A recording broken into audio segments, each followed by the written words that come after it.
Good morning, everyone, and welcome to the Clearwater County Interim Council for May 27th, 2025. All public meetings are live streamed and recorded. Any verbal or written information provided may be included in public documents as per the Freedom of Information and Protection of Privacy Act, FOIP 41. I'll now call the council meeting to order at 9 a.m.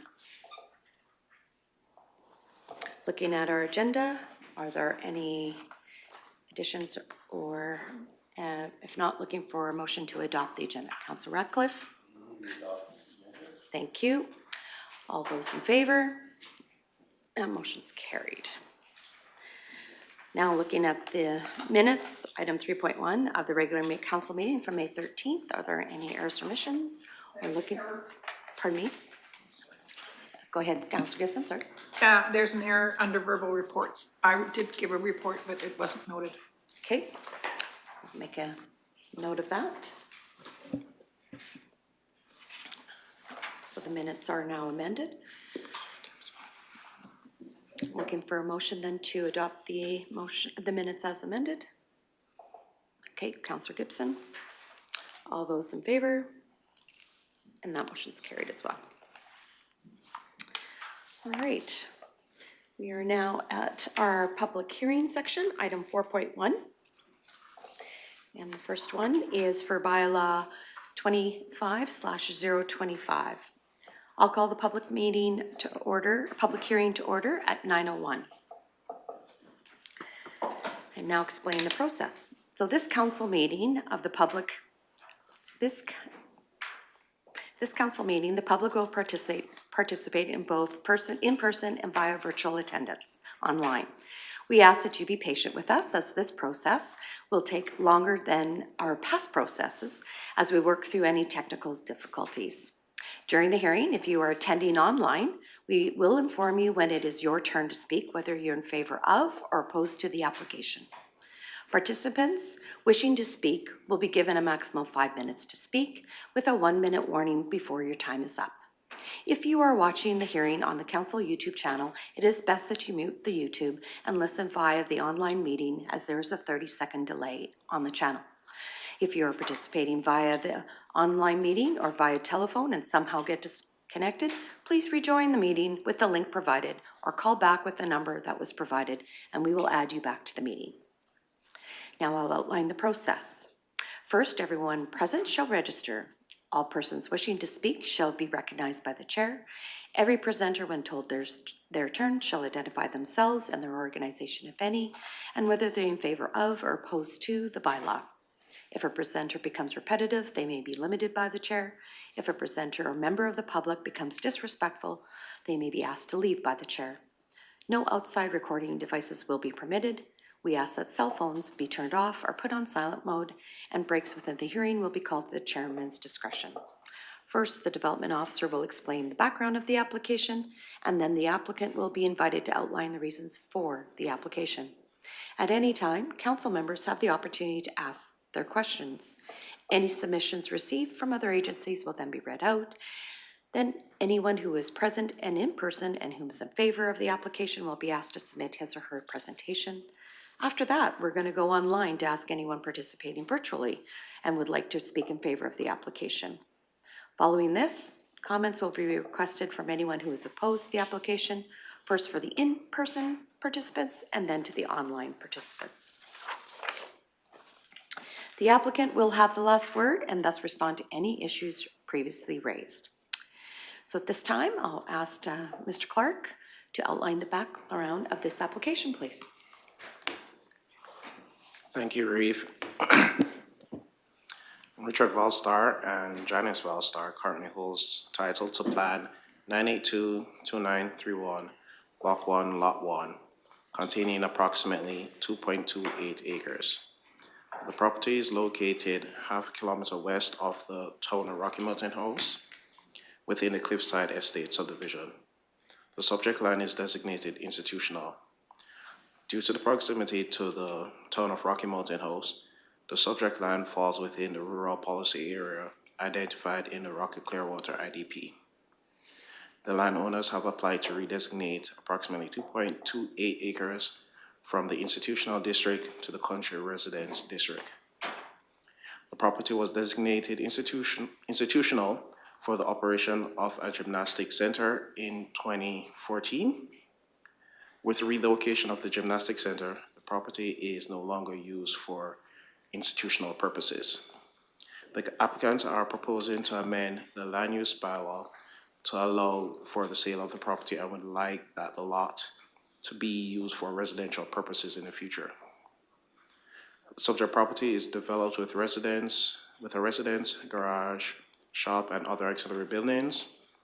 Access to the property is from an existing access off of Cliffside Trail adjacent to the south property boundary. The surrounding land uses are recreational facility, highway development, industrial,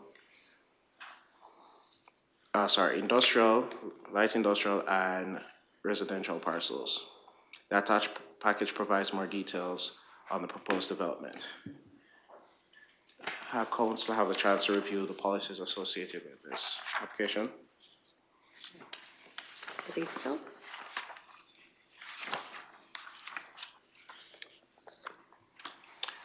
Policy considerations. The proposed redesignation would allow for the subject parcel to be reverted to residential use. The redesignation of the subject parcel is to make the land use more appealing for potential purchasers for financial and insurance reasons.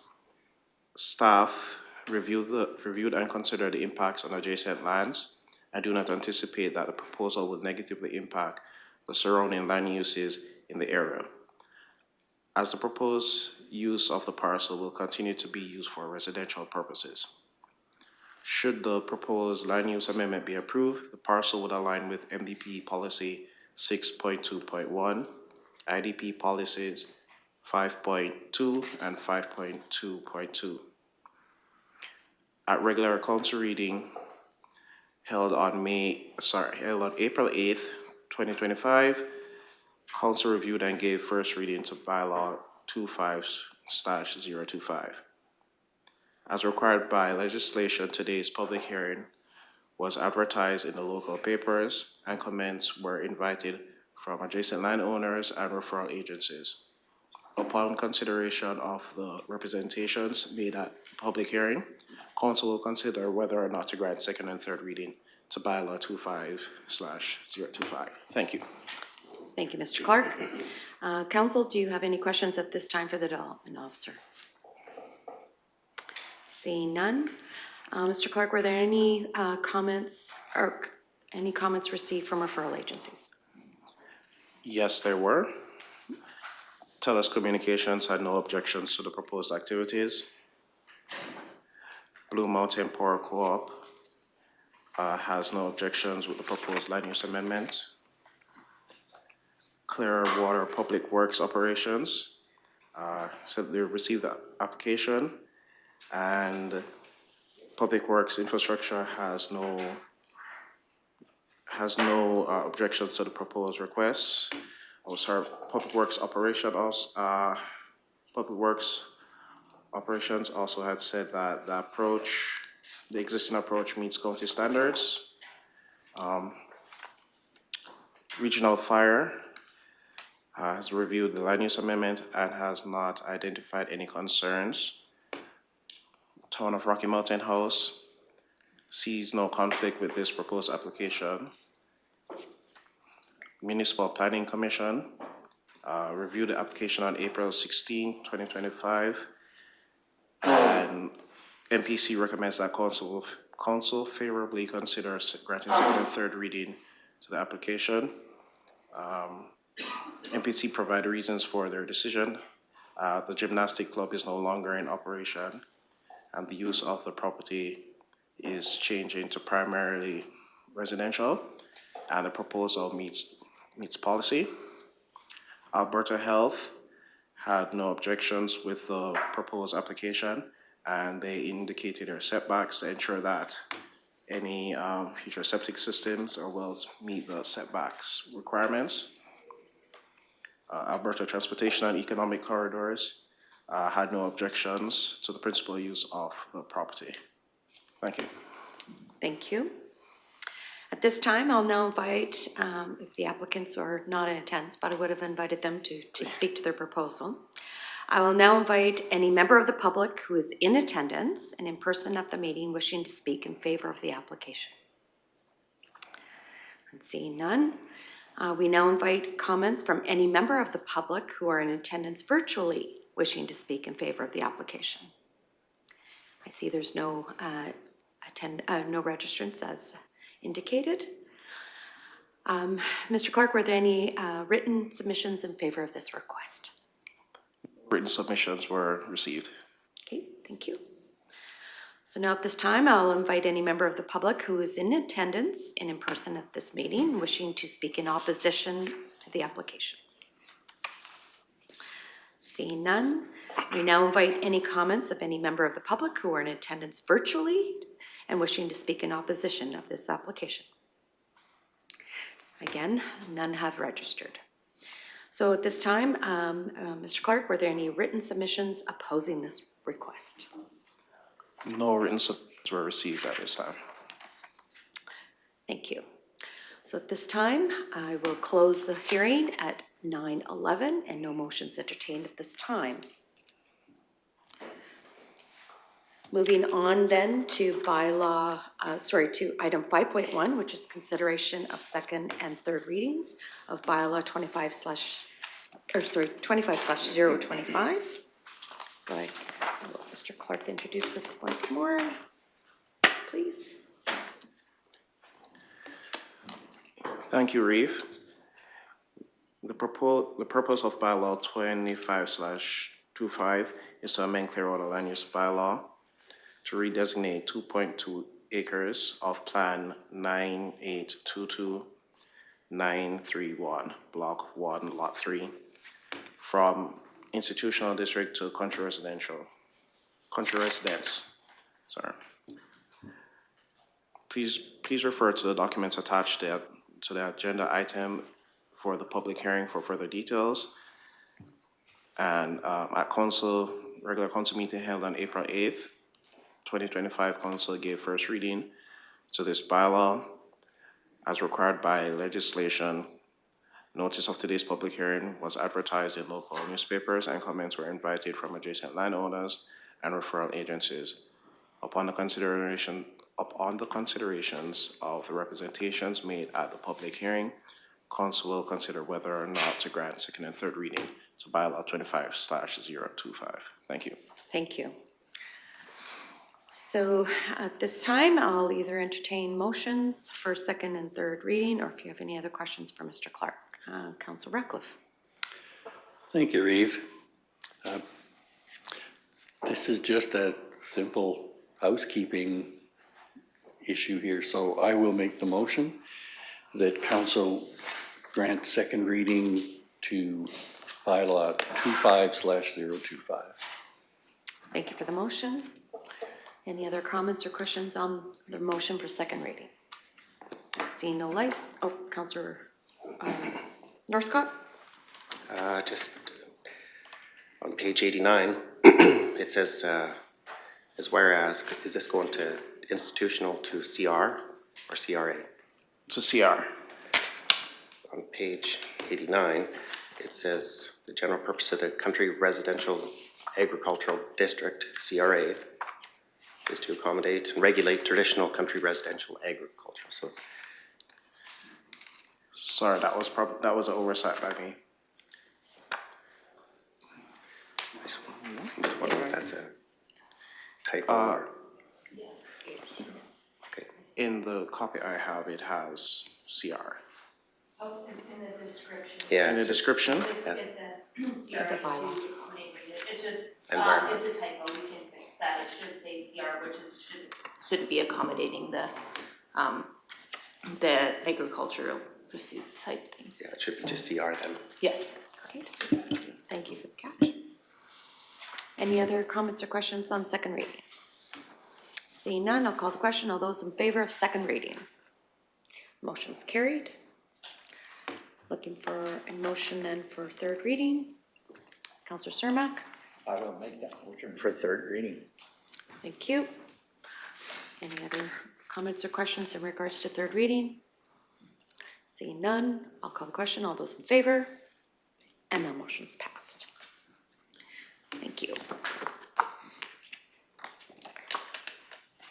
All right, now moving back to item 4.2. It is the public hearing for bylaw 25/029. Good morning. I'll call the public hearing to order at 9:15. And now outline the process to be used. During this public hearing, members of the public may participate both in person and by virtual attendance online. We ask that you be patient as this process will take longer than our past processes as we work through technical difficulties. During the hearing, if you are attending online, we will inform you when it is your turn to speak, whether you're in favor of or opposed to the application.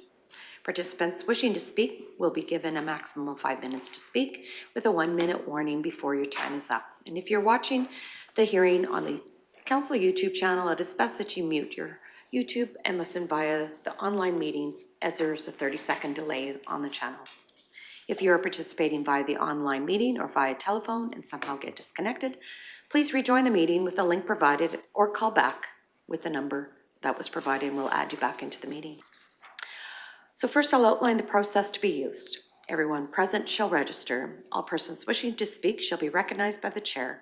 Every presenter, when it is told it is their turn, shall identify themselves, their organization, if any, and whether they are in favor of or opposed to the bylaw. If a presenter becomes repetitive, they may be limited by the chair. If a presenter or member of the audience becomes disrespectful, they may be asked to leave by the chair. No outside recording devices will be permitted. We ask that cell phones be turned off or on silent, and breaks within the hearing will be called at chairman's discretion. First, the development officer will explain the background. Then the applicant will be invited to outline reasons for the application. At any time, council members have the opportunity to ask questions. Any submissions received from other agencies will then be read out, and anyone who is present in person and whom is in favor of the application will be asked to submit his or her presentation. After that, we will go online to ask if anyone participating virtually would like to speak in favor of the application. Following this, comments will be requested from anyone who is opposed to the application for the in-person first for the in-person participants and then to the online participants. The applicant will have the last word and thus respond to any issues previously raised. And before we get into the background, let's just take a moment to do introductions, please. Welcome, good to see you again. Jenny Melhoff, Council for Ward 1. Good morning, Darrell Lougheed, Councillor for Ward 3.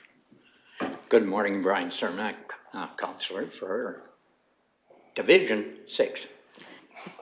Good morning, Michelle Swanson, Reeve, and Councillor for Ward 7. Good morning, Jordan Northcott, Councillor for Ward 4.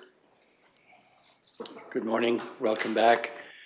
Neil Ratcliffe, Ward 5 Councillor. Good morning, Barbara Gibson, Councillor. Good morning, Kim Gillum, Manager Planning. Good morning, Mike Burton, Administrative Assistant. Good morning, Rick Emmons, CEO. Morning, Adrian Clark, planner. Good morning, Garth Coffey. Good morning, Teresa Coffey. Good morning. So Mr. Clark, could you please outline the background of this application? Thank you, Reeve. Garth and Theresa Coffey currently holds title to the Northwest 639-6 west of 5th, containing 156.06 acres, located 5.2 kilometers south of the town of Rocky Mountain House. Due to the proximity of the town of Rocky Mountain House, the subject parcel falls within the rural policy area, as identified in the Rocky Clearwater IDP.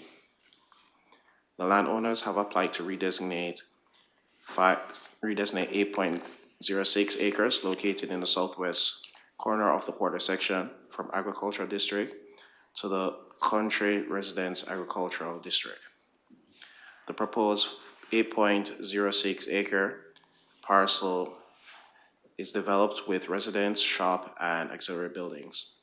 The applicants have indicated that the existing services include well water, and a septic lagoon system. The area proposed to be redesignated is described as flat and heavily vegetated with mature trees on the western portion of the parcel.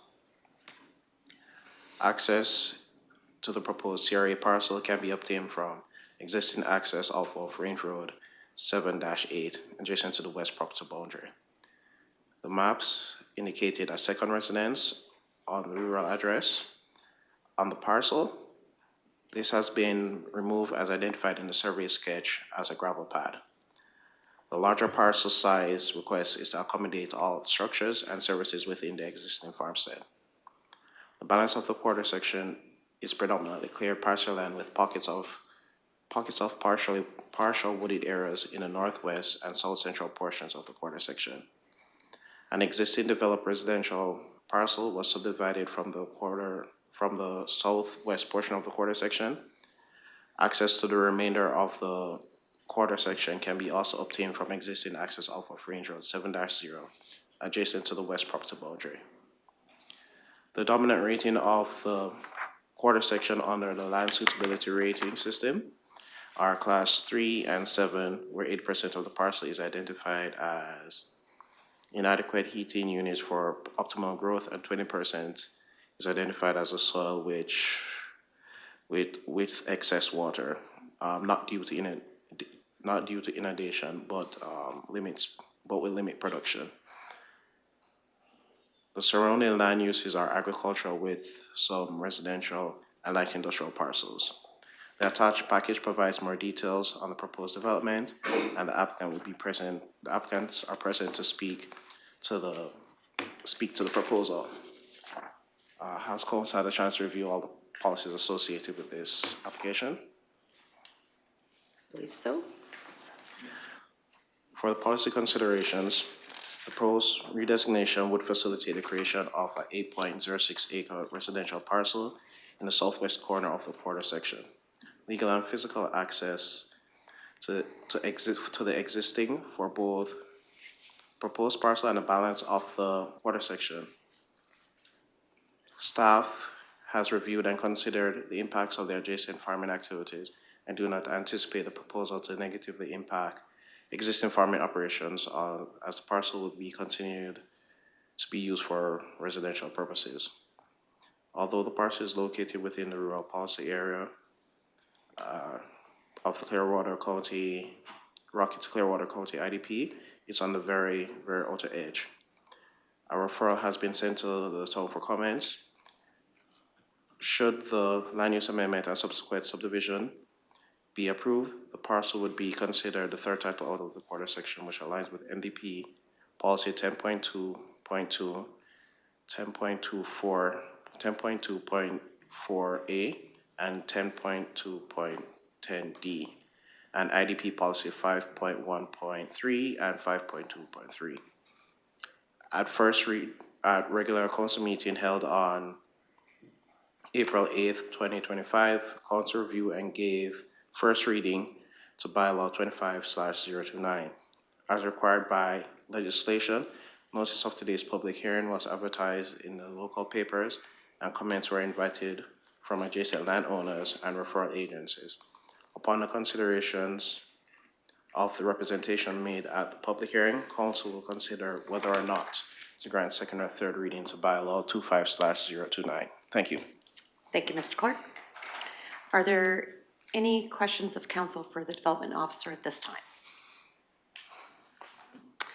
Seeing none.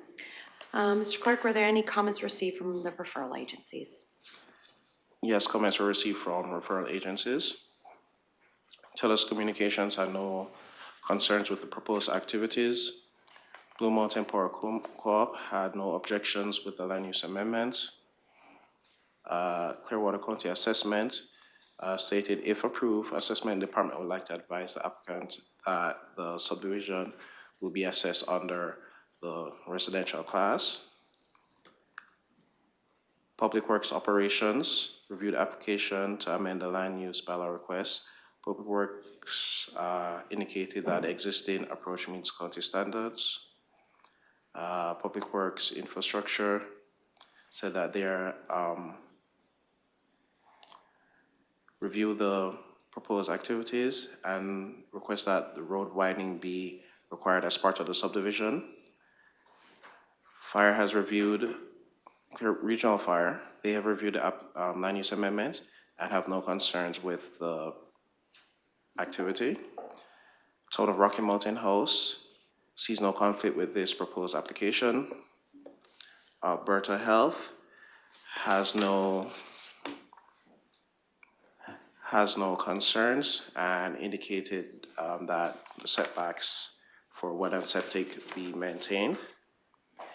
Municipal Planning Commission reviewed the application on April 16, 2025, and recommends that council favorably grant second and third reading to the land use amendment. MPC provided reasons for their decision, as which are the parcel is currently developed. The proposed parcel meets policy, and IDP has been changed, and the subdivision would no longer be an issue. Alberta Transportation and Economic Corridors had no objections to the proposed land use amendments. Yeah, that's it. Thank you. Thank you. So at this time, it's the opportunity for the applicant, if they wish to speak to your proposal, add any comments to support your request, or to respond to any agency comments. This time. No comments at this time. Okay, thank you. At this time, I'll invite any comments from any member of the public who is in attendance in person at this meeting wishing to speak in favor of the application. Seeing none, I will now invite any comments from any member of the public who is in attendance virtually wishing to speak in favor of this application. Seeing none have been registered, thank you. And were there, Mr. Clark, were there written submissions in favor of this request? No written submissions were received. Thank you. We now invite any comments of any member of the public who is in attendance in person at this meeting wishing to speak in opposition of this application. No members here. So now I'll invite any comments from any member of the public who is in attendance virtually wishing to speak in opposition of this application. None registered, thank you. Mr. Clark, were there any written submissions opposing this request? No written submissions were received. Thank you. So at this time is the I invite the applicant if they would like to present any final remarks before I close the hearing. No remarks. No remarks. Okay, thank you. So I'll now close the hearing at 9:27. No motions entertained at this time. And we will move on then to item 5.2, which is the consideration of second and third readings of Bylaw 25/029. Turn it back to Mr. Clark. Thank you, Reeve. The purpose of Bylaw 25/09 is to amend the Clearwater County Land Use Bylaw to redesignate 8.06 acres of Southwest 639-6 from Agricultural District to the Country Residence Agricultural District. Please refer to the documents attached to the agenda item of the public hearing for further details to this application. At regular council meeting held April 8th, 2025, council reviewed and gave first reading to Bylaw 25/029. As required by legislation, notice of today's public hearing was advertised in local newspapers, and comments were invited from adjacent landowners and referral agencies. Upon the consideration of the representations made at the public hearing, council will consider whether or not to grant second and third reading to Bylaw 25/029. Thank you. Thank you, Mr. Clark. So with that, I'll open up the floor for comments, questions, or motion for second reading. Councilor Ratcliffe. Thank you, Reeve. Although this parcel is slightly larger, to accommodate the shelter belt and the septic system, it fits within policy. I'll make the motion that council grant second reading to Bylaw 25/029. Thank you, Councilor Ratcliffe. Are there any other further comments or questions on the second motion for second reading? Call the question. All those in favor? That motion's carried.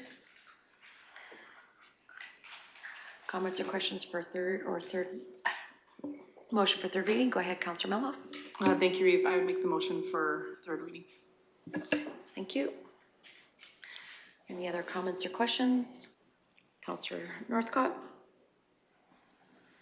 Well, I support the motion, just as it does, it's in the IDP, so I support it for that reason. Thank you. All right, I'll call the question. All those in favor?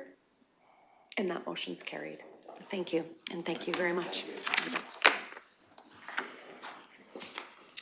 All right, so now moving on now to item 4.3, the next public hearing.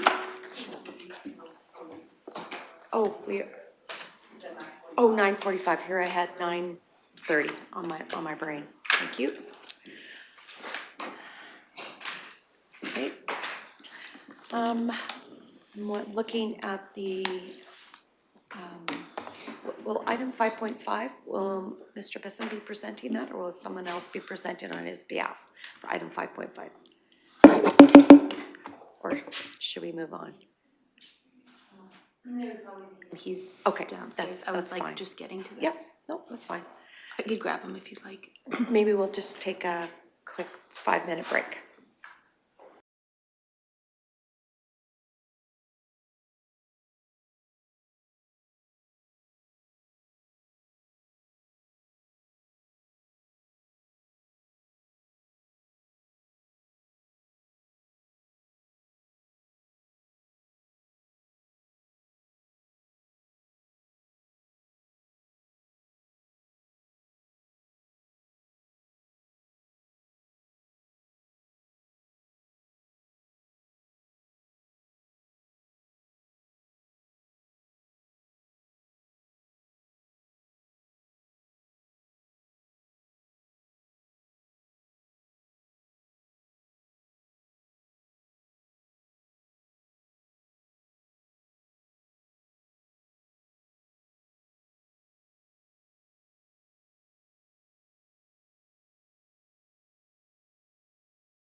And welcome back from our break.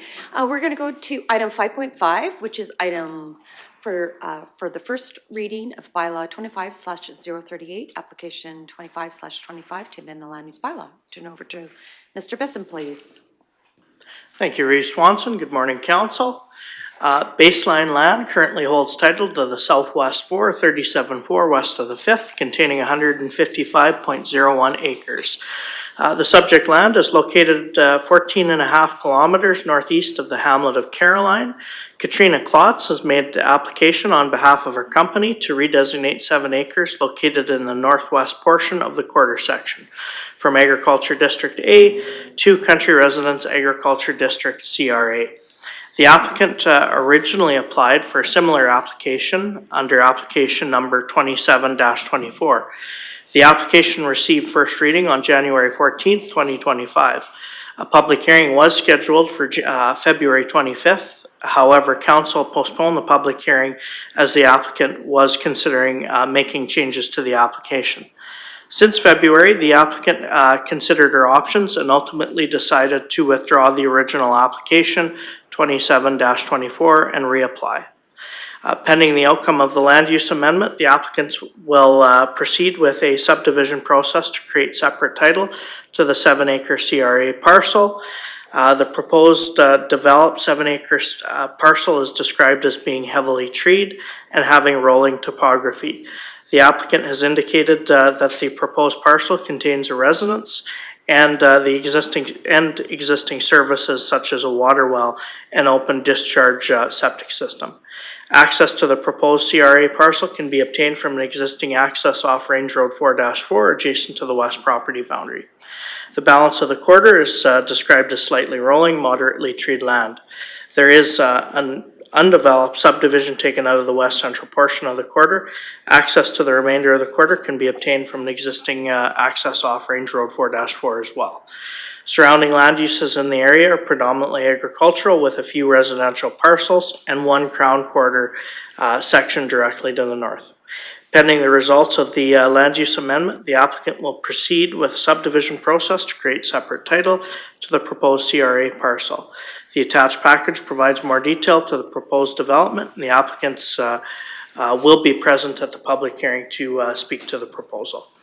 I know you guys are fairly familiar with the planning directions, so I will skip ahead to policy considerations.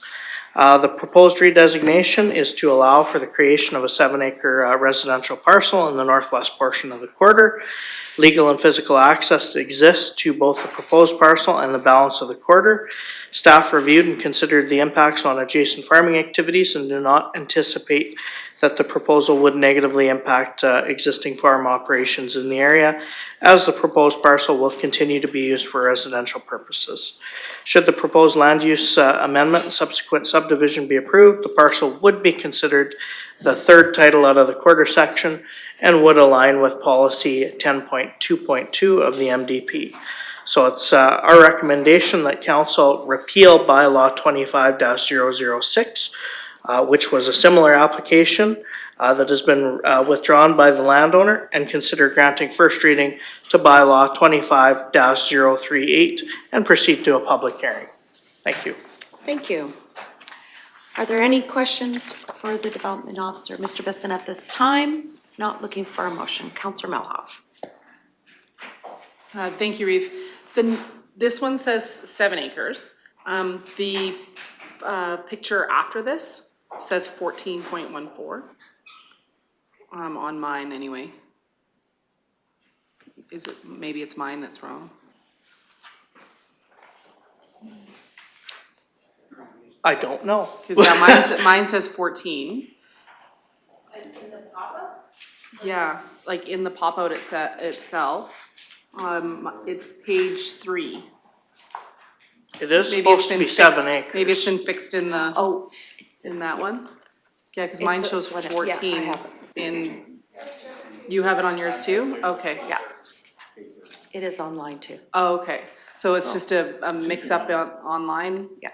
Okay. So it's actually 7. I just wanted to It make is sure that I 7, confirm yes, I that. can confirm it's 7. There's not a survey sketch. So where is the pump out located on the property? Can The the pump- 90 meters be met?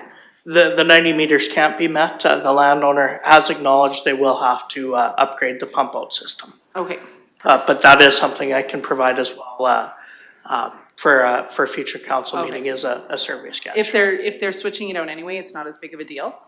But I wasn't aware they were switching it out, so just Yeah. wanted to make sure that either it could be met or need to be changed out.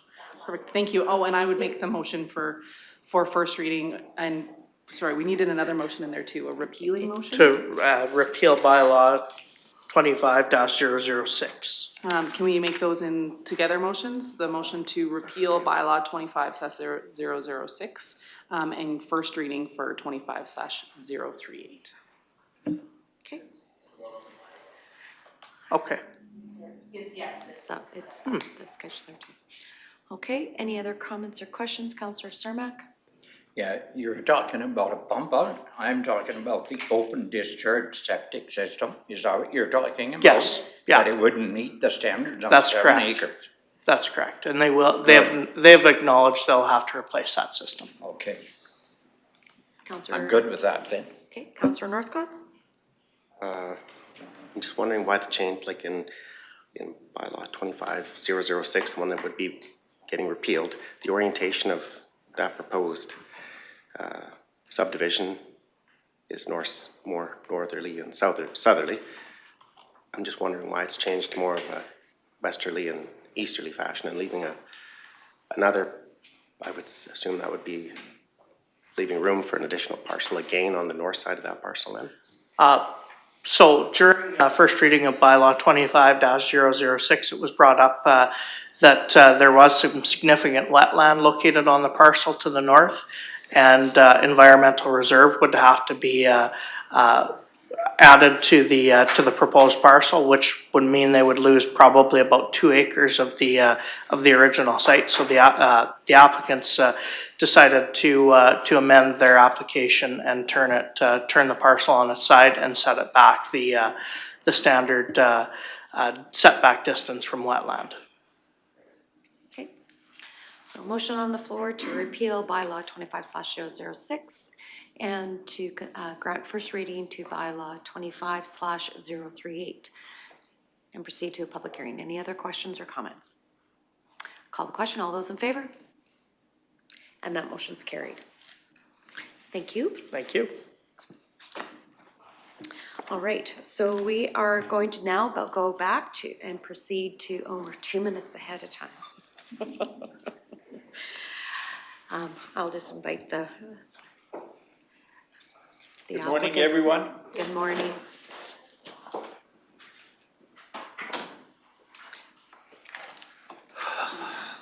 I'm nervous. There it is. There you go. There's-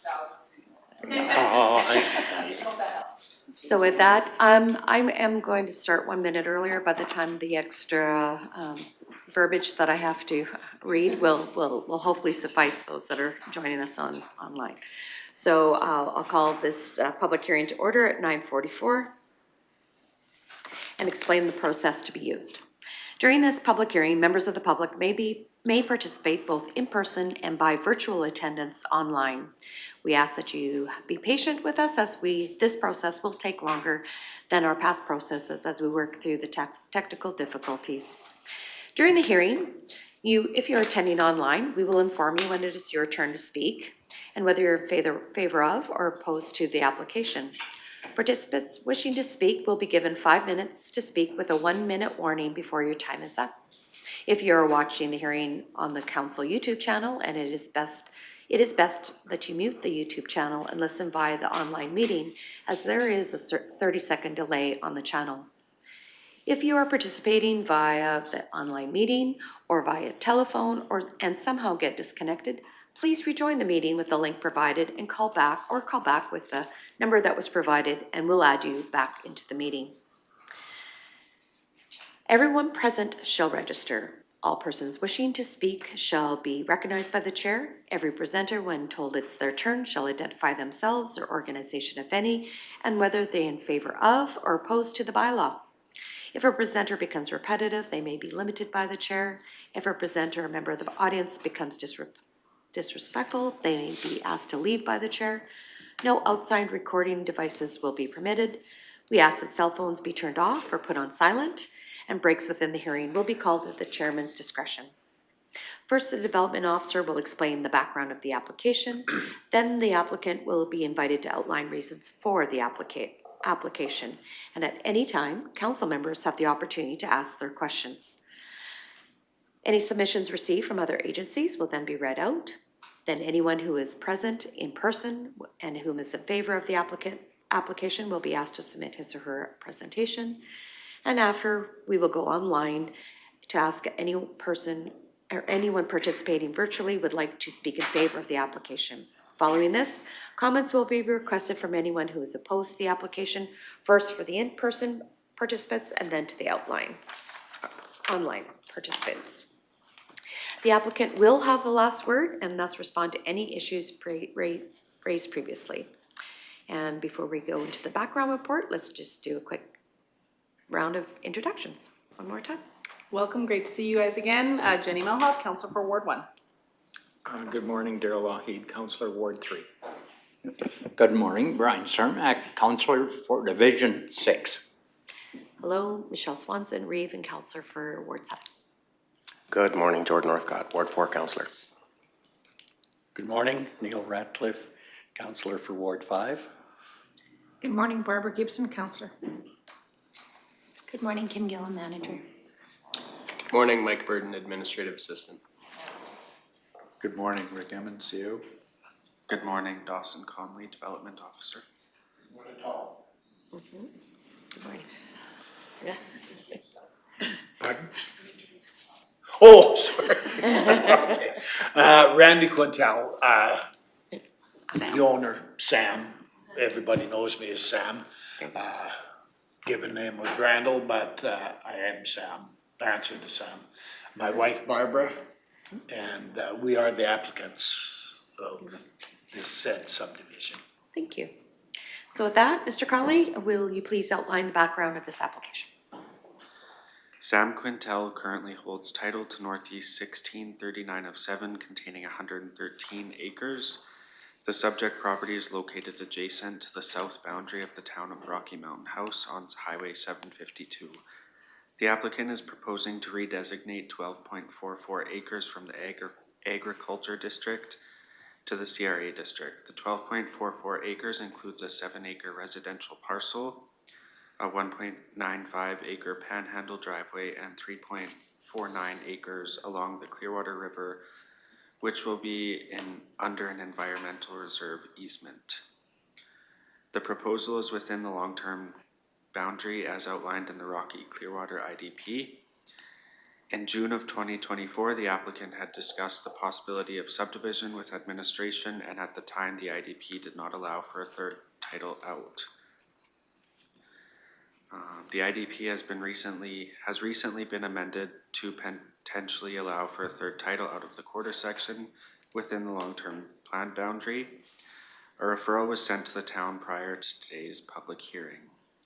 Pending the outcome of the land use amendment, the applicant intends to proceed with a subdivision application to create separate title to the 12.44 acre parcel. The proposal is complete with a residence, garage, shop, and guest house. There's an approved septic system and water services. The topography can be described as relatively flat with clusters of higher and lower rolling land throughout the quarter section. The Clearwater River runs through the quarter section, intersecting the North Saskatchewan River in the northwest corner. The proposed environmental reserve would be located along the Clearwater River where the bank drops off to the river. Access exists off Highway 752 adjacent to the east property boundary by way of a joint approach with the neighboring property. Surrounding land uses are primarily residential and agricultural. At the regular council meeting held on April 8th, council reviewed and gave first reading to bylaw number 25/032. As required by legislation, notice of today's public hearing was advertised in the local newspapers on the county website, and comments were invited from adjacent landowners and agencies. Upon consideration of the representations made at today's public hearing, council will consider whether or not to grant second and third readings. Thank you. Thank you. So at this time, if council will now give council the opportunity to ask any questions of the development officer. Seeing none, Mr. Conley, were there any comments received from referral agencies? The town of Rocky Mountain House has no objection or concern with this application. They see no conflict at this time. Alberta Health Services provided their standard note. Upon reviewing this application, AHS has no concerns at this time and provides their standard comments regarding septic and water wells. Alberta Transportation offers the following comments and observations. Pursuant to section 618.3 of the MGA, the department expects that the municipality will comply with any applicable items related to provincial highways in an ALSA plan if applicable.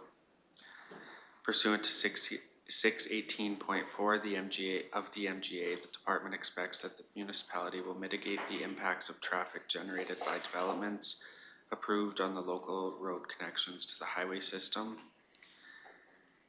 The subsequent subdivision application would be subject to the requirements of section 18 and 19 of the matters related to subdivision and development regulations due to the proximity of Highway 752. The requirements of section 18 of the regulation are not met. The department anticipates a minimal impact on this highway from this proposal. Transportation and Economic Corridors grants approval for the subdivision authority to vary the requirements of section 18 of this regulation. The requirements of section 19 of the regulation are not met. Service road dedication may be waived for 3-digit highways when appropriate. Transportation and Economic Corridors grants approval for the subdivision authority to vary the requirements of section 19. Clearwater County Public Works has no objection. Clearwater County Public Works Infrastructure has no objection. Regional Fire has no concerns. Blue Mountain Power Co-op will require a utility right-of-way for the proposed subdivision and land use amendment. TELUS Communications has no concerns. And the Municipal Planning Commission recommended that council favorably consider granting second and third readings to Bylaw 25/032. Okay, thank you. At this time, I'll now invite the applicant, if they'd like to speak to your proposal and add any comments in support of your request or respond to any of the agency comments. Thing sounds very good. Okay. The reason was, I think you all know, is my age. I built something I built it years ago and it's just too much to care for now. And I'm getting old, it's not gonna get easier. So that is my reason for subdividing and, give somebody else a beautiful home where there's just, yeah, hopefully they can enjoy it. And we're just gonna move on to the quarter in a small home. Something very small. Thank you. Yes, there you go. Thank you. Mr. Conley, were there any, with that, we're now in regards to inviting the public to speak. So if any member of the public who is in attendance in person at this meeting wishing to speak in favor of the application. Seeing none. We now invite comments from any member of the public who's in attendance virtually and wishing to speak in favor of the application. None registered. And before moving on, Mr. Connolly, were there any written submissions submitted in favor of the request? No written submissions were received. Thank you. At this time, I will now invite any comments from any member of the public who's in attendance in person at the meeting wishing to speak in opposition of the application. Seeing none. And now we invite any member of the public who's in attendance virtually wishing to speak in opposition of this application. None registered. Thank you. Mr. Connolly, were there any written submissions submitted opposing this request? No comments were received. Thank you. So now we invite any final remarks before I close the hearing. Go ahead. Mr. if you would like, if you would like to submit any further comments or requests for your request, we're at this time. Go ahead. Thank you. Okay, thank you. So I will close the hearing at 9:55. Oh, sorry. Sorry. That's okay. Go ahead, Mr. Cermak, Councillor Cermak. You have the panhandle there. Is there gonna be two approaches onto that road? Because there's another acreage to the north of this subdivision? Is that two separate laneways that are gonna come out onto that road? Well, that totally depends on county, because it probably never will. Grant McIntyre, my neighbor to the north, who owns the road allowance, basically it was Chevalier's and the O'Neills that did that. And they got a road use agreement. Now, I've got to talk to Dawson and see if that is still in play. If not, Grant will throw, if he wants to say, no, you can't use my road. That's what the panhandle is for, Brian. So we can go ahead and put a road in there. One approach off the highway, which won't So disturb. you just have to extend that road, and is that okay with administration? Once they create separate title, they can continue using the existing driveway. The reason for the proposed panhandle is if there was ever a feud and they needed access, because without the panhandle, they would have no legal access. So they can continue using that laneway that they have been, and then they would just do a joint approach if they ever needed to create a driveway at that panhandle location. And then they would have to come back to council or to No. administration to get a dual approach Just to onto that road? Just to Public Works. Oh, okay. Okay. Brian, it would be to no advantage for Mr. McIntyre to say no, because it's a shared, like, cost-shared approach for both properties, so. Yeah. Like, when we gravel, we share the cost of gravel. I maintain most of it. All winter, I have the snow blower, so, yeah. Yeah. I don't allow Grant on it because he gouges and, throws gravel in the ditches. So, anyways, that's my baby. Well, it seems like you got a good agreement there. You We got do. some good neighbors. We do. And that'd be nice if the rest of the county could look at this and say, hey, here's some neighbors that work together really well. It sure would. Yes. Thank you. All right, seeing no other comments or questions, I will now close the hearing at 9:58. No motions entertained at this time. We'll move on to item 5.3, which is consideration of second and third readings of this bylaw 25/023. Go ahead, Mr. Conley again. Thank you, Reeve. The purpose of bylaw 25/032 is to amend Clearwater County's land use bylaw to redesignate 12.44 acres within the northeast 1639/7 from the agriculture district to the CRA district. Upon consideration of the representations made at today's public hearing, administration requests that council consider granting second and third readings to bylaw 25/032 for application 1525 to amend land use bylaw. Thank you. Thank you.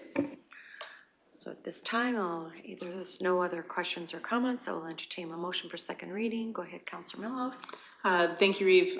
During first reading, we confirmed that the stuff in the south has already all been cleaned up, and the quarters are meeting policy currently, so I'd be happy to make the motion for second reading this morning. Thank you, Councillor Milhoff. Any other comments or questions in regards to the second reading? Motion for second reading. I'll call the question. All those in favor?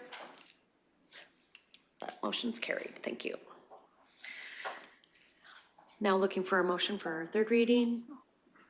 Councillor Ratcliffe. Thank you, Reeve.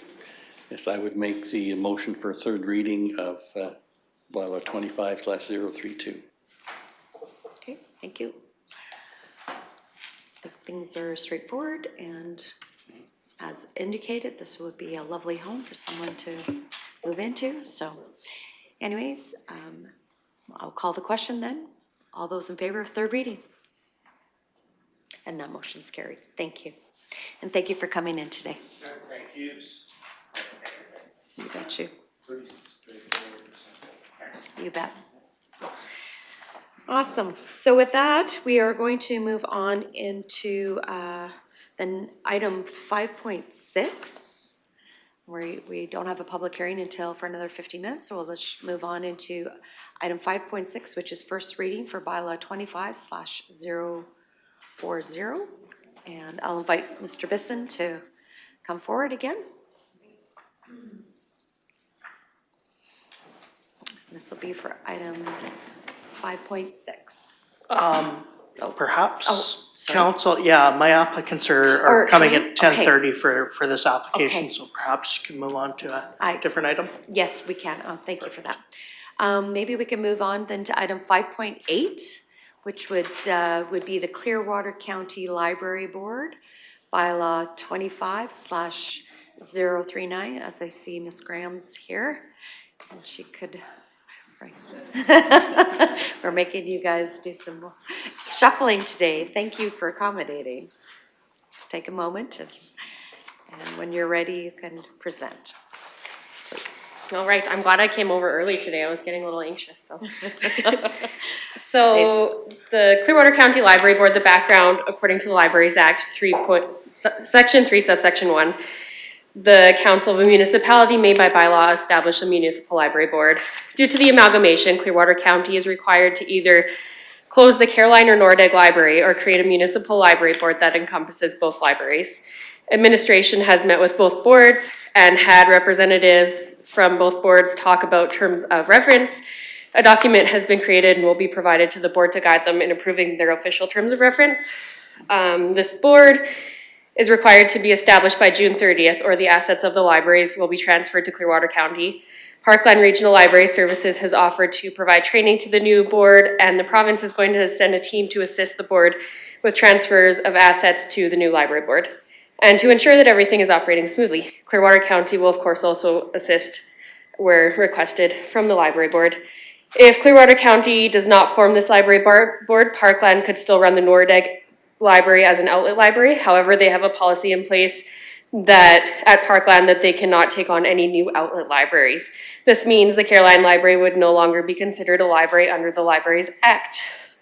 And membership, the importance, I think we're all aware that the importance of the Caroline Library was very clear during the amalgamation negotiations, and it was agreed to continue forward with the current library board members.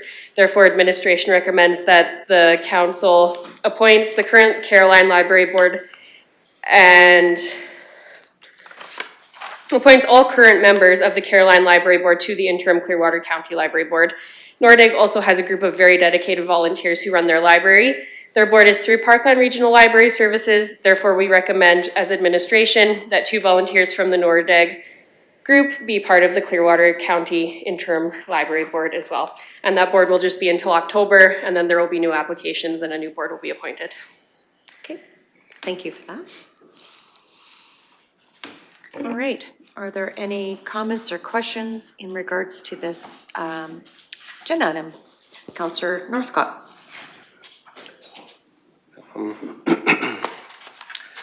It is a new avenue, and there may be some future amendments as we go down this road, but I was just gonna actually make a motion that council grants first reading to the Clearwater Regional Library bylaw 25/039 for the purpose of establishing a municipal library board to operate libraries within Clearwater County.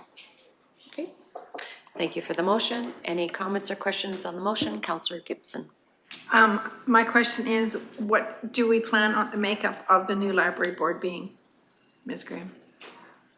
I'm sorry, could you please repeat your question? What do we see as the makeup of the new library board, once this is approved, like how many from each? So the interim library board, it is later in this agenda item, the members sorry. to recommend to appoint. So it would be the current Caroline Library Board, including yourself, and then it would be 2 of the volunteers from Nordegg who've stepped forward. And then the interim board would be creating the official terms of reference, which would have the recommendations to council for which who to appoint come October. Okay, thank you. Councillor Lougheed, then I'll go to Councillor Miller. Thank you, and maybe just for a matter of clarification, I believe the Nordegg Library is one of the few remaining charter libraries in the province. Does that cease to exist in this process? That's great. Yes, it would cease to exist. So it would be, the two libraries would be together under one board. So currently the Parkland Library is the board for Nordegg. The Parkland Regional Library System is the board for Nordegg. So it would then be the Clearwater County Library Board.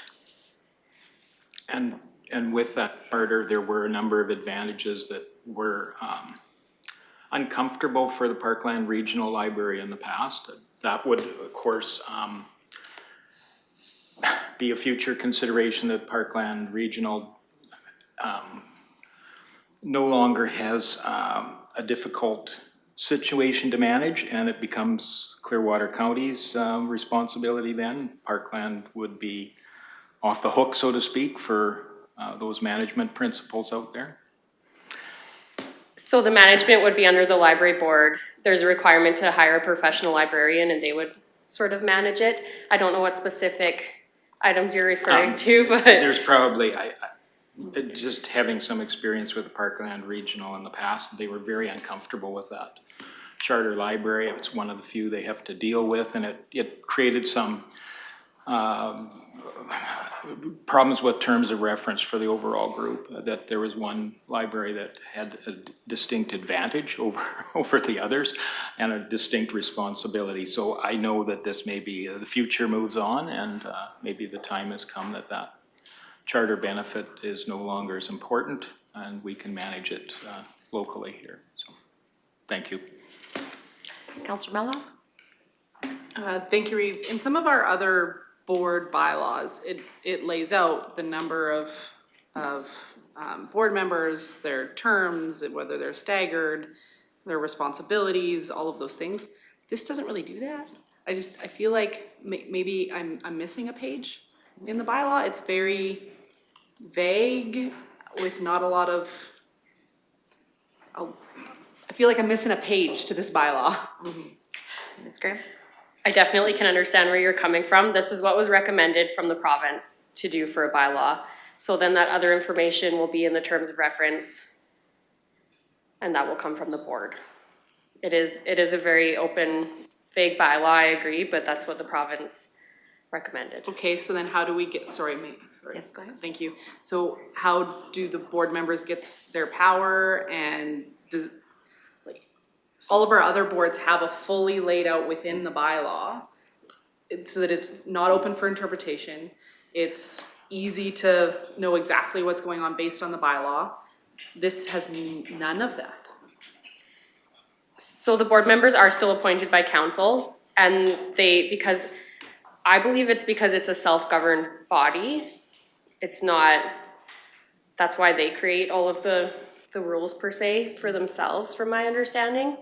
I could be wrong in that, but that was my understanding. I actually thought that council appointed the terms of reference, but I was incorrect, and the expert is gonna answer that. Mr. C.M. Rollins? Thank you, but definitely not the expert. The library portion is new to me as well, but Ms. Graham is spot on, because this falls under the Library Act. It doesn't fall under the Municipal Government Act.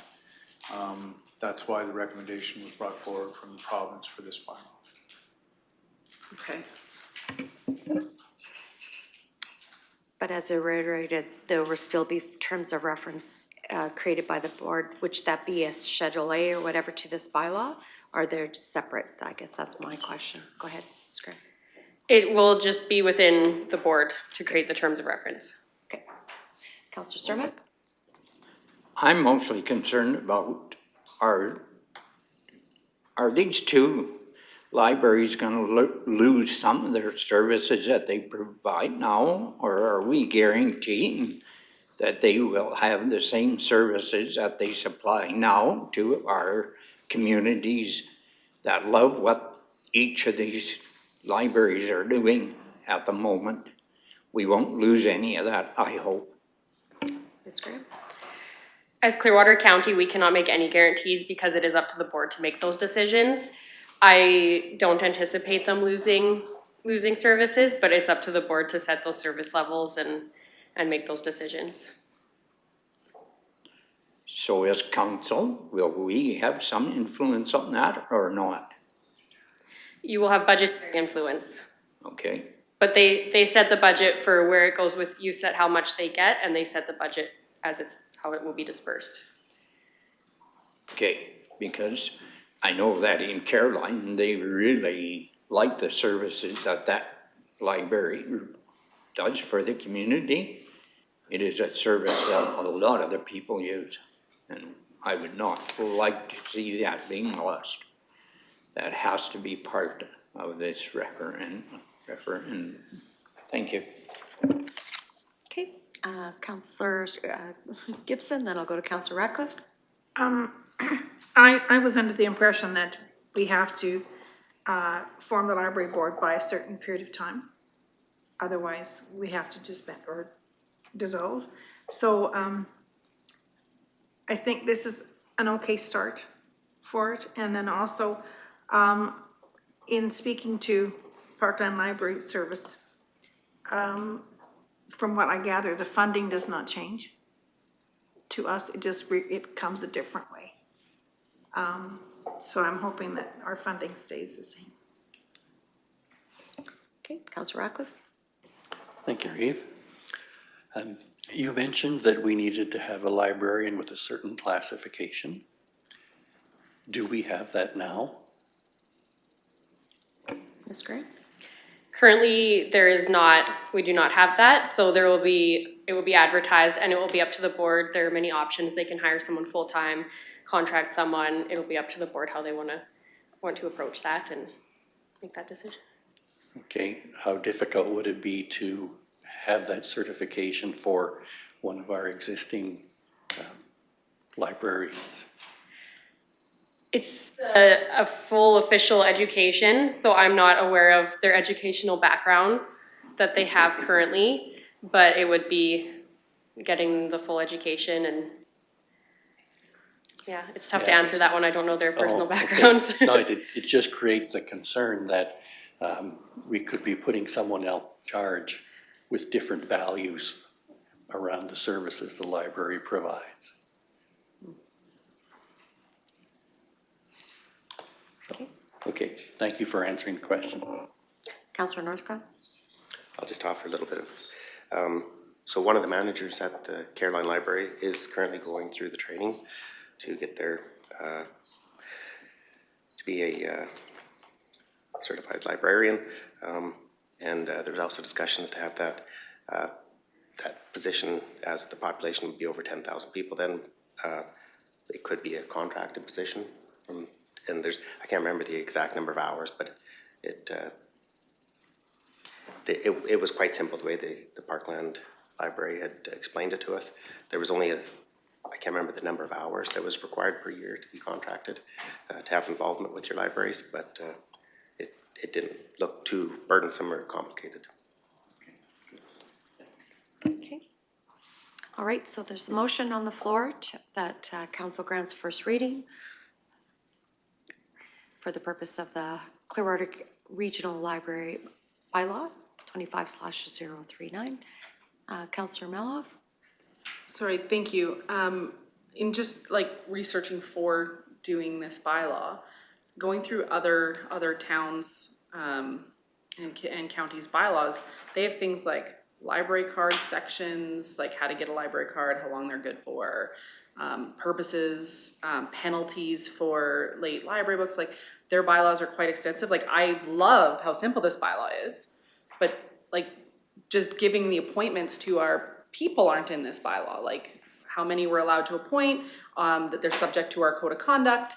Like those are all things that are in all of our other board bylaws that are not in this. So then how do we give the power then to give them their honorariums every year if it's not in a bylaw? Like I think that there's some things that need to be put into this in order to make sure that we achieve that our board members are following the requirements of Clearwater County and to ensure that they actually get their honorarium and are following our code of conduct. Ms. Graham? I know for penalties and things like that, for the Rocky Library example, for example, it is the board that sets those. As far as honorariums and things, we can go through and make some amendments if council's not comfortable with this, maybe. Ms. Haid? Go ahead, Ms. Haid. The template for this bylaw came from the provincial government libraries, municipal affairs library advisors.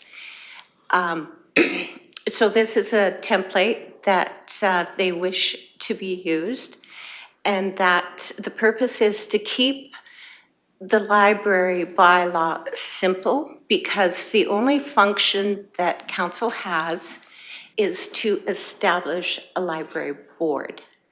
Anything else, for example, terms of reference, that is up to the library board. The library board is sort of a separate entity that handles governance on their end. It's not up to the municipality or to council to do so. So it's, the library advisors would like to have this simple template used for bylaw. And then going forward, the library board then established terms of reference for everything that you mentioned, like penalties, fees, honorariums, you know, all of those points. Okay, follow up? Thank you. So then what is to prevent the library board from saying that they need a board of 50 people? Like, I mean, that's an extreme example. That's an extreme example, and I recognize that. But like, is there a different set? I haven't been on the library board, so I'm sorry if these are very like kindergarten questions, because I haven't sat on the library board. But like, is there a different book, Yes. library book, that they go by that says how many you have to have on the library board Yes. per provincial regulation? Like, is there a whole other thing? Yes. Okay. Yep, it's legislation under the Provincial Libraries Act. Okay, that makes me feel better knowing that there's another set that has Oh, to be yes. followed, that they can't just Yeah. make up their own terms of reference based on how they would Definitely. like it. No, it's guided by legislation, just like MGA guides council. Thank you. Councillor Lloyd? Thank you, and yeah, I understand some of the intricacies of the Library Act as well, so I think to yours, there is 5 to 10, I think there's 5 to 10 positions that could be created, and what would have to be decided is, are those remunerated positions? Who, you know, what part of the budget of that library entity is Clearwater County's responsibility? How much is attracted by user fees or some other means to be able to compensate? And so those are things that have to be decided at some point in time, I guess just not right now. Okay. Is there any other extra And if information? I Please, Ms. may add, council does have a policy for public member board committees remuneration honorarium. So that's already been established, and library board members are paid an annual honorarium, and they are reimbursed for expenses. So should council wish to change any honorarium amounts, that would be requiring a policy amendment, revision, etc. Any other further questions for administration before I call the question for first reading? Seeing none, all those in favor of first reading this bylaw? That motion's carried, thank you. Now looking for a motion for a second reading of this bylaw, 25/0. Councillor Gibson makes that motion. Any other comments or questions? I'll call the question. All those in favor of second reading? That motion's carried.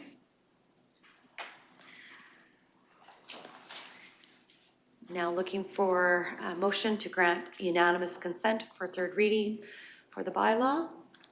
Councillor Ratcliffe. All those in favor? That motion's carried. Now looking for a motion to grant third reading of the bylaw. Did you have your hand up? Okay, Councillor Gibson for third reading. All those in favor? That motion is carried. And then we have the appointments, the motion for the appointments, which is in the staff recommendation. If someone would like to make that motion in regards to appointing. It would be Bev Smith, Charlotte Harris, Carrie McMahon, Heidi Murphy, Deb Nelson, Barb Gibson, Jordan Northcott, Kelly Horluck, Lori Armstrong to be the interim Clearwater County Library Board from May 27th, 2025 to November 1st, 2025. Okay, thank you. Councillor Melhoff makes that motion to appoint. Any other comments or questions? Councillor Ratcliffe? Thank you. I don't recognize any names from Nordegg, but that's not impossible. Are there a couple of appointees from Nordegg here? Ms. Graham? Yes, they are new people who have stepped forward. So Kelly Holyoke and Lori Armstrong are both Nordegg representatives. Okay, right, thank you. All right. Councillor Cermak? I just want to make it really clear to everybody that when this board resumes, that when we amalgamated with Caroline, this council said we would not change anything of that board out there or what service it supplies to Caroline.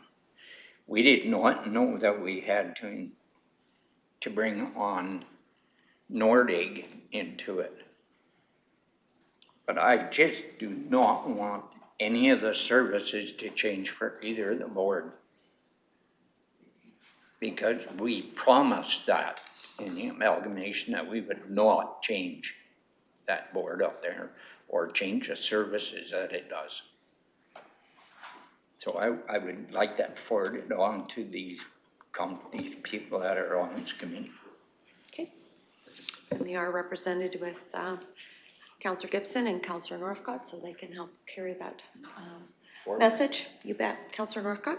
No, I guess just to Councillor Cermak's point there, you're absolutely correct. There was many residents that didn't want any changes to the service levels, and at this point in time, there has been no changes. And if there was to be a decrease in services, I think Councillor Gibson and myself will definitely bring it to council. Perfect. So absolutely. But with the process through amalgamation, this was discussed through amalgamation discussions and so on, probably over a year ago now. But to this point, there has been no changes to any services at the Caroline Library. And if they do, I'll bring it forward. I'll guarantee you that. Thank you. Yeah. Thank you. So with that, we have a motion on the floor by Councillor Melhoff in regards to the appointees as outlined. I'll ask the question. All those in favor? And that motion's carried. Thank you. Thank you for bringing this forward. We're going to resume item 4.4, which is our next public hearing for bylaw 25/034, application number 16/25.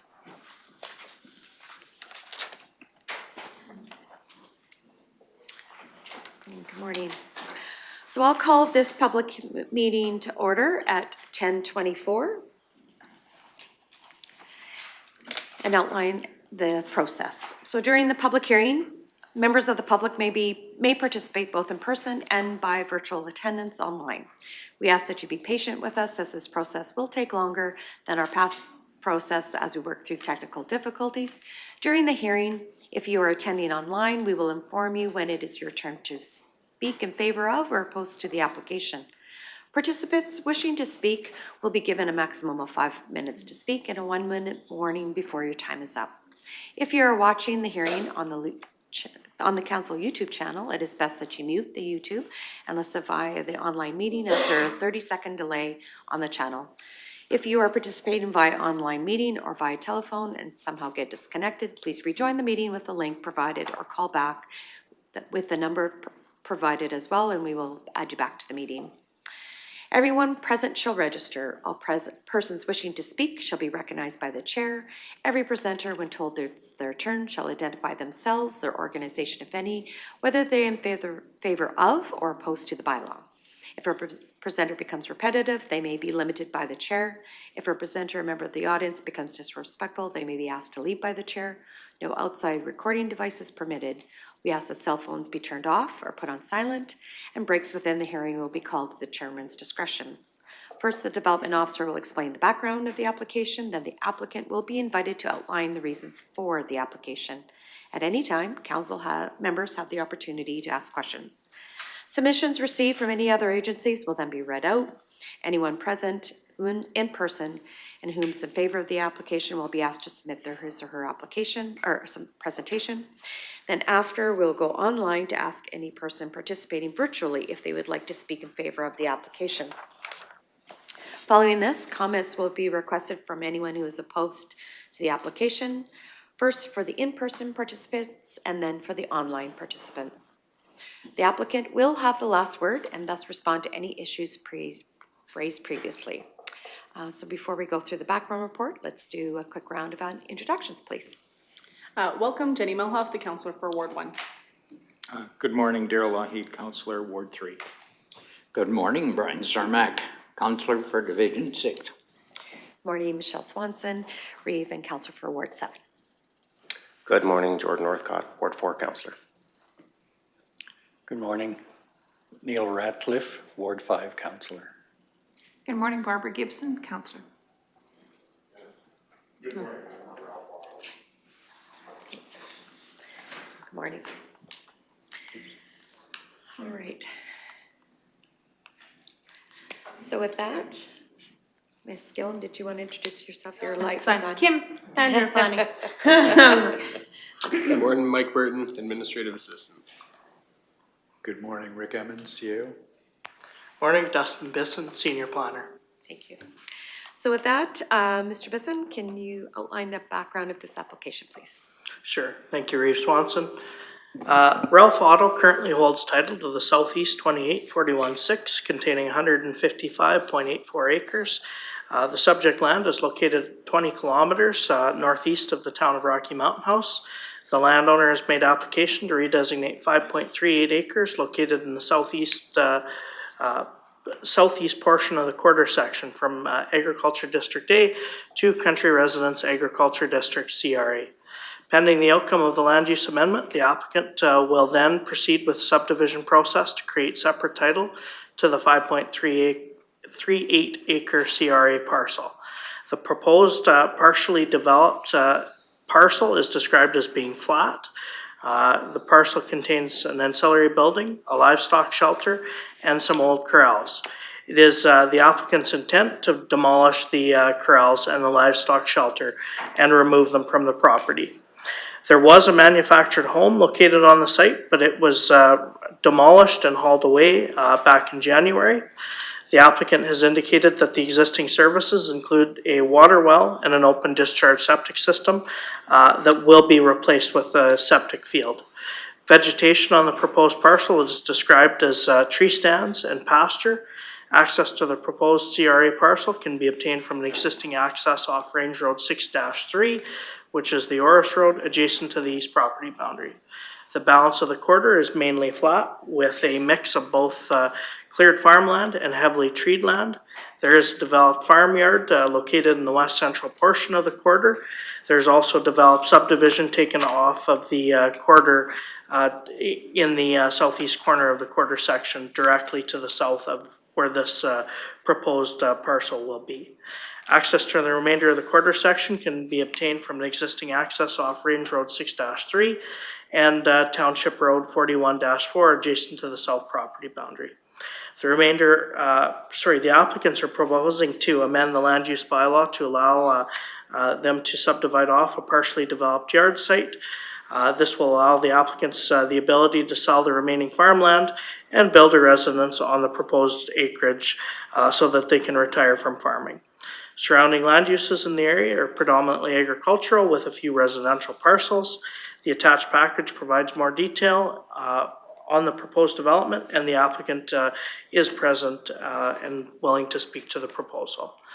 I know you're familiar with our policy, so I'll cut right to policy considerations. The proposed redesignation is to allow for the creation of a 5.38 acre residential parcel in the southeast portion of the quarter. Legal and physical access to exist to both the proposed parcel and the balance of the quarter.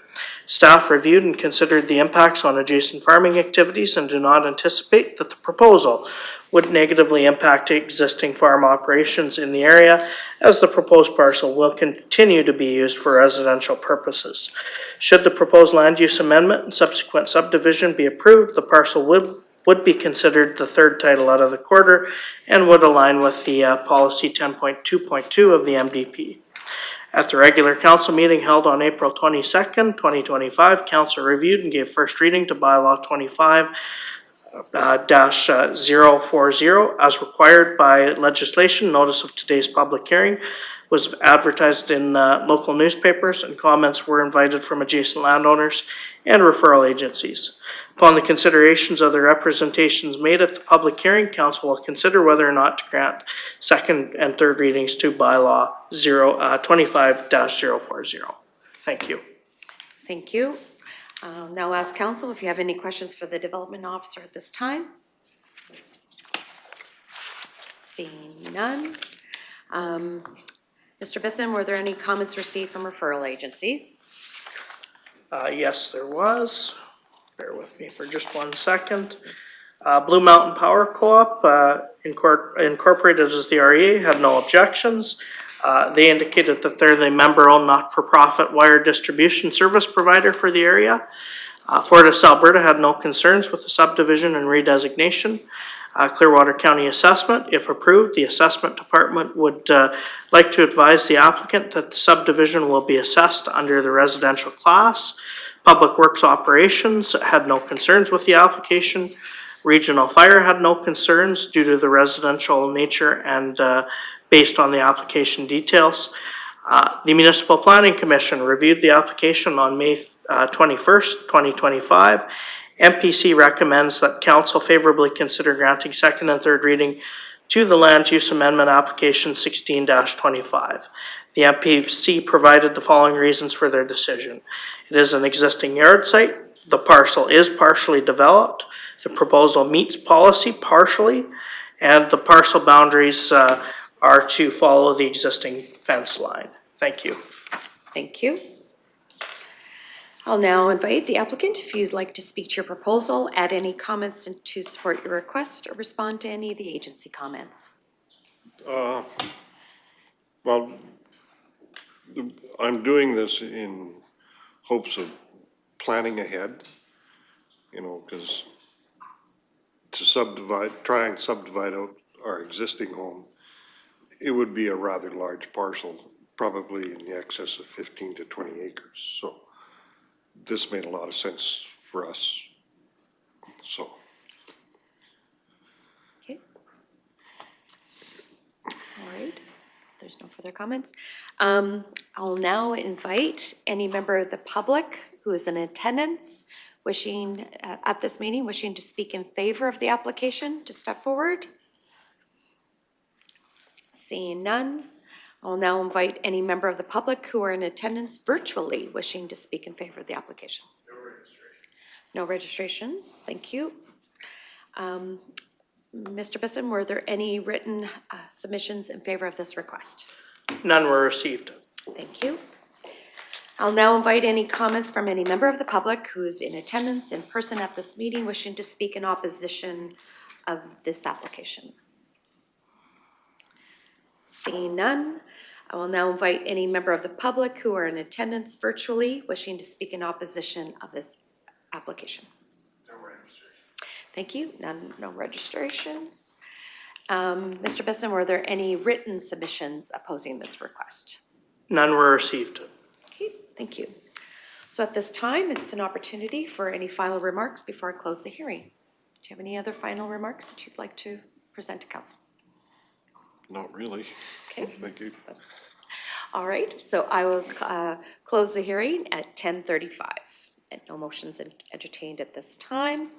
And we will move to item 5.4, which is the consideration of second and third readings. And I'll turn it back to Mr. Bisson, please.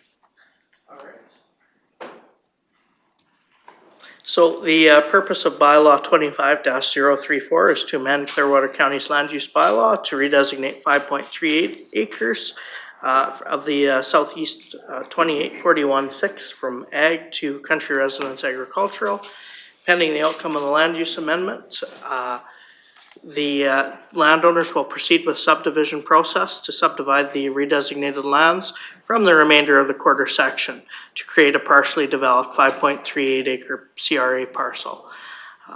At the regular council meeting held on April 22nd, council reviewed and gave first reading to bylaw 25-034. As required by legislation, notice of today's public hearing was advertised in the local newspapers, and comments were invited from adjacent landowners and referral agencies.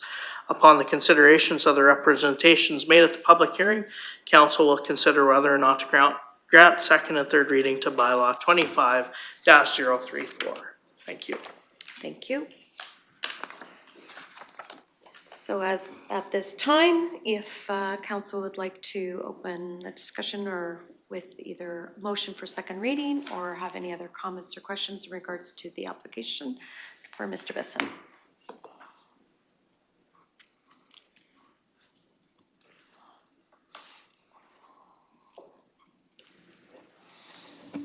Oh, sorry, Councillor Ratcliffe. Thank you, Reeve. I will make the motion then to grant second reading to bylaw 25/034. It's a partially developed yard site, fenced already. It just makes sense. Thank you for the motion. Are there any comments or questions on the motion?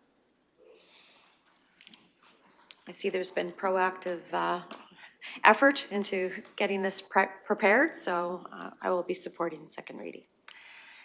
Any other comments or questions? I'll call the question. All those in favor of second reading? Those opposed? That motion's carried. Looking for a motion for third reading. Councillor Cermak. I will make the motion for third reading.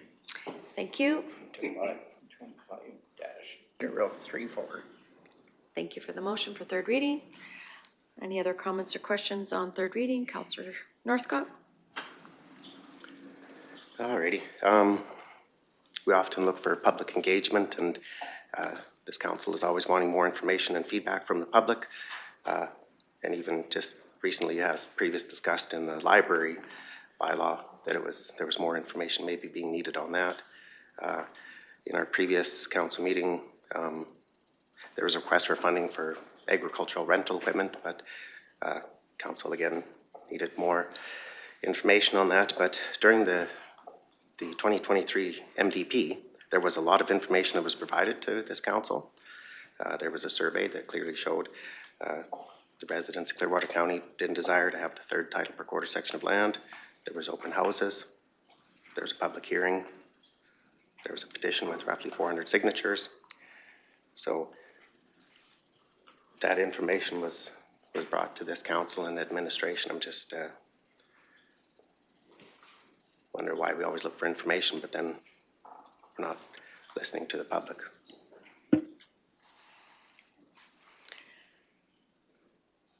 Third readings on the floor in regards to this application.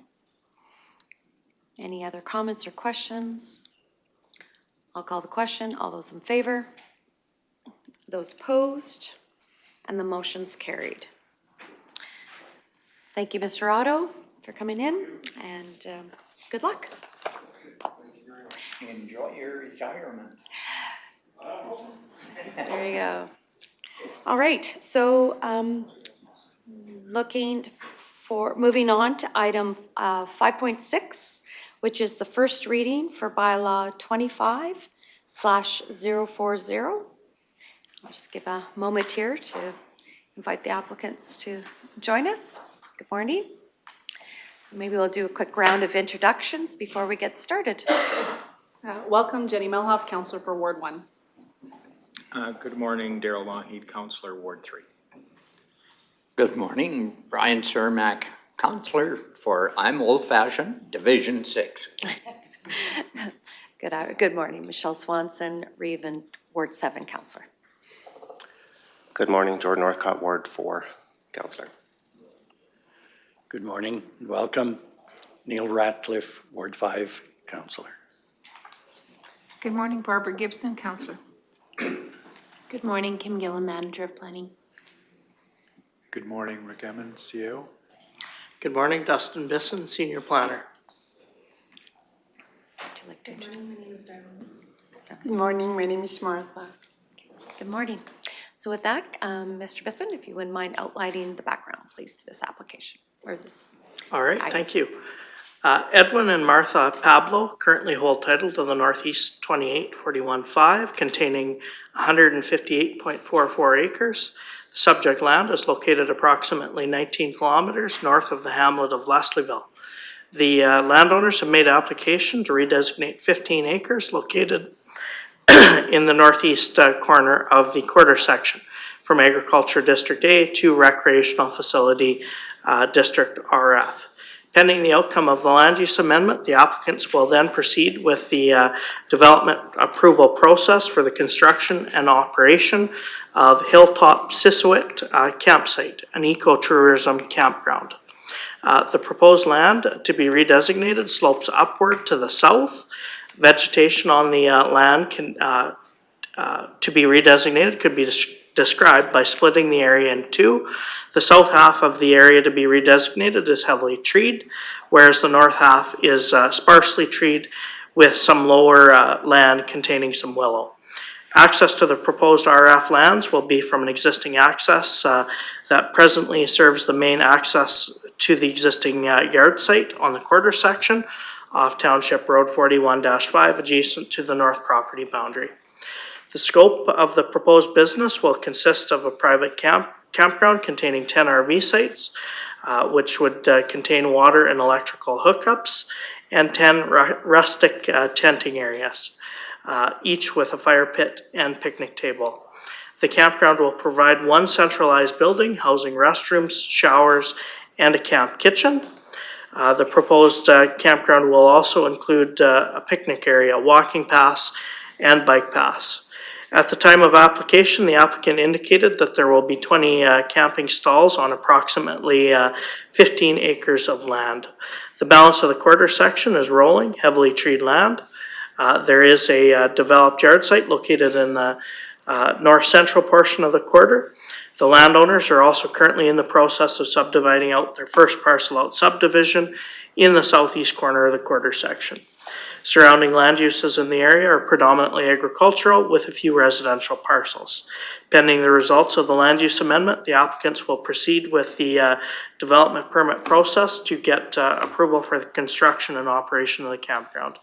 The attached package provides more detail on the proposed development, and the applicants are present and will be able to speak to the proposal. So I'll just outline a couple of the policies that stand out here from the MDP that are a little bit different than what we do with our residential parcels. So economic prosperity, we want a diverse mix of economic activities and sectors providing employment and wealth creation. MDP policy 5.2.3, subdivision development on agricultural lands. Similar to redesignating for residential purposes, we need to consider the impacts on ag lands. MDP goal 7.1.1, we want to continue to recognize existing economic activities throughout the county, such as agriculture production, tourism, and the responsible extraction of natural resources. 7.1.2, we want to promote appropriate economic development activities that enhance and diversify the local economy. MDP policy 7.2.28, we want to encourage tourism on land uses, tourism land uses to locate in the county and may accommodate appropriate tourism land uses in suitable locations. The suitable locations identified but not limited to our development nodes along the David Thompson Highway, our growth hamlets, provincial parks and recreational areas, areas having other amenities, values for tourism, land uses, and appropriate accessibility. MDP policy 8.2.11, campgrounds and recreational uses, the county recognizes the potential and contributions that campground and recreational uses have for economic development.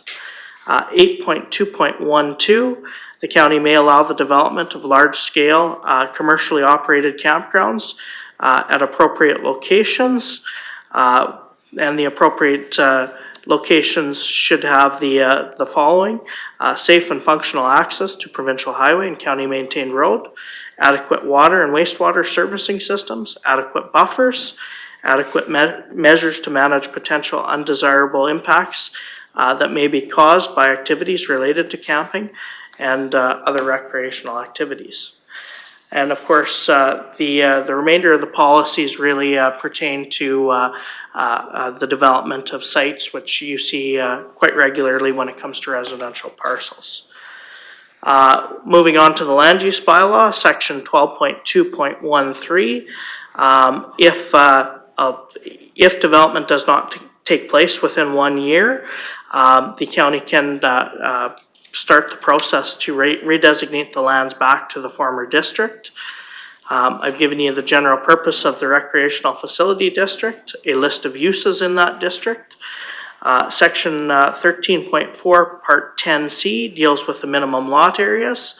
13.410L deals with the maximum allowable density, which is listed at 7 sites per acre. As we move on to policy considerations, the proposed redesignation is to allow for the operation of a campground on the subject property. The proposed area is 15 acres in the northeast portion of the quarter section. MDP goals 7.11 and 7.1.2 discuss that the county should promote appropriate economic development activities that can enhance and diversify the local economy, as well as recognize economic activities throughout the county, such as tourism-based industries. The applicants are proposing 20 sites on 15 acres, which would be approximately 1 site per 0.75 acres. Per the land use bylaw, the maximum 7 sites per acre, so this is well under the allowable density. The applicants are proposing to use the existing access onto a county-maintained road.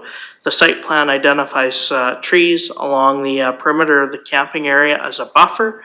In addition, they have proposed to provide water and electrical services to the RV sites and a washroom building for guests to use.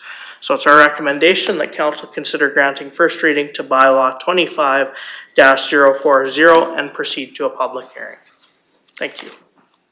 Thank you, Mr. Bisson. Are there any questions for Mr. Bisson or for the applicants at this time? Not looking for a motion. Councillor Milhoff. Thank you, Reeve. This is not being considered for subdivision, like it's not in conjunction with the subdivision application? No, it's not. It's just the redistricting? Just for redesignation. Okay, supplementary? Yeah. Are the applicants planning on doing any of their own public engagement as well, to see community feedback on the development? I'm not aware of the applicants planning to have an open house or anything like that, but perhaps that is something that could be suggested prior to the public hearing. Thank you. There's other lights. Okay. Councillor Gibson? My question is, because you are having public there, the water system, does it have to be checked on a regular basis, or what is it to do with that? So when it comes to the water system, it has to meet provincial standards. I believe to meet codes, because it is a public use, I believe that is the case if it's being used for drinking water purposes. Okay, so sorry. Yeah, go ahead. So it is checked on a regular basis, the same as our water would be in Caroline? I believe that would be the case, yes. Okay, thank you. Okay. Councillor Ratcliffe? Just following along with that question, then would this need to be treated water? Would you know? Go ahead, Mr. Bisson. Okay. I would have to wait to get comments back from Alberta Health Services before I can. It's been a while since I've dealt with a campground, so. Okay, great, thank you. Counselor Cermak? Yes, seeing this isn't a subdivision, this RF district, what is the taxation on this parcel of land? Will it stay agricultural, or does it kind of go industrial? Or commercial, or what does it go? So it would become part of, so the 15 acres in the northeast corner of the quarter section would be identified as recreational facility. It would remain part of the quarter section because it's not being subdivided. I believe our assessment identifies these quarters as multiple uses being listed on the quarter, but recreation is its own separate use. I guess it would be similar to commercial, if you will. So taxed accordingly? Yes. Okay, thank you. I think this is a fabulous idea. I think we need way more of these in our county. I think this is fantastic so I like the concept. I read your business plan. I think it's great. So I'm looking forward to hearing more at the public hearing and going from there. So I think I will be in support of first reading. Whoever wants to make that motion. Go ahead, Councillor Mello.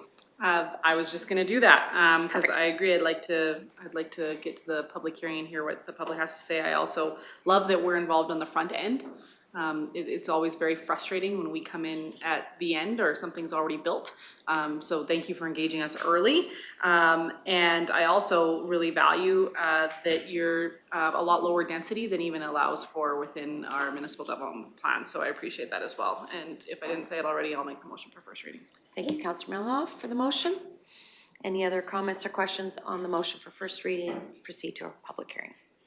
Seeing none, I'll call the question. All those in favor? And that motion's carried. Thank you. Thank you for coming in today, and we'll see you at the public hearing. So with that, we're going to take a quick 10-minute break, please.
Welcome back from our break.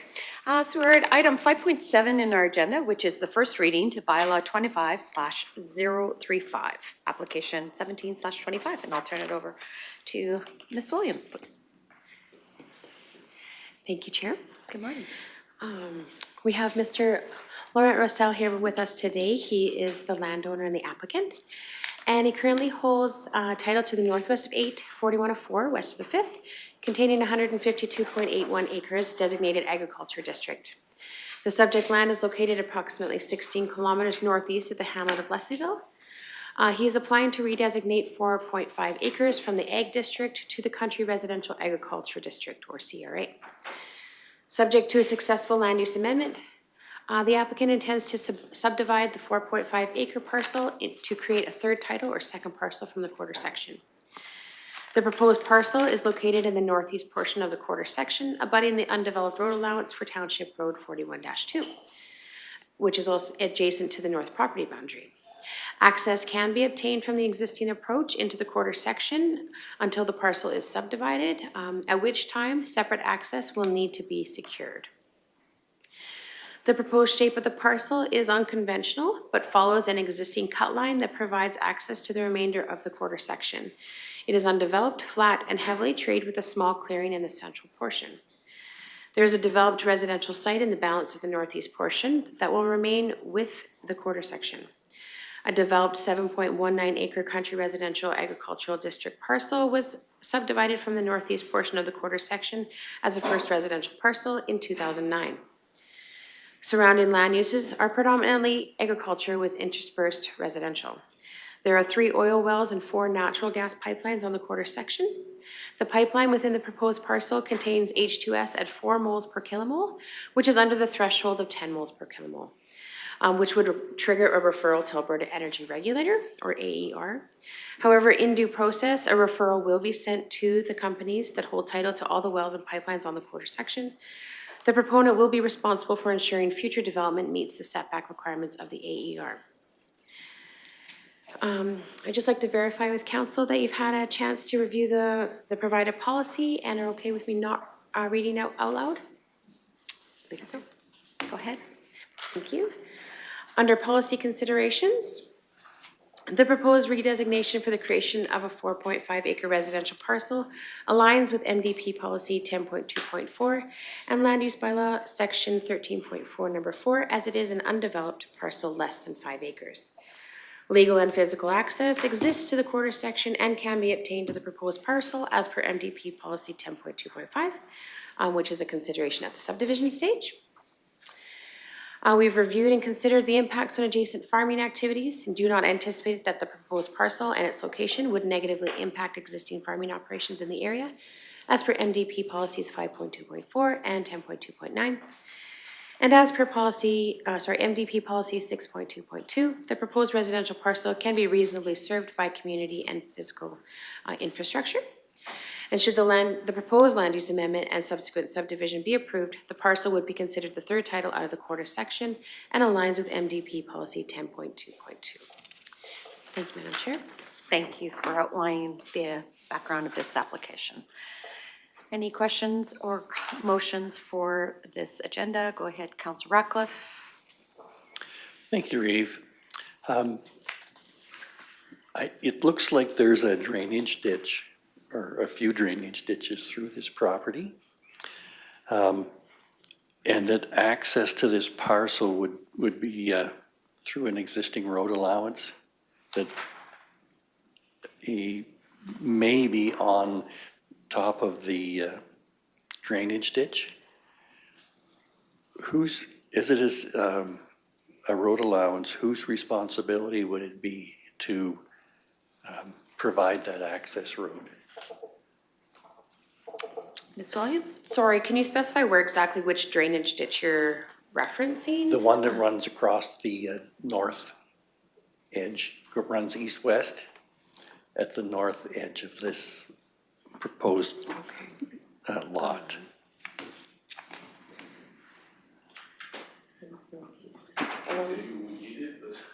Along the proposed parcel? That's what I know. On the east side of the proposed parcel? North side. North side. There is trenches going that way and that way on the Yes, property. Yeah. I see that. So I bought that land in 1999. Those trenches were here by that German guy living at the Konings, that little red house you see. He was trying to drain the muskeg, but he tried to drain it north. When I bought the land in 99, I realized he's draining south, not north, so he pretty much flooded the whole land actually. So I did break the beaver dam at the south, and it was, yeah, but I didn't do it. It's prior to 1999, that those trenches, they're here a long time, and I don't know when he did it. Thank you. Just confirming with Rick that if there is a drainage ditch there, they wouldn't have had permission probably to do it, and I don't believe it's registered by Alberta Environment at this time, so. Yeah, but there isn't a road there. It looks like there is not an actual road to that plot at this time, so. Correct. It is to the edge of the quarter section, or it's like, partially into the quarter section, so pending approval of the land use amendment and the subdivision, a condition would be that they have to construct road to get to that proposed parcel. And who would be responsible for The constructing applicant that would road? be. No, Yeah. okay, all right. Thank you for clarifying that. Councillor Lowy? Thank you, Reeve Swanson. I know sometimes we have some challenges with the map overlays and looking at I'm seeing that pipeline right away. Obviously, the pipeline is probably where the clearing of the trees is and not so much where the yellow lines are drawn. Is the edge of the proposed parcel on the edge of that right away as opposed to being kind of overlapping? No, it's within that right of way, Okay. yeah, so, sorry, could you possibly go to this map? The contour, yeah. So, so the south boundary is what he's cleared manually to access the rest of the quarter, but yeah, so the proposed parcel is partially within that pipeline right of way. Can I say something? Just because I live there. What you see on the map, if you see there was one first, so the east one pipeline, that's where the tree already started to grow. But what I want to subdivide and where I did clear a fence line to be eventually, it's like out of the pipeline, like there is 3 pipelines tubes I'm talking, then there is a clearance for each, and I want to be like out of the clearance, so right on the edge if you want, to avoid all the headache of those guys, but I don't know much. Yeah, that's what I did. But I will not be on the pipeline if clearance, I mean, because you see it grow back, the first one, you can see those trees line, right? If you, yeah, so the red line will be more on the yellow line, that's where it will be. Like that red line on that map, it will be more the yellow line, the red will meet the yellow. I will be in the trees, because they came and clear, and you can see that even if the new trees grows, you see the difference, right? It's young trees. So I stay out of the clearance allowance, I don't know what you call it. Okay. So I thought to avoid all the headache of those pipelines. Okay, But so then you're that's why thinking that maybe those yellow lines are So quite the red line accurate. will be on the yellow line, actually. Okay. That's where I clear, we don't really see on the picture. Okay, we might have to look at getting a survey done for that then. Yeah. Yeah, I was waiting for you for guys the first. final and size, decide yeah. to- Yeah, and for the road access, I already put the culvert and some sand on it. Because when we subdivided the 7 acres for my mom back then, they did sell to Bruce and Susan now, we did do the approach ourselves. We put, like you guys asked, that culvert, and we put some sand and gravel to the property. That's what we did. So I did the same thing for the other one. It's already done. But like that your approval is there. I did put that culvert like we did for mom back then. Yeah. So there is an access separate from my worst case. They could use mine, and I don't know what you guys is correct to do or not. Okay. But that's what the land looks like right now. Thank you. Ms. Gillum? I was just gonna note that those pipeline markers are just an approximation, they're often off. It's just like based on an AER layer, but an actual survey, like during the survey, they could mark the edge, like to make sure that the pipeline's just, with the survey sketch, it could indicate where the edge of the right of way is. There is markers right now from the pipeline company, and Yeah. that's what I based on. There often is, but yeah, it's, they're that's why I'm like, the usually marker not is here, I'll accurate. stay there. That's what I did. Yeah. Thank you. Follow-up, Councillor Lowy? No. Okay. Councillor Meloff? Thank you, Reeve. My questions are actually along the same lines as Councillor Radcliffe's. With regards to the separate access that will have to be secured and built if this is to go through. Because it can be a condition, then it's not subject to our endeavor to assist policy? Because if it becomes a condition, then that's not a provision that can be utilized, correct? They could talk to Public Works. I'm not sure if they would, unless it, no, okay. Ms. Gillum? I can just clarify. Yeah, no, the endeavor to assist is basically to ensure that there's access to the quarter section, basically, which there already is. In creating this parcel, they need to extend that access, so that would be completely at their responsibility to go just past the parcel and have a turnaround. And Brian would indicate that in the subdivision referral and then in the condition, which we have done that before. Okay, thank you. Councillor Cermak? Yeah, I'm still kind of vague about this too, where the access is to this property. Is it gonna remain on the road allowance? Or is it gonna drop down into private land? Yeah, just a little bit past, no, it'd be on the road allowance, they'd have to extend the road to just past that, east boundary, a little ways past them, because they have to put a turnaround in, so they always make it go past the parcel a certain distance, and that's a public, but it would be on the road allowance, they'd have to extend the road for access. Okay, so then that would be to our standards? Yes. And then when it's built and approved by our county, then we take it over and maintain it. Correct. And it's gravelled and everything to our standards. Okay? Okay, thank you. Any other questions or comments in regards to this application? If not, looking for a motion for first reading. Councillor Lai? Move first reading. Thank you. Any comments or questions in regards to first reading? Seeing none, I'll call the question. All those in favor? And that motion's carried.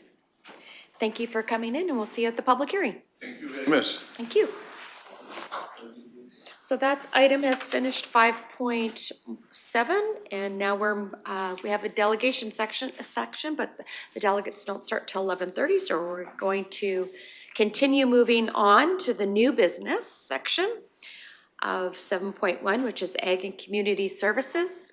And I'll invite Ms. Graham to return and join us again for item 7.1.1, which is the 2028 Alberta Summer Games bid. Good morning again. Hello again, everyone. So the 2028 Alberta Summer Games bid. During the April 12, 2025 Strategic Planning Committee meeting, Council discussed the opportunity to submit a bid for the 2028 Alberta Summer Games with the Town of Rocky Mountain House. At this stage, we need to establish if Council would like to partner with the Town of Rocky Mountain House and submit a bid. A letter of intent to bid requires a resolution of support from both the Town of Rocky Mountain House and Clearwater County Council. If Council were to support this bid being submitted, the next step would be to create a bid committee. This committee would create the bid, including the budget. Once created, the proposed budget and bid would come to Council for approval. When the Town and County last submitted a bid, each municipality committed $300,000 toward the games. We do not know what the costs will be administratively to create the bid for the games, as the amount of time it will take will be dependent on what the bid committee is looking for.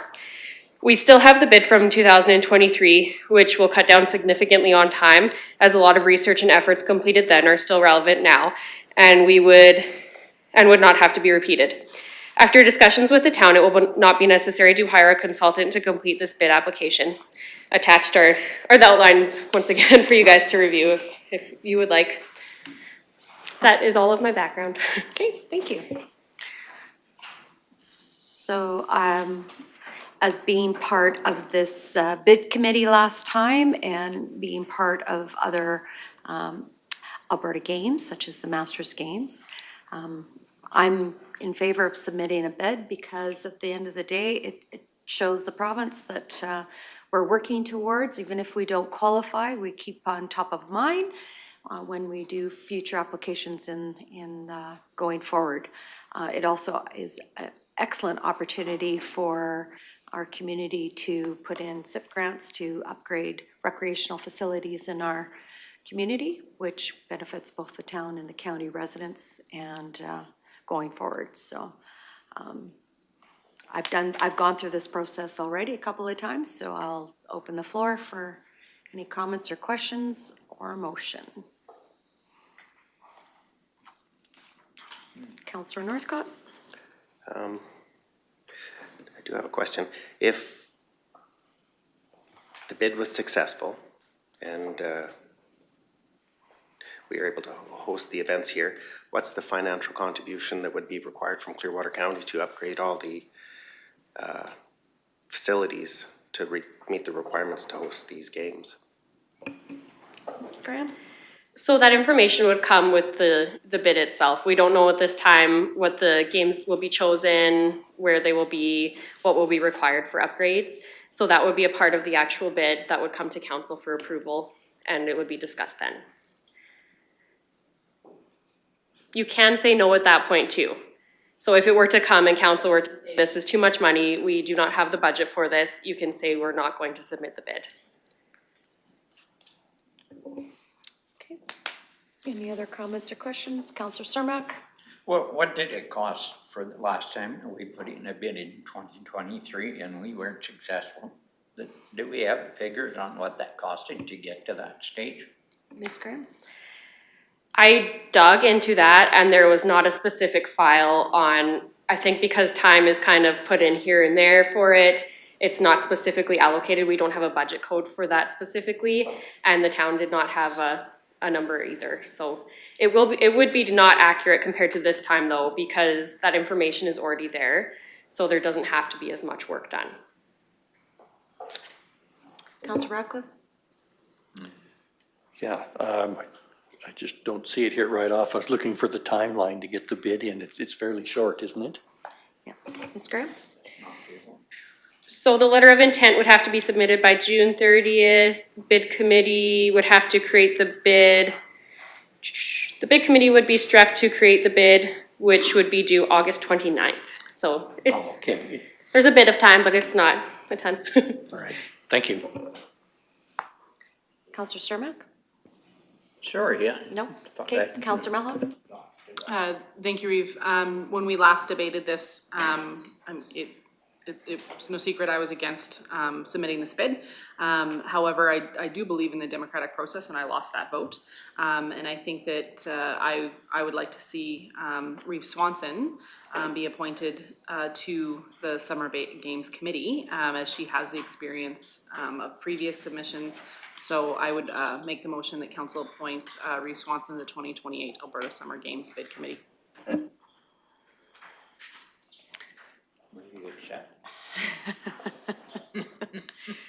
It's water off a duck at this point in time, so, but be happy to fill in the rest of council, so I think that would be fine going forward.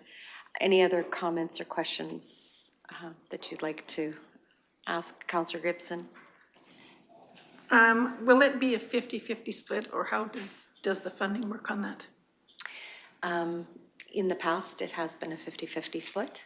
As far as as indicated in the background, each municipality committed, the 300,000. That was for the past bid application. Now, going forward, on the bid committee, we'll get together, outline as some of the questions that Councillor Northcott has referred to, is what would upgrades be, what events would be chosen, etc. It would be a wholesome bid package so that we share with the balance of councils as just where things are going to be located, the numbers, the whole 9 yards. You get a comprehensive bid package that would come back before the end of August, or it'll be at our end of August meeting, and you can ask questions at that point in time in regards to what there will be a request at that time, a commitment for each council to commit at that point in time of financial outlay. Understanding that there is some grants that the Alberta government does put forward with these games as well, so that will also be included. So. All right, so a motion on the floor to appoint the Reeve to the bid committee. Any other comments or questions? See, get One Councillor Lougheed. comment, I think it might be valuable for future decisions of council too, as we're looking at a proposal to support these games, that we recognize that those recreation facilities both in the town and those ones outside the town are funded differently, in that we have facilities within the town of Rocky Mountain House that are shared funding on that, and then there are recreational facilities outside the town that are not shared to that. So hopefully we can find those benefits and an accounting of how that really affects each individual council's budget in this process. And some of those legacy facility improvements, I think, are a great benefit to our community. I'm not trying to detract from that at all, but I think we have to be responsible for the tax dollars we have and our recreation dollars as well. So. Agreed. Thank you for identifying that. All right, I'll call the question. Oh, Councillor Cermak, do you have a question? Yeah, do we have to make a motion that we support the partnership with the town first? Or do we? Councillor Melhoff has jumped the gun with the second one. I understand that. We'll go back to the second one, or to the first staff recommendation. Okay. Right after that, that's okay. You want me to withdraw? No, we can do the second one first. No, I'll do the first one second. It's okay. That's okay, that's okay. Okay, all right. So all those in favor? Michelle, yes. Yes. Thank you. And then Councillor Cermak, you'll make the first motion. Yeah, council supports a partnership with the town of Rocky Mountain House to submit a letter to intent to bid on the 2028 Alberta Summer Games. Okay, thank you. Councillor Ratcliffe? Thank you, Reeve. In the previous, the 2023 bid submission, did we include facilities in Caroline? At the time, no, we didn't, but this So- will be an opportunity. In this one, we did include the facilities in Lesquille and Condor, though. Okay, so that would be some additional work that isn't done yet. Yes. But another great opportunity. For Caroline. They have a Yes. great ball team. Councillor Melhoff? Sorry, now I know why I didn't think that was needed, because I thought we did that motion already and I already lost that. Like, weeks ago. Councillor, Councillor, Ms. Graham? So from strategic planning, I don't remember that's the why. exact motion. You guys wanted more information, which there Okay. wasn't really more budgetary information, so. Because it was in strategic planning, Yes. not at council. Yes. Okay, that's why, because I'm like, I swear I debated this and already voted against this once. Okay, that's why, it was at strategic planning. Yeah. My bad. Councillor Northcott? Yeah, I think that point in time, there was discussion about swimming pools and the number of lanes and all that stuff, but this doesn't have any financial commitment to this, so to see what information comes back from the bid committee that would be needed, and the requirement for funding that would be required to actually host this event if we were successful, I'm interested in seeing that information, so I'll support the motion. Okay, thank you. Councillor Melhoff? Thank you, Reeve. Well said, Councillor Northcott, because there was many things that were like mandatory on that list that we were given, where you had to have those things. So it'll be very interesting to see what the package comes back with. And I'm hoping it's not gonna be super onerous, considering we've already done this once before, as already stated. So I'll support it as well to get back the information. I am concerned about using this extra time for something that seems like we would not be successful, but we'll see what the package comes back with. Okay, thank you. So with that, I'll call the question for the motion to partner with the Town of Rocky Mountain House to submit a letter of intent to bid on the 2028 Alberta Summer Games. All those in favor? And that motion's carried. Thank you. Thank you, Ms. Graham. We'll be in touch. So I'm going to move on to our delegation. We have a delegation from AltaLink Wildfire Mitigation Plan, and I see our representatives are here from AltaLink, so welcome. Yeah. Good morning.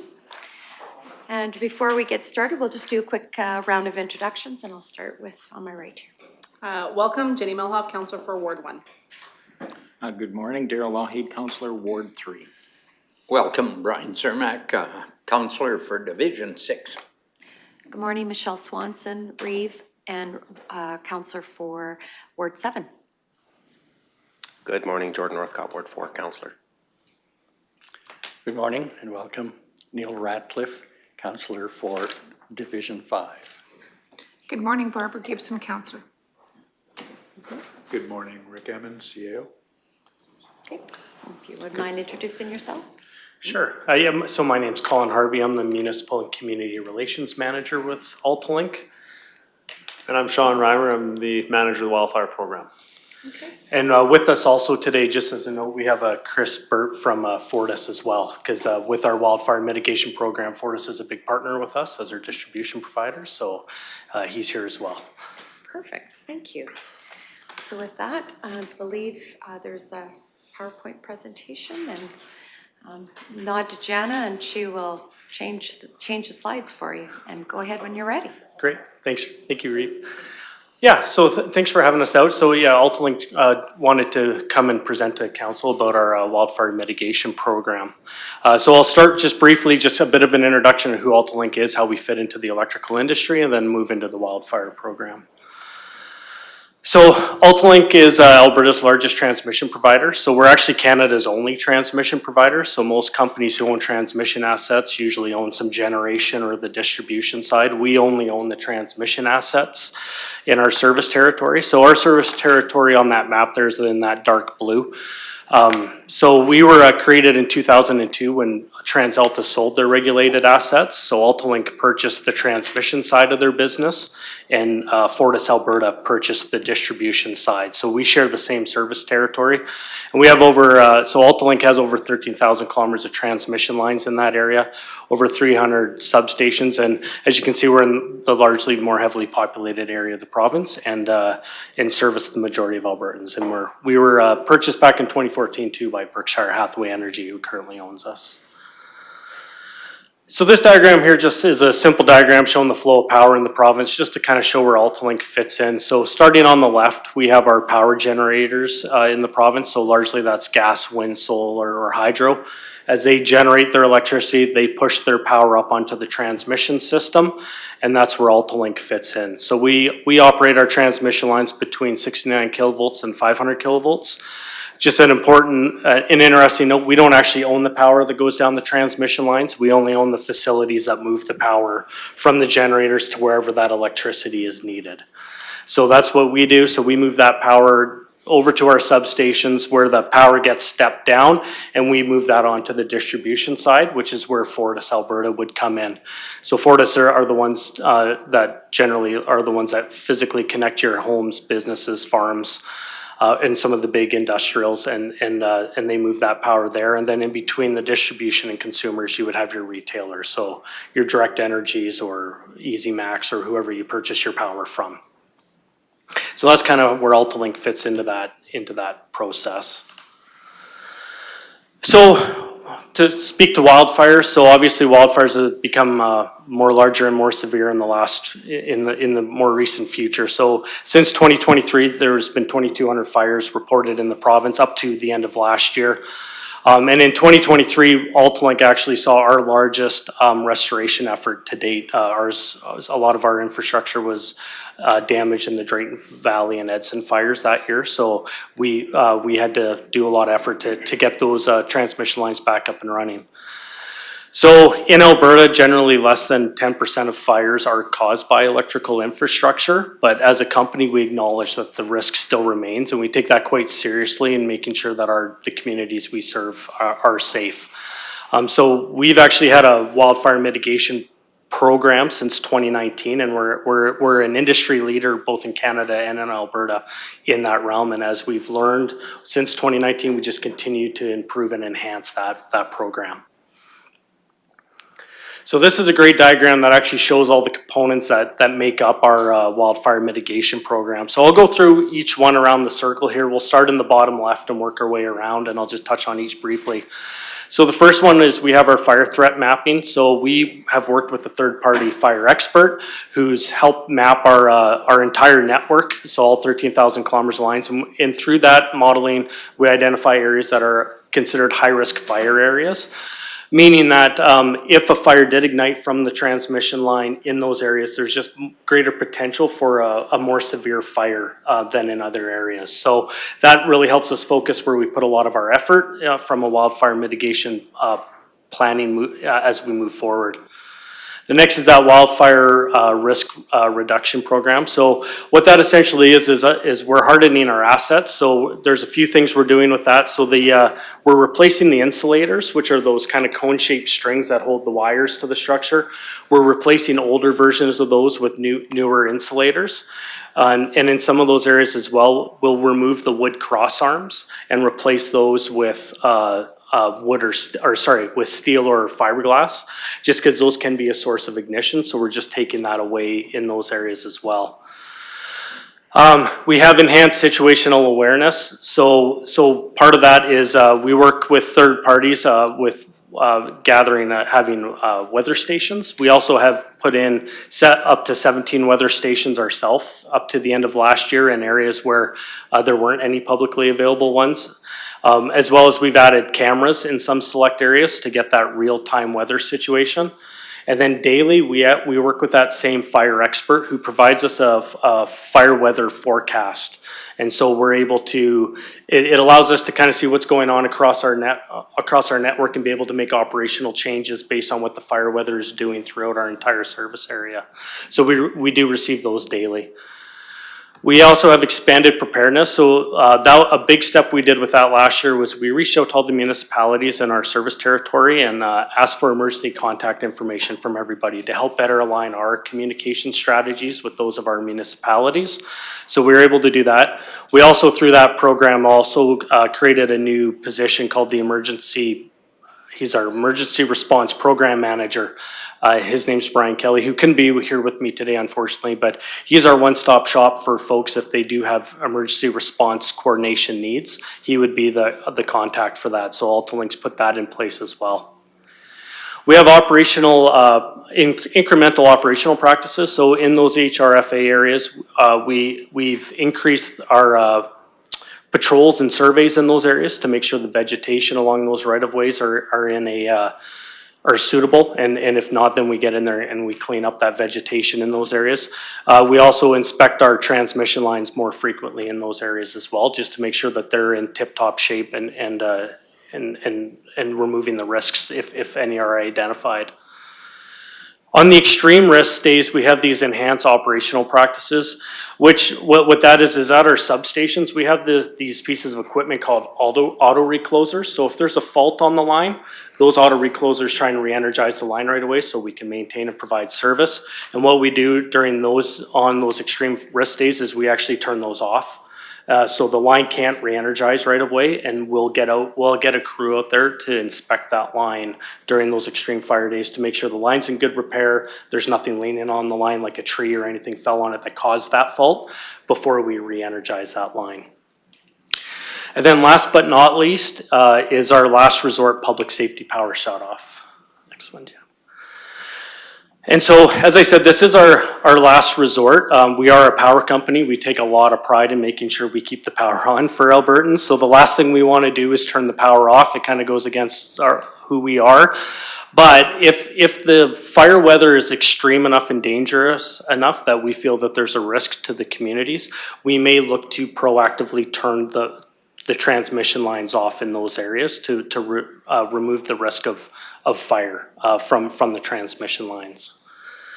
And so not one factor really drives that. So we look at a variety of factors. So the first four on this diagram here would be what I would call our proactive approach. So this is when we're monitoring the fire weather. So we'll be looking at the wind conditions, the humidity levels, how dry the vegetation is, how dry has it been, and using those real-time observations from our weather stations, cameras, etc., to make a decision if we should be moving into a public safety power shutoff.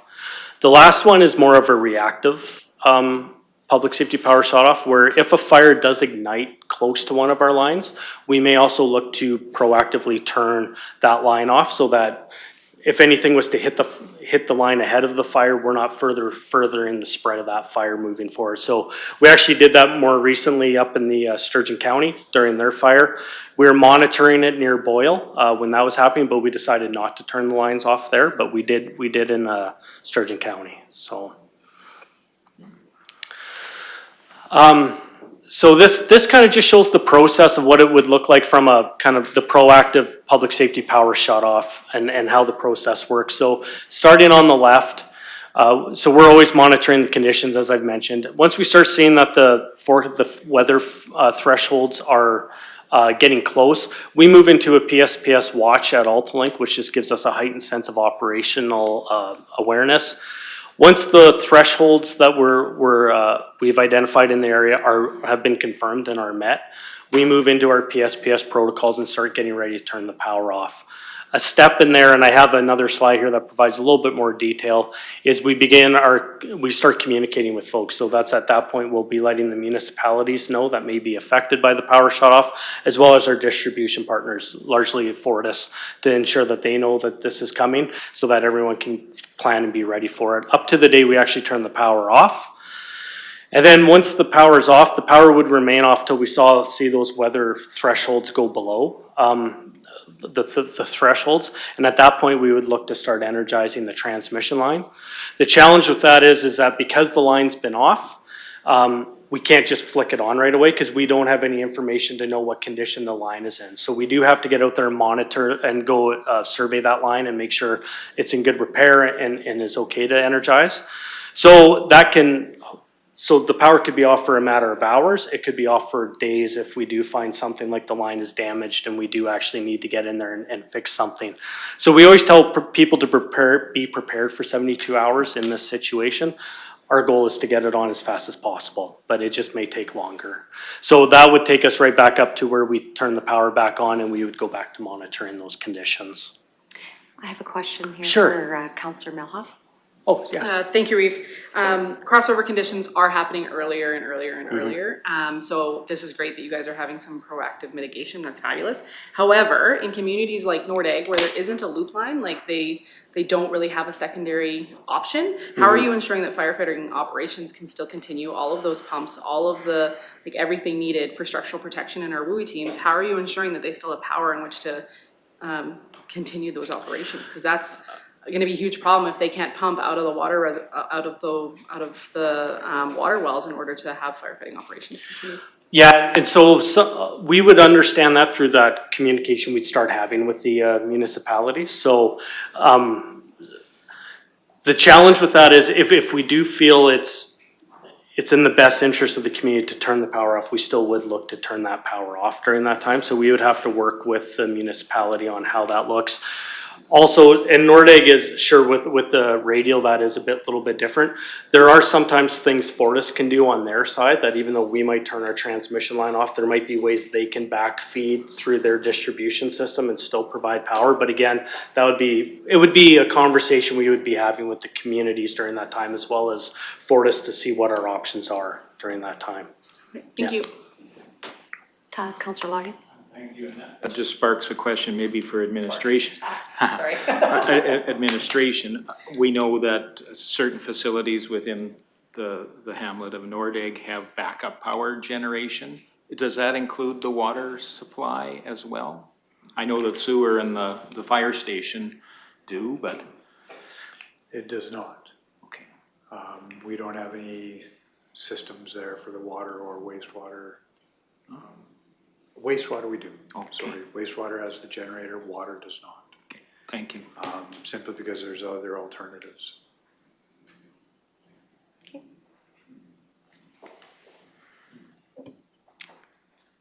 Sorry.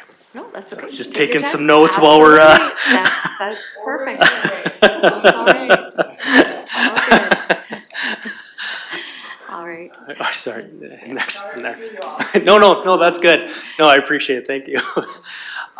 So this here just kind of, and this will kind of maybe help answer a little bit of that in terms of our communication process. So this is more towards this is our best case scenario of how we would ideally like to message with the communities as we start moving towards a PSPS. So this would be ideal, or our ideal situation in like a forecasted PSPS. Obviously, the reactive ones, if a fire starts up and we got to get that line off, it can be a little bit faster than what this is going to be. So we may not be able to hit all these steps all the time, but ideally this is what we're hoping to do. So right now we do have a weekly email that goes out to folks that just give some of the emergency management folks an idea of whether we are or are not seeing a trend towards the PSPS. So to kind of give that weekly update. Once we start seeing that we are going to be moving into a PSPS, at that point, 7 days out, we'd be talking to the emergency management folks in the communities and the other agencies, just so that they can begin to plan on their side, see what that's going to mean to them, and start getting themselves figured out on that. 2 to 4 days out, that's where AltaLink would start our incident command structure, joint information center, and we'd be also letting the municipal leaders know at that time as well that this is coming.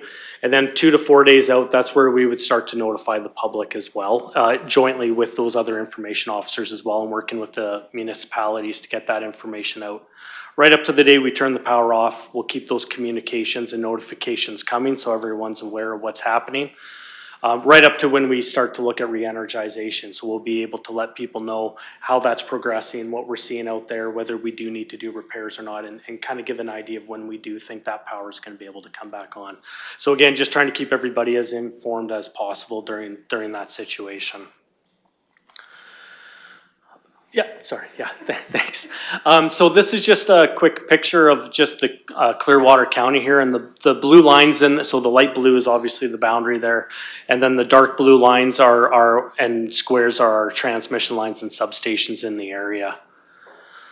And so these polygons that kind of got added to the map here, these are the areas that we've identified as high-risk fire areas. So again, it's not that fires can't ignite outside of these areas. This is just where if fires did happen along the transmission line, there's just potential for greater impact from that fire.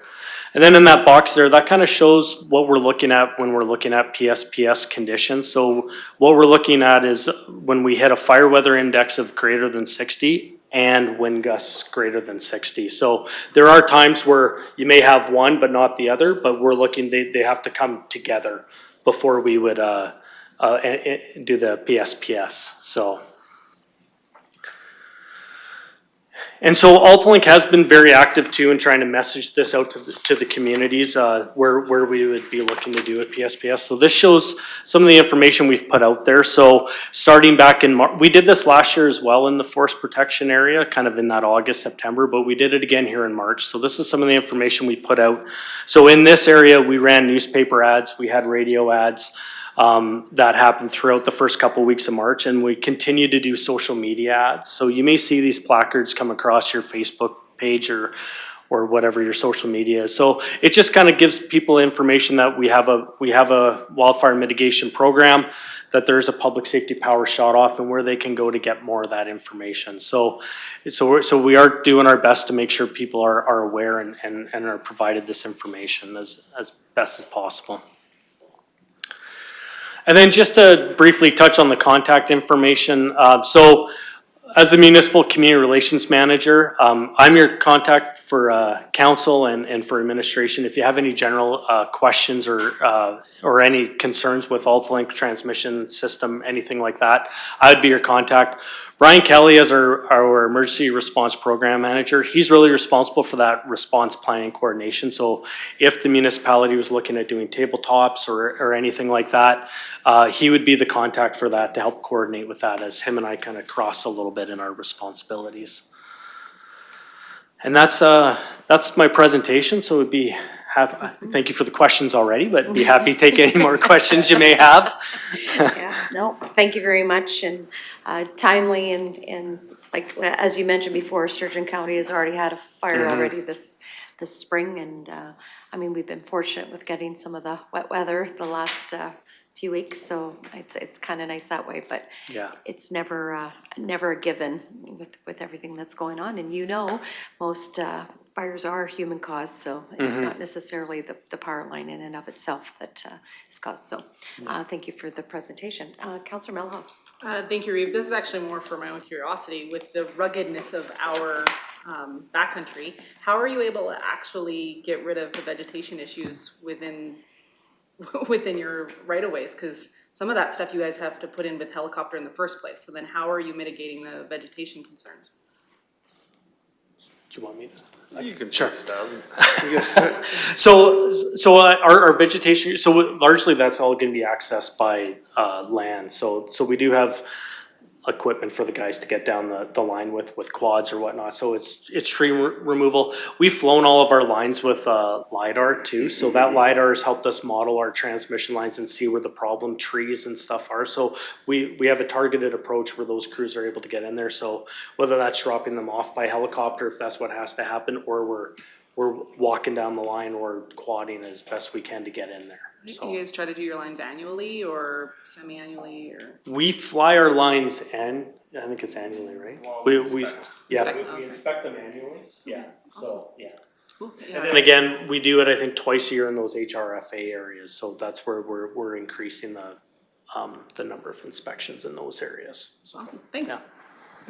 Maybe I'll add, like, in the HRFA areas, we actually have a program we're planning to end in 2027 to address all the danger trees that we've identified from the LiDAR over the last few years. So hopefully we can finish that by 2027 and then we focus on the rest of the vegetation outside of HRFAs. Any other questions? Councillor Northcott? I was just curious in comparison to, like, there's, discussion about fires, but what about high water events for flooding and stuff? Does that have much of an impact or on your guys' infrastructure? Yeah, it definitely can, and that's where Brian's role from that emergency response planning comes into. So obviously going through like the 2013 floods and stuff like that, we definitely had some of our infrastructure impacted through that. So that is part of our emergency response planning as well. Yeah.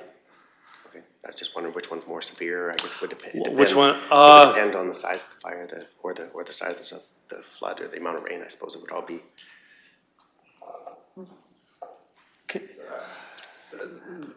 That's actually a tough, yeah. Yeah, I'd say as an event, they're both equally as concerning depending on what's happening and where those events are happening and how that's gonna impact our facilities. Right now, just the wildfire program and with how wildfire's been a big events on the landscape, that's been a large focus of ours. Not saying that we're not worried about flooding, and if we're getting into that, we're working with those groups too to manage that as best we can. Yeah, I would say, to add to that, we're prepared for any natural disaster emergency event. We have a command structure we've set up. We've been through fires and floods, which we have some experience with, unfortunately, but yeah, with flooding, we would stand up our command structure and address any issues that we have with that. Thank you. Councillors, or Gibson? Are you in charge of the polls? Are the polls part of your jurisdiction? Yes, on the transmission side, they absolutely are, yeah. Do you replace them with metal poles when, in areas that are high fire areas? It's a mix. I would say it depends, but we do have steel poles that we actually just replaced a section of line down in Pincher Creek last year. At the end of last year with all steel poles, replaced 2 lines actually with 1 steel pole. So in areas we would target steel if we can, if it makes sense, but otherwise we'd still use wood with either fiberglass or steel cross arms and insulators. Okay, thank you. There's no other questions. I would entertain a motion to accept or to receive the presentation as for information. Okay, thank you, Councillor Milhoff. All those in favor? And that's carried. Thank you for coming in, gentlemen. We appreciate this, and we'll see you again, and hopefully you have not a busy summer. It's just slow and easy. Hopefully not, yeah. Same to you. Thank you. Hey, thank you. Thanks for coming. So with that, we'll move on to, I believe, Public Works. Oh, Jessica's here? Okay, perfect. I didn't see she's around the corner. We have a delegation for 11:45, or a few minutes late. Jessica Moncrief from McNutt subdivision. Hello. I didn't see you around the corner. I apologize. Good morning. Maybe we'll do a quick round of introductions, and we'll start here with my right. Welcome, Jenny Melhoff, Councillor for Ward 1. Good morning, Daryl Wahid, Councillor Ward 3. Good morning, Brian Cermak, Councillor for Division 6. Hello, Michelle Swanson, Reeve, and Ward 7 councillor. Good morning, Jordan Northcott, Ward 4 councillor. Good morning, Neil Ratcliffe, Ward 5 councillor. Barbara Gibson, councillor. Good morning, Rick Emmons, CAO. I'm very nervous. That's all right. That's okay. Not my strong suit. Okay. So I'm going to read because that's probably easiest for me. You bet. Good day, Reeve Swanson, Deputy Reeve Cermak, and respected councillors. Thank you for taking the time to hear my request today. My name is Jessica Moncrief, and I am a lifelong resident of Rocky Mountain House. I currently reside in the McNutt subdivision. I'm here to represent the majority of the community members who reside in this subdivision. With ever-increasing property taxation rates within the town of Rocky Mountain House, residents of our subdivision are growing increasingly concerned about the high rate of taxation and a disproportionate amount of services we receive in the area. The 44 properties in the McNutt subdivision pay in excess of $249,000 in property taxes each year. These numbers are based off of the town's website for property valuation in 2023. The McNutt subdivision is not supplied with sewer, water, fire hydrants, high-speed internet, or even paved roads. The residents are afforded the service of garbage, recycle, and compost pickup, which is paid for monthly in addition to property taxes. Residents experience higher home insurance rates due to lack of fire hydrants in the area. They also have less options for internet providers as there is a lack of high-speed cable through the subdivision. When approached by one of the residents regarding the poor repair of the roads, I am told this is SB 90, a form of dust suppression road structure. The response was that the county in fact does the work on sustaining this road. In the email from the town CAO, Dean Kraus, in your packages, that was noted. Though the subdivision is taxed as an in-town property, we do not have streetlights, sidewalks, hydrants, or pavement.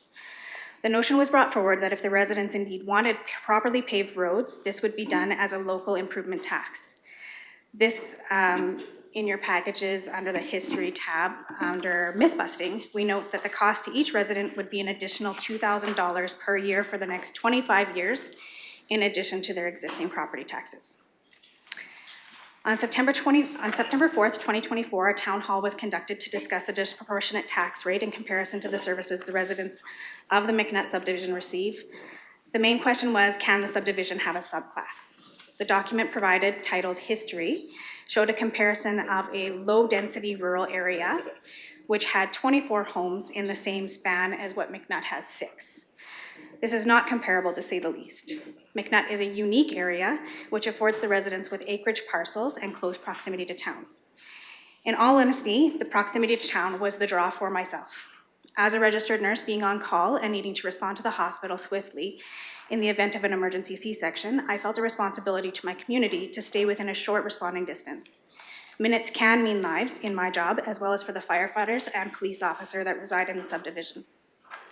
When asked about a subclass, there was an air of threat that if we were to have a subclass, that we would actually increase our taxes. This was noted because of the comparable low-density residential area on 61st Avenue, comparable to McNutt, states that we are actually more expensive to maintain. When asked in this meeting why we can't just go to the county, as the residents receive the same services as county residents, Town CAO Dean Kraus stated, "You can ask the county." So here I am. The residents are not asking for any sort of additional services, just fair taxation for what we do receive. It was also noted in the meeting, the town hall meeting, that if we were to have town services, this would increase our property values and increase our taxes as well. So. Okay. So with that, questions for Go ahead, Councillor Milhoff. Thank you, Reeve. Thank you very much for coming in. I appreciate it. My question is actually for our CAO. Is there other examples of municipalities that have gone the other way, where they've gone the typical thing that we see is annexation from a rural into an urban? Is there other examples where this has happened the opposite direction, where an urban is requesting to become a part of the rural? Not aware of any, Councillor Milhoff. I have been involved in an annexation process in my career, both amiable and not. And the criteria always looked for is, one, it cannot fall within means of perceived tax grab. To elaborate on that, the reason for annexation has to be for justification of lack of growth room. So for this to happen, Clearwater County would have to prove out the need for this land to grow, and it can't be developed. Otherwise, higher levels view it as a tax grab. So those would be the criteria in both. Even if it was amiable, it would still be viewed as to the why. Thank you. Councillor Ratcliffe? Thank you, Reeve. My first question is for administration as well. As far as maintaining the dust control in that subdivision, this is done at the request of the town, I would imagine. Like, it's not something we're managing, we just respond to a request. Sions? That is correct. That falls under our partnership with the town of Rocky. Now, as council is well aware, Clearwater County no longer does SB 90. So those are things that will have to be worked out in the future. Okay, thank you. Thank you. My other question, if I may, Yes, you bet. is I'm not sure what the community is asking of us. You know, is it, do you want lower taxes, more amenities? What would you like us to do? Taxes is what the community is looking for. Okay, because I think the practices for installing those amenities are similar between the two municipalities. So, you know, there may not be an advantage.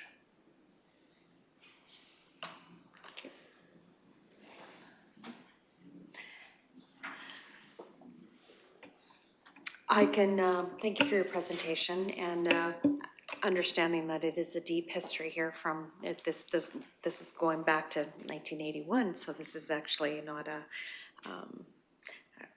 you know, this has been followed up through, I'm sure, throughout the years, so, and I can understand the community's frustration with identifying the lack of services that you've presented to the town as well, so understanding that, I know for myself, I'm, you know, COM and has really identified the fact that we need to have a why if we're going to do the reverse, but again, I can understand the frustration, and hopefully there can be some resolve with working with the town of Rocky, you know, going forward, but thank you for the information and bringing it to light. Councillor Milhoff? Thank you, Reeve. Just continuing with what Councillor Ratcliffe was saying, do we have a comparable subdivision within the county so that they could have an idea of if the work was to be done, the potential hundreds of thousands of dollars of administrative and legal time, because it's my understanding that an annexation is very similar to an amalgamation process based through the MGA, and we're all familiar with how the amalgamation process goes and how much it costs. Do we have a comparable subdivision that we can give them an idea of what this could look like to see if it's even something that they would want to see us pursue? Off the top of my head, I would say the comparables would be closest perhaps Clearwater Estates, and then even a Diamond Willow. Saying that, Diamond Willow is fully self-contained and provides a municipal service, so that even might be a little bit elevated. But those would be the closest multi-lots that I could think of, Councilor Mallon. Yeah, Do we have a comparable tax roll to give them an idea of, like, for example, in our package, one of the tax rolls in McNutt is paying almost $11,000 a year in taxes. Do we have a comparable from Clearwater Estates that we could give them an idea? I Okay. But truly a phone call into our assessment department could gain that. Okay. Or You know, subject to FOIP, of course. I mean, no names would be given out. Of just a course roll not. number, Of course not. But yes. Yeah, or even in subsequent agenda items, if this goes forward, that's information that we can bring back so we can have an idea of what they could be looking at. Councillor Ratcliffe? Thank you, Eve. I can maybe answer some of that and make some comparables to the Ferrier area where the residents pay for dust control. There are no street lights. There are no municipal services really that everyone there takes their garbage to the solid waste site. Taxes are different. They are lower. But the difference is not so much of the value, but of the revenue sources that the county has compared to the town. I think is the main difference in taxation levels. You know, I looked at similar assessments and you know, county taxes are lower, but it's because of the revenue sources that the county has that the town doesn't. Okay. So, and I would find it hard to believe that anyone would think an extra $250,000 of tax revenue, or somewhat less if it was used at the same county level, will consider that a tax grab. It would make very little difference to the county. I would also offer to Councillor Ratcliffe that we have a different tax roll for that. So where our residential rate at is not where the town is at either. So with that, so yeah, absolutely, absolutely. All right, so with that, if there's no other questions, we'll look for a motion to receive the delegation information. Go ahead, Councillor Melhoff. Thank you, Eve. Councillor Ratcliffe, you're absolutely right. It would make very little difference to the county, but it makes a huge difference for those residents. It's them who are impacted, and that's why they're here asking for us to at least look into this and consider it. And if that means that once we've dived into it, dove into this, that it's just not feasible or it can't be done, that's a different conversation. But I think that we owe it to the residents to at least look into it to see if there's anything that we can do, or even work with our municipal neighbors in the town to see what we can accomplish to help these residents. Because it may not make a difference to Clearwater County, but it does make a big difference to them. And I would make the motion that council receives the 11:45 a.m. Jessica Moncrief Midnight Subdivision Delegation as information. Thank you for the motion. Councillor Gibson? Can I just ask one question? In 1981, when the town annexed it, were they promised anything like water, sewer, this type of thing at that time? Ms. Moncrief? From my understanding, speaking with some of the residents that have been there for a very long time, they were actually told nothing was going to change. Their taxes would never go up, but they never received any of that in writing, of course.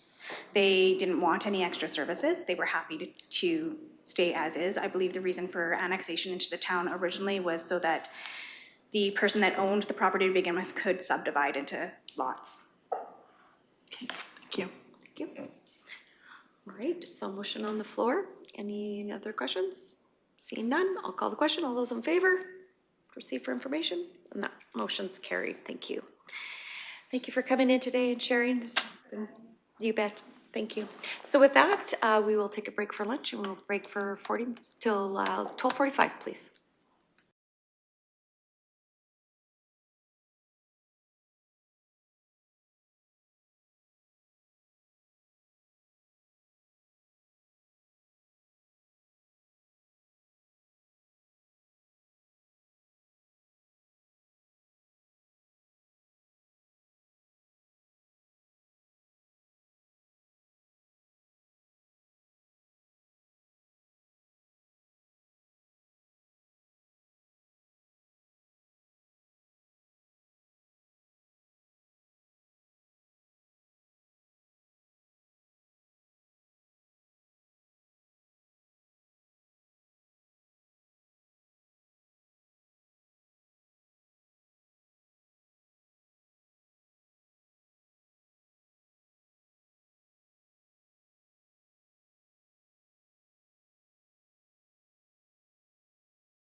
and welcome back.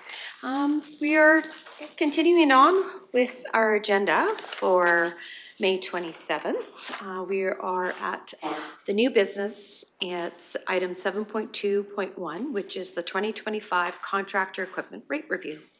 And so with that, I'll turn it over to Director Hansen, please. Good afternoon, Council. So this will be the fourth time this group has seen this item. It is the 2025 contractor equipment rate review. I'll dive right into it. So the current 2024 equipment rate schedule lists the commonly used equipment utilized by the county for day labor projects. Some of these projects include the gravel rehabilitation program, the drainage work program, the ditching program, as well as the dust control program, also the graveling program. Typically, these projects reflect approximately $6.5 million of the annual budget. In 2024, there were 42 contractors that met the minimum hiring requirements for hourly work with the county. Clearwater County utilized 41 or 98% of these contractors. Paragraph 11 of the hiring equipment policy states, to ensure that all equipment hired by the county be paid in accordance with the Clearwater County equipment rate schedule, rates shall be set annually by council considering a percentage of the Alberta Road Builders and Heavy Construction Rate Guide and the county's current rates. Directors or designates are authorized to set rates for equipment that are not covered in the county equipment rate schedule. Council last reviewed and approved the 2024 equipment rates on May 28th, 2024, so just about exactly a year ago. Administration has recently received the new 2025 Alberta Road Builders Guidebook, which of course is the peer-reviewed book that all of industry has input on in developing these rates. Overall, the majority of the equipment rates, there was little to no change, very, very little change. Any changes you might see in the equipment rates, a lot of that would be to do with it was going from a current model to a non-current model or to a previous model. Those are likely the anomalies, but just about across every category, there was zero change from 24 to 25. So we've attached the existing policy, which has the Schedule A from the rates from last year, as well as the revised rates. We haven't adjusted any of the percentage paid for the different categories, so it's identical to to last year, and we are not projecting any budget concerns with the new rates. So with that, recommendation is the council reviews information provided and approves the 2025 Clearwater County equipment rates as amended and directs the administration to include a revised rate schedule in the hiring equipment policy as the new Schedule A. Thank you for that. Any questions, comments in regards to the information provided? And if not, looking for a motion for as staff, per staff recommendation. Councillor Miller. Thank you, Reeve. If these are the same, how are we adjusting for inflation to ensure that our contractors, everything's still staying in line? So with the rate schedule, because we're taking our interpretation of what inflation is for the equipment and contractor realm away by using the peer-reviewed book. So if they feel that likely it's the decrease in diesel fuel costs versus their cost to operate, cost to purchase, depreciation, all that kind of things, they have their formula and how they determine what the rates are going to be. So that's the nice part about using that peer-reviewed book is that we're using that as a reference to, and they adjust quite regularly for inflation. And this is one of the first times we've actually seen a hold the rate for a year. So likely in 2026, when we bring this back again, there'll probably be an inflationary increase depending on what the market does. Excellent, thank you. Sure. Councillor Lai.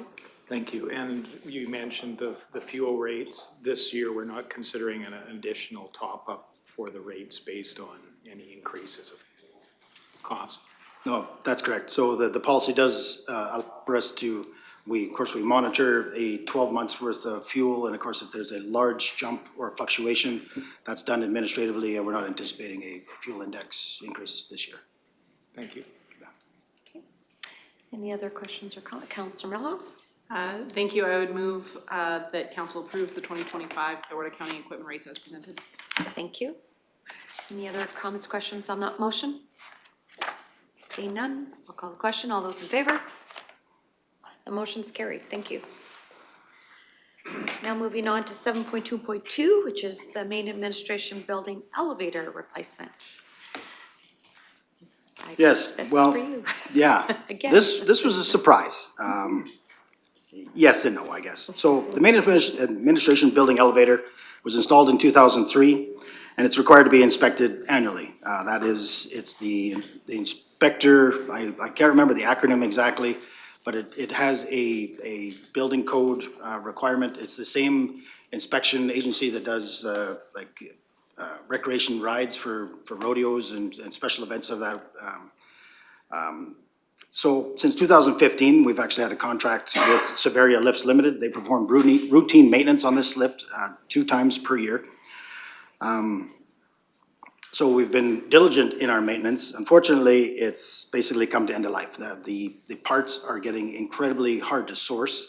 We were actually at a point just recently, we were looking for parts since March of this year, and there was absolutely no indication from the manufacturer when those parts were going to come. So this was come as more of an urgent item to council, and then we just actually got confirmation that these parts did arrive. But recently, it's every 2 weeks. This part will be replaced, and then we seem to have something else. So they said we originally planned on bringing this item back to council as a proper budget item scheduled for 2026, but we feel that it's urgent, especially for this year in particular. We've had a lot of need for barrier-free access into the building.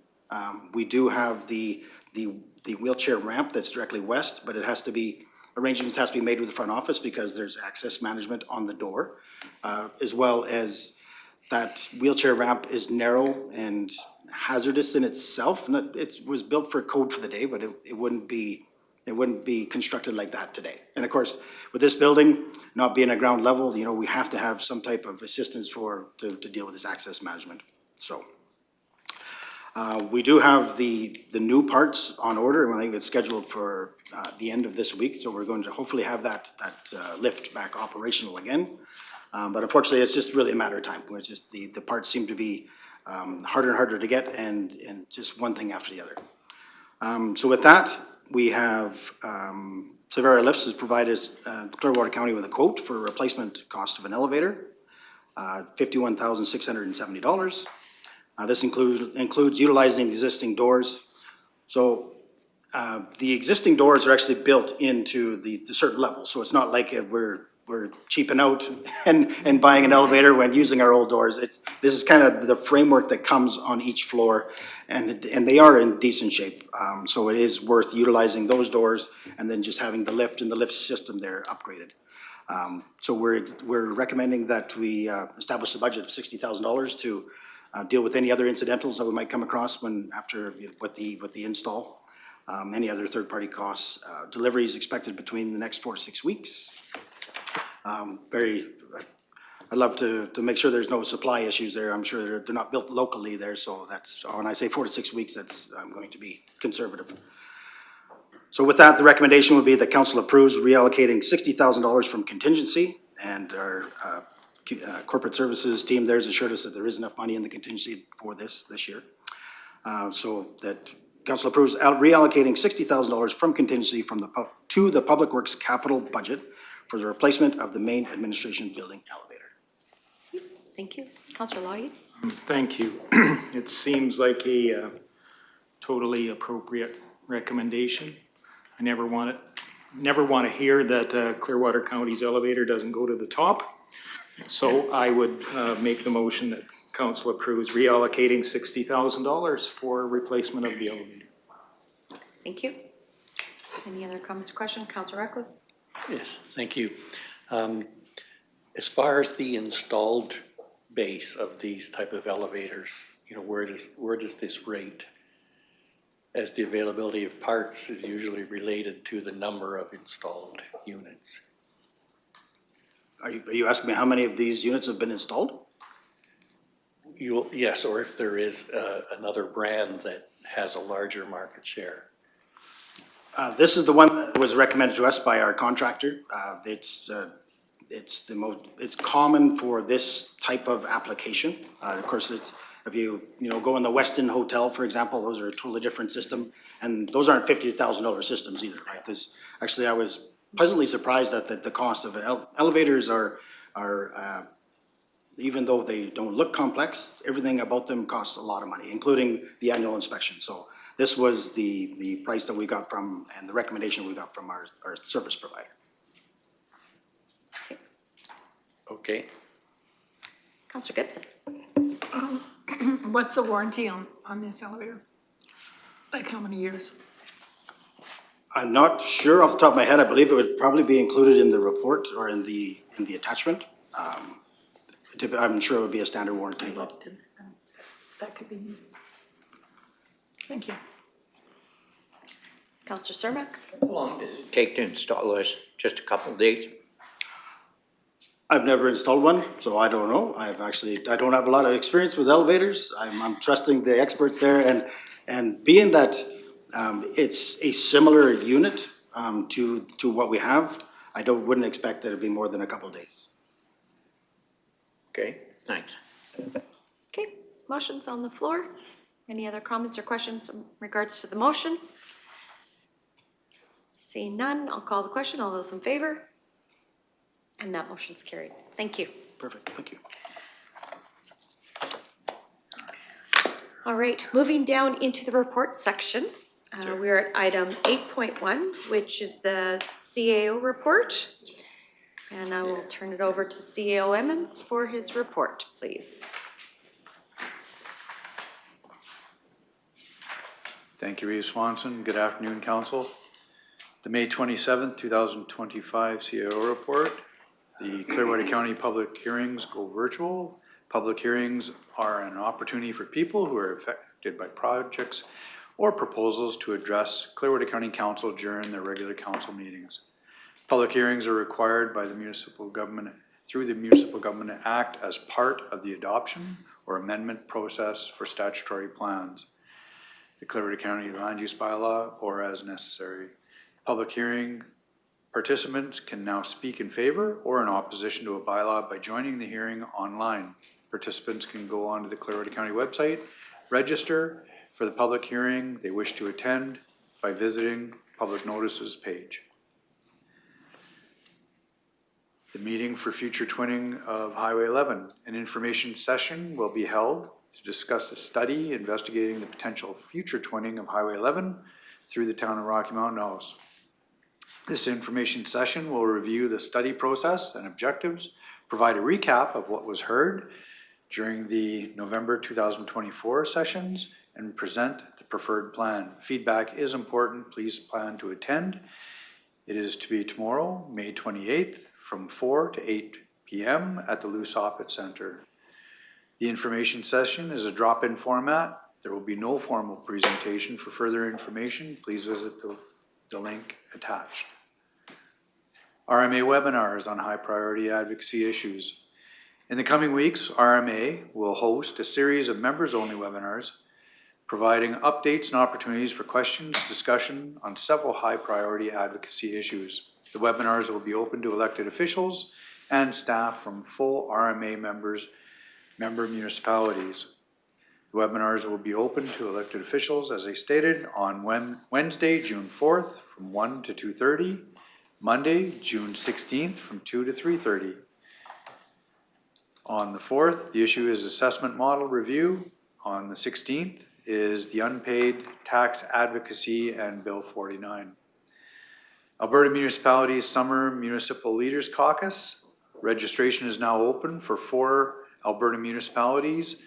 Summer Municipal Leaders Caucus being held across the province. Please note registration can only be open to elected officials and administrators for municipalities in Alberta. And the dates and places are attached below. The Summer Caucus will focus on smaller, more engaging conversations based on top-of-mind issues facing our communities. Tickets for in-person attendance are $115, and there will not be a virtual offering. A motion for council attendance and authorization for attendance and remuneration is required. Okay, thank you. All right, Councillor Milhoff. Thank you, Reeve. I was just curious, do you need us to register for that, or is Jana able to register us for the RMA webinars? Just which is easier? Okay.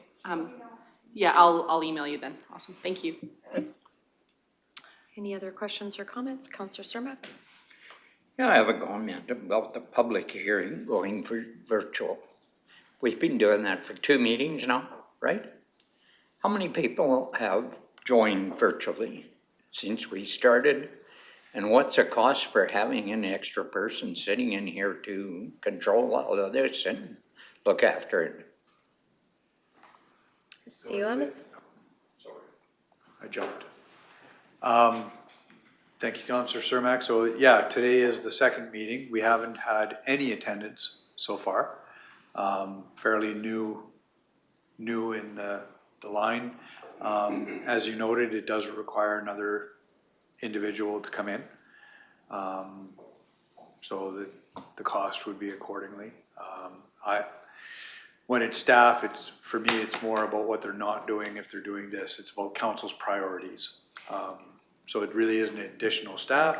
The opportunity to have more people view council based on council's past discussions of transparency. I would say council deems it as high priority, so therefore administration does. I would also offer too that it is now part of, I forget which, the government has now required that we have public or online engagement, like there's an opportunity with stuff like that. So I remember asking Ms. Thompson and Ms. Haight about that at the last meeting, going, where did this come from? And it has come down from the province. The province has requested or has said that full opportunity for residents to participate electronically as well. So yes, and I agree with you. Our communications policy in regards to transparency, availability is good. Just changing the subject slightly in regards to, I'm just looking at the agenda for these 2025 Municipal Leaders Caucus for their summer things. They're having basically municipal election resources, municipal financial research project, police governance and funding, the president's report, and changes to the Municipal Government and Local Authorities Elections Act. So that is on their agenda. So it's really only a 10 till 3 o'clock agenda. So they have a very short day. I know for myself, it's summer. It's really not a priority for, I'll just say for myself, as far as a rural perspective goes. RMA has been very good as far as getting out those webinars that are coming out on the 4th and on the 16th, yeah, which I agree with you, Councillor Meloff. Maybe send out a calendar request to all of us, and as we reply to that, that would be put the link in that calendar request, and we can all go on where we need to go. So I appreciate that. That would be very helpful for that. But is there any other comments or questions on the CO report? If not, looking for a motion to accept the CO report for information. Okay, Councillor Melhoff makes the motion. All those in favor? And that's carried, thank you. Moving on to 8.2 is the capital project status update report for May 2025. I would offer that with the rainy weather, there's been a lot of phone calls in regards to the conditions of roads, because of course, 'tis the season with frost coming out and rain coming down. Our grader operators will be very busy, so good on them. I have over the weekend been down some of my roads, and they have been even working over the weekend, so I can surely appreciate the grader operators going above and beyond on that. So, and with some, Councillor Mello. Oh, sorry, Reeve. What is the bridge file 1963? I'm just curious. I was trying to place where that bridge is. It's hard when we just have the bridge number, so I was gonna cross-reference it with my budget, but if you are aware. Oh. Jim, go ahead, Mr. Director Hansen. Yeah, it's, 1963 is the James River Bridge. Oh, that is James River. Yeah, so there's also in the report, there should be a link that actually you can click on, and it'll actually show a bridge map, and it'll have the numbers associated with the location. Oh, okay. Just for future reference. I appreciate that. I just was looking at that particular photo of the concrete repair, and wow, no wonder it was a load limited bridge. And to be fair, it's still gonna be load limited, and actually, the recommendation, the amount of rehabilitation that it's requiring is still gonna be restricted to 10 ton. This was a huge endeavor that doesn't really, it prolongs its life. That was the intent when we discussed this a couple of years ago. But it doesn't change the road restriction rating, and it's been actually a recommendation that we actually update the signs that, even though we have a new strip deck and all this work has been done, the weight restriction stays the same. It's multi-millions to replace the bridge. This was the option the council chose to ensure that we still have that structure there, and we bought time with that. So, really what's going to keep that bridge in life longest is compliance with the weight limit. So we need to probably update our communication on telling the public that bridge is still 10 ton and it needs to be monitored. No, sorry. Yeah, go ahead. I appreciate that. Is there other mechanisms that we can use? Like, I'm not suggesting we put up, barricades or whatever that says or weigh scales that say that these will not lift unless you're under this or anything like that. But even if, sometimes vehicles are taller when they're heavier, is there a way to put like a height restriction, like with those like steel bars, or will that then restrict some of the agricultural traffic that may be lighter? I'm just trying to get an understanding of how we can help with this. No, I can certainly appreciate the ideas and the ideas that you're coming up with to try to restrict that. Really, it's a enforcement presence would be likely the best. To try to limit it dimensionally wouldn't be a fair representation of weight. We are going to set up traffic counters there, which would indicate, what we are seeing there for monitoring, so we can get some better data to support. But really, the only thing that's going to deal with weights is compliance officers. Thank you. Councillor Rockcliffe. Thank you, Reeve. Do we have an idea when the industrial subdivision at Nordegg Phase 2 will be on the market? People are looking. Yeah, no, that's great, and I strongly encourage anybody that is seriously interested to contact our planning department there. I know Director Haggard there was preparing an item there for pricing setting on those industrial lots. We've had, of course, the lots are 100% constructed. The overhead power lines are in. Rocky Gas Co-op is going to provide us their estimate for running the gas line, in essence, which is not going to be a gas service. It's going to be basically in preparation for the future of gas coming in. So ultimately, really, it's ready to be sold the way they are. So I would just assume that Mrs. Haggard there would have to come back with a pricing agenda, and then those could go on the market right away. Okay, so imminent. Yeah. All right, thank you. Any other questions? Go ahead, Councillor Lougheed. Yeah. One question while we're kind of still on that. You had mentioned there would be a 10-ton limit on that. Certain vehicles aren't really regulated. So, for instance, agricultural vehicles. How do we? Is there still a way to? Because essentially, a lot of agricultural vehicle is not really regulated. Tractors and implements and those kind of things. Is there any consideration around the kinds of vehicles that can use that? And I'm sure that's, slow-moving vehicles probably look at that detour of several miles and that straight across thing, and quite often are very heavy and could damage that structure just as much as a fully loaded transport truck. So is there any sort of way that our enforcement people can encourage responsible use of that bridge structure to extend its life too?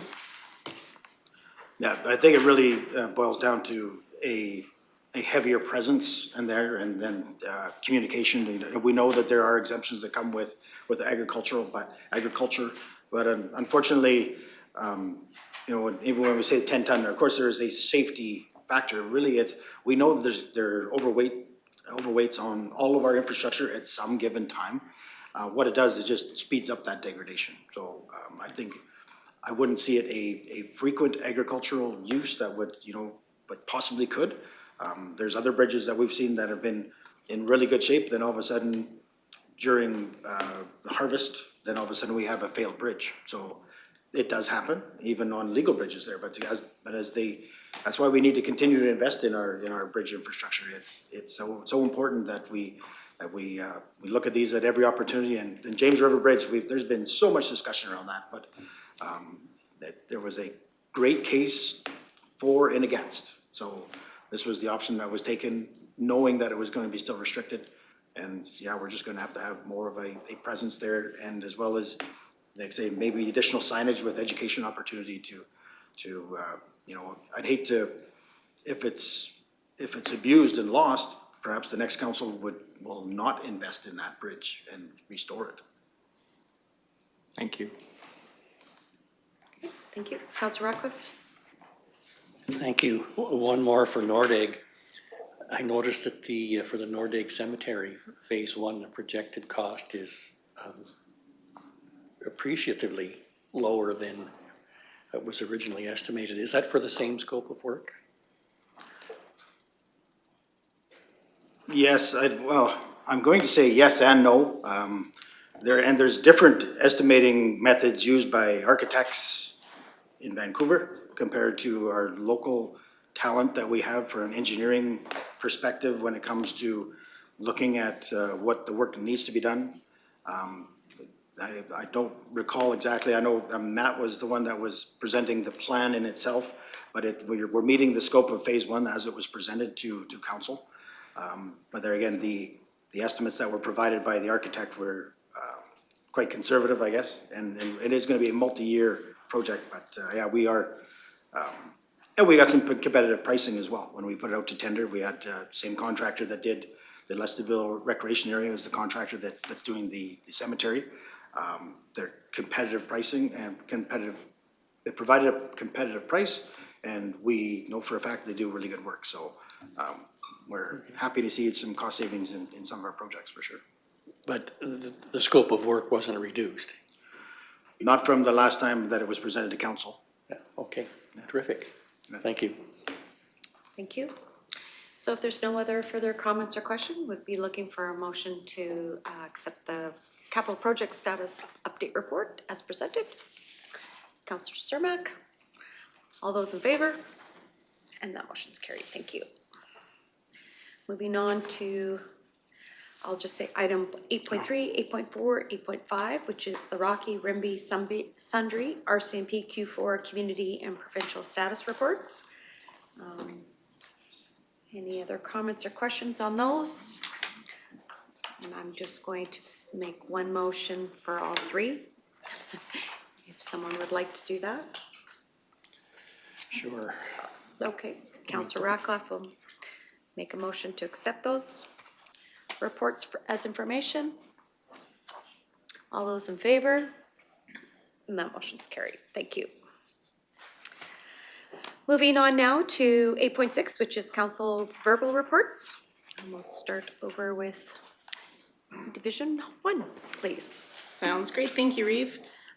So many of us were at the May long weekend check stop where we got to feed the good men and women trying to keep our backcountry safe, and what a busy check stop that is every year. It was such a beautiful weekend that it explains why it was so busy. So I'm very thankful that we get the opportunity to do that. The 4-H show and sale week last week, it feels like it was a show and sale month. It's always a lot of work for the female, or for the steer show and sale and the female show. I just want a huge shout out to our ag team and Miss Graham as our announcer for those 2 days, and our team that was there at 6 a.m. every morning, ready for weigh-ins to help get those steers and females off the trailers, and so those kids could have a good show day. It was a great couple of days, and congratulations to all of those amazing young ranchers on their achievements. And I look forward to the rest of the achievement days for the multi-club that'll be coming up over the next couple of months. For example, this coming up weekend, the equine part of the multi-club is having their achievement day. And then there'll be other ones for the GOAT program and I'm not sure what the small engine program is gonna do, but I'm pretty excited to see what their achievement day is gonna be. So that's their first year doing the small engine, so that'll be pretty cool. I believe that we had a very successful meeting with the CAO of AHS and Minister Nixon. They acknowledged some of the issues that we've been seeing, and made commitments to actually action some of those problems.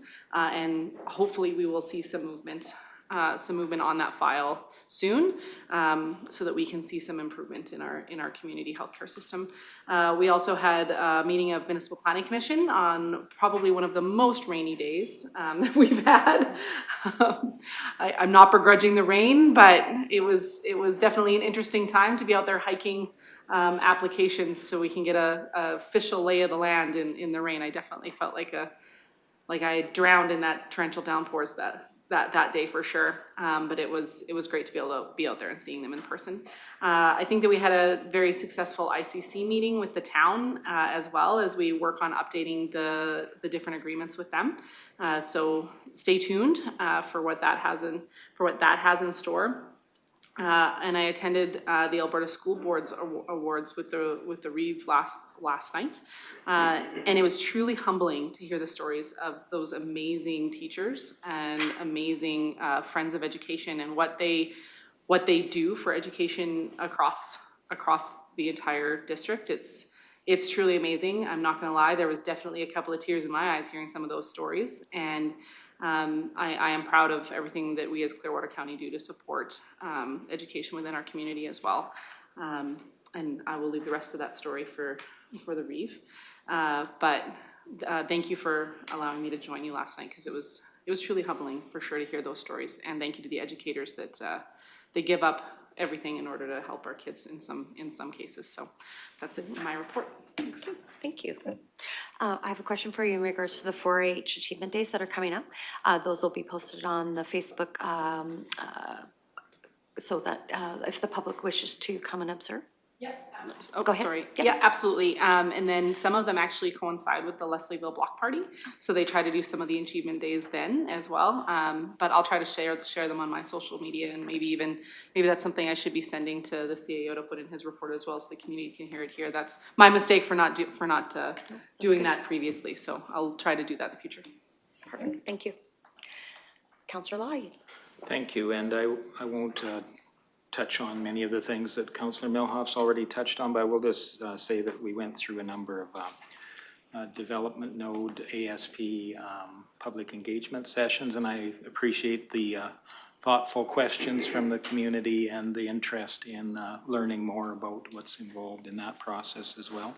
And then I'll skip ahead to yesterday I met with the school resource officer committee meeting, and so that involved representation from principals of the local schools as well as the RCMP and Wild Rose School Division administration, as well as representatives from both the town and county. And I think it was an opportunity to share how they value that, some of the barriers and challenges that are there, and some of the action items moving forward are to meet more regularly and to review the terms of reference or the agreements that are in place already, and make sure they're current for how we support the program moving forward. So, and I think that's about all I have to report.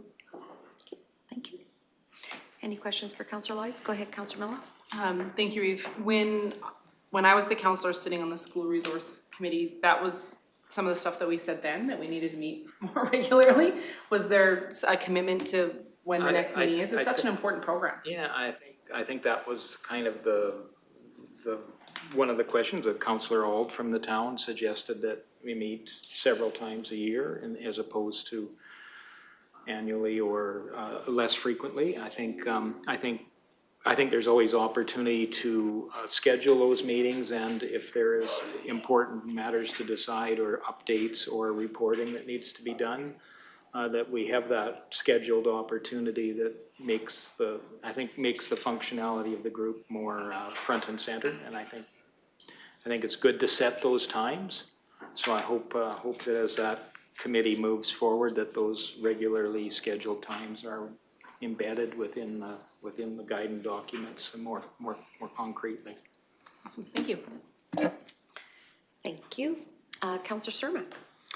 Yes, okay. I need to touch on that. We had a great meeting with Mr. Trombley and Minister Jason Nixon about the Alberta Healthcare. That was on the 21st. I thought there was some great information given out. And we're going to be doing another meeting on June 6th with the two of them again to see exactly what we presented at the meeting is going to be carried on and what we need to do to help them do what they want to do with Alberta Health at the moment.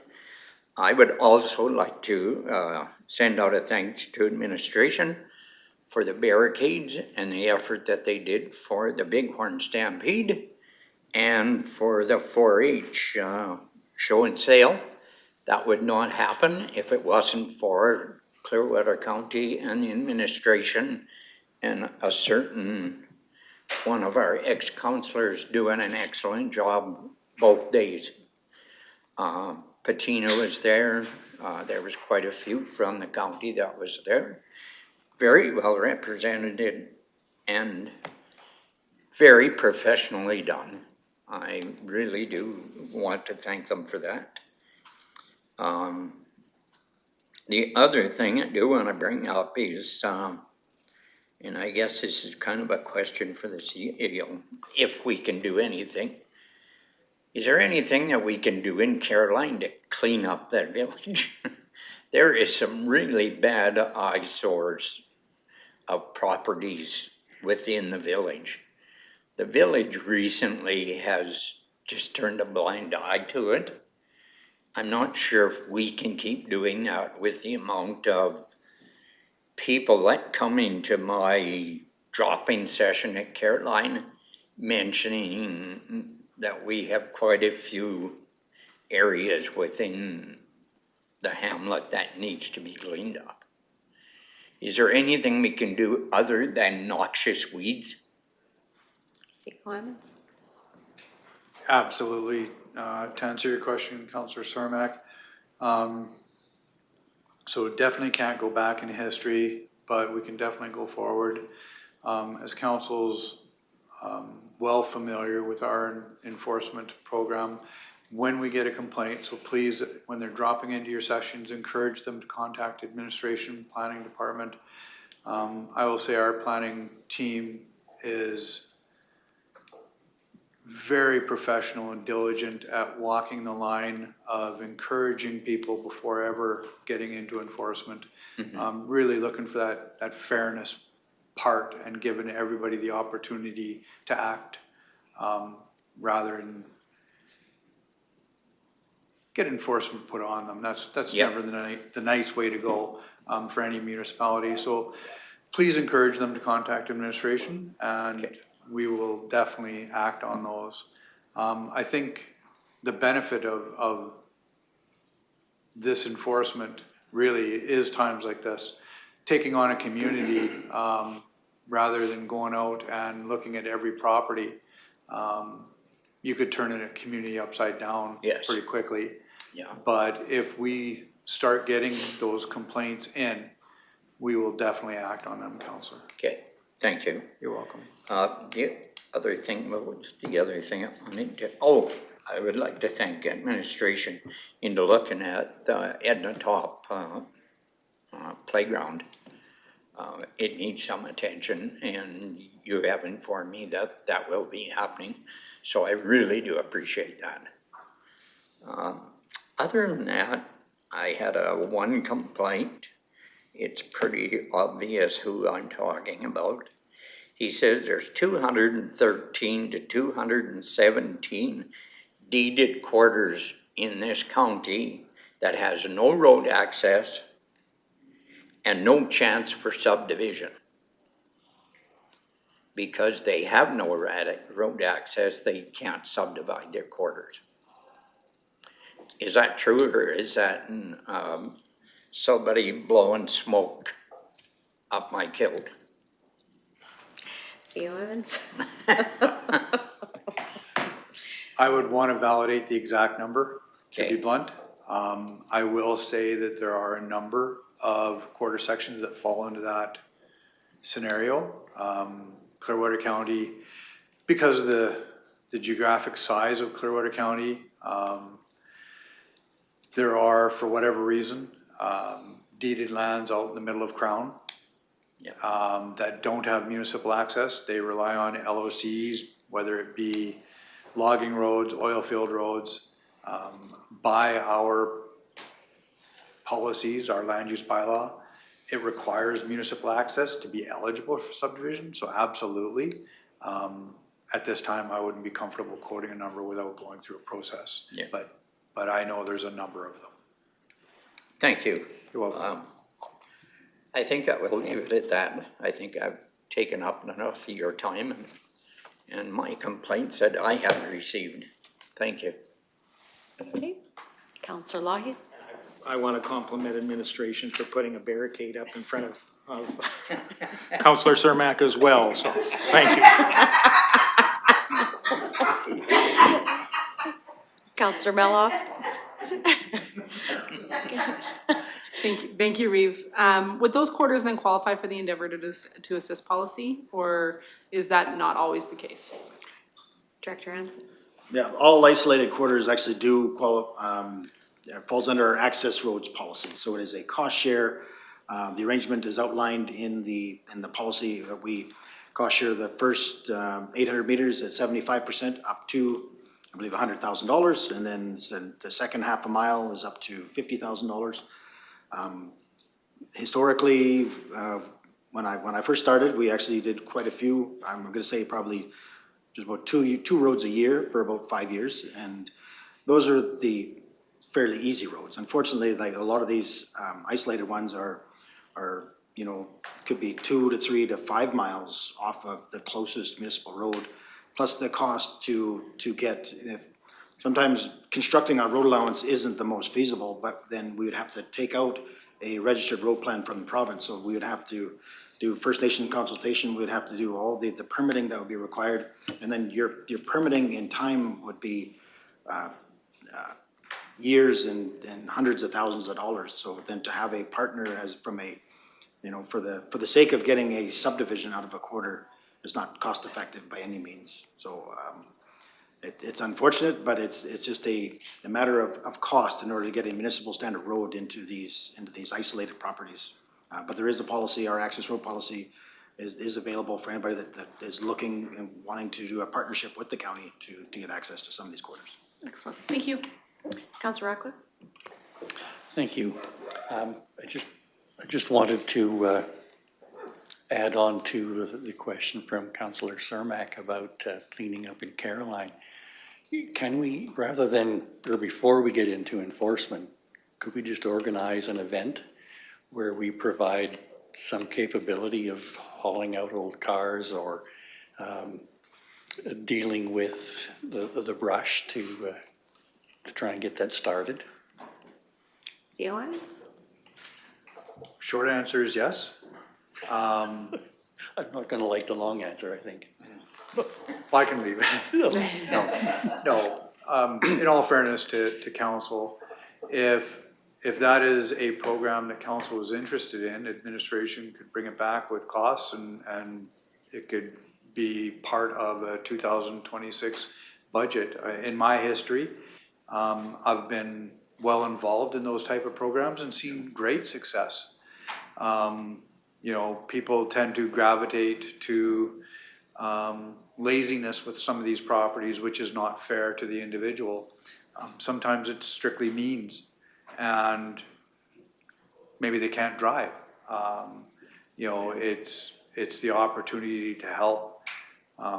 So I've seen, Councillor Radcliffe, some great successes out of those types of programs, but it would be an additional service with a cost. So if that is of interest, it could come to a strategic planning committee for discussion to see if that is something this council's interested in.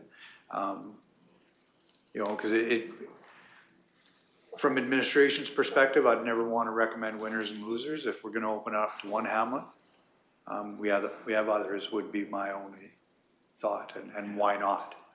Well, and I know that has been done in other areas where it's been a brushing day kind of, and the material's been shredded in all the way. So, respectfully, Caroline, I don't think it's a brushing issue. Yeah, but And if I may, to follow up on Councillor Cermak's, planning has been quite active already in that community.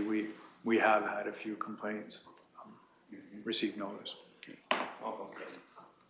All right, thank you. I'll leave the decision about what to do next to the representatives from around Caroline. Councillor Northcott, then I'll go to Councillor Lawyer. Just on the discussion of the remote privately owned quarter sections of land, I think it'd be value to know on how those quarter sections came to be that are very isolated and what took place to make those quarters privately owned and in the locations that they're at. Because I think the intent on many of them was to be isolated and remote. And I don't know what deals were made with the Alberta government in history to get those quarters that are now quite remote to be privately owned, but I think that was the intent, was to make them so that they were remote. Councillor Lawyer. Thank you, and to Councillor Cermak's question about, you know, ways to beautify Caroline. We have a really successful program throughout rural Clearwater County, our rural beautification program. Is there a way we can extend that into the hamlets more, or put an additional awareness on that and have perhaps award those people that have went the other side and use community pride to drive it, as opposed to beating up on the people that are, you know, maybe struggling with other issues. Maybe just one way to gently reward those that are making our community more attractive, and make a small notification of that. And the other question I had too was around the access road. You mentioned there were a number of barriers to creating those. Do those barriers still exist if it is on a designated road allowance? Is there more of a green light to go ahead and do that kind of work? Is there less regulation around something that's already defined as a road allowance? Director Hansen. I'm going to say generally yes. We are still subjected to the wetlands policy, for example. So if we're eliminating a wetland even in the construction on an existing road allowance, we're still subject to wetland compensation, which can be quite costly depending on the type of wetland that it is. We don't have the survey cost, for example, because it's already usually within a registered road right away.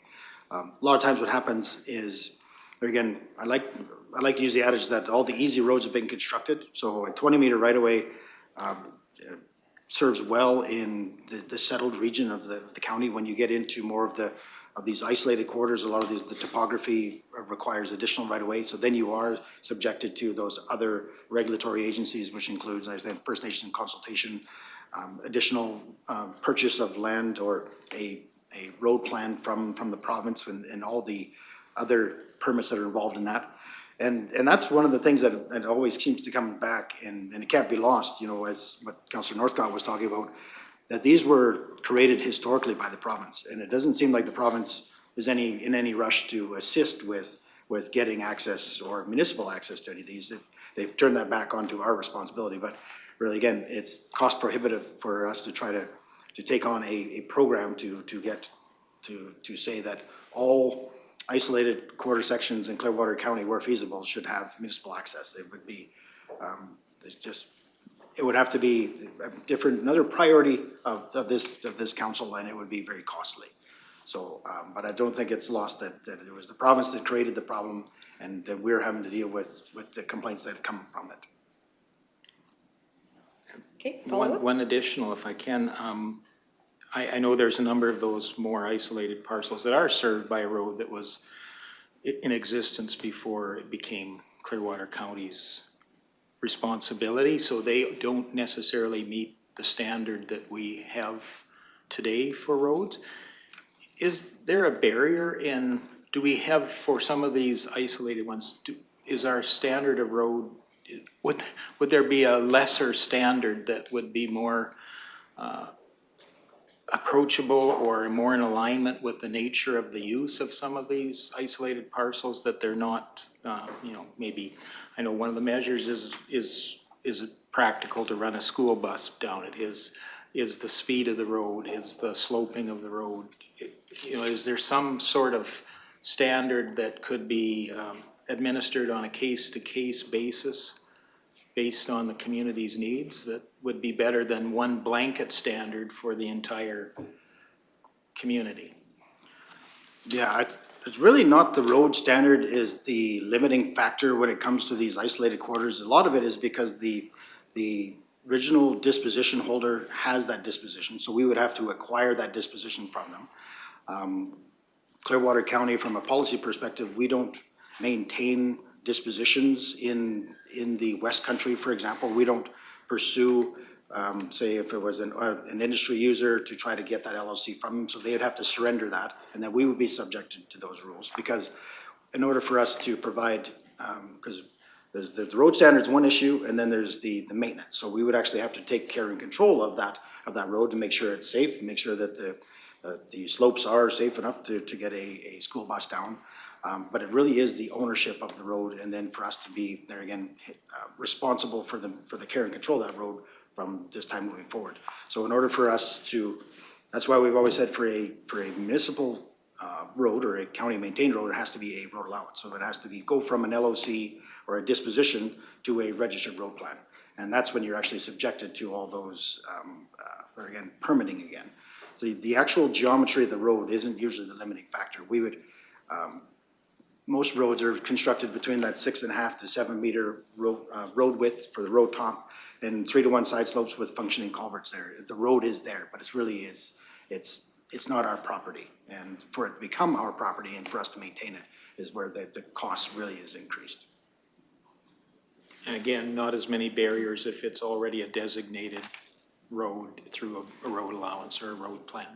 Yeah, unfortunately, there's so many of those roads are accessed via LOCs off road allowance. Like I said, the road allowances are nice straight lines, and if we're working on road allowance, it's much easier. But when we start, and rightfully so, because an LOC, it makes sense as a resource operator to take the shortest route possible on high ground in order to get to their resource. And then there's obviously the benefit of a landowner that, however it came to be, that now we have a deeded quarter off the corner of that. So it's, there's a lot of discussion to be had to it there, but it's costly for us to take that over. Okay. All right, moving on now, Councillor Northcott. Alrighty. I guess just a reminder to everybody that's viewing is I think this is the last week for everybody to file their dust suppression applications, right? I did attend a sundry forest products engagement roundtable, so SPURT meeting, and one of the things that sort of was notable there was the annual allowable cut will be reduced in 2026 just due to overharvesting from pine beetle in the past. I attended the Caroline Parade. There were a lot of residents. The streets were full. It was a very, very good parade. I attended the development node area structure plan engagement out at Nordegg, and also one of them online. It's interesting. I have sometimes comments from residents who'll say the West Country is congested, long weekends and so on and so forth. And I asked the question, I said, well, how would, an additional 5,000 overnight guests assist in reducing the congestion in the West Country? But I was amazed. I always get an answer for everything. maybe I don't agree with it, but still got the answer for it. And there was, did have some comments from another resident. It was disappointing the amount of garbage and the littering that is left in the West Country. It's too bad that that happens. I think that's about all that I have to report for now. Thank you. Okay, thank you. I would be curious to maybe put this to whoever does the garbage pick out west. And I know with the backcountry passes that get issued, I'd like to know on an annual basis how many get issued. And just to give us an idea too as to what's that going to, and I believe you're on that subcommittee, Councillor Melhoff, yep? I am on the Eastern Slopes Committee. We don't have a date yet for our next meeting. Okay. I'm hoping that we'll get one soon, because these are all issues that are on my list, and they're right now like top of mind, considering it is the season for our backcountry.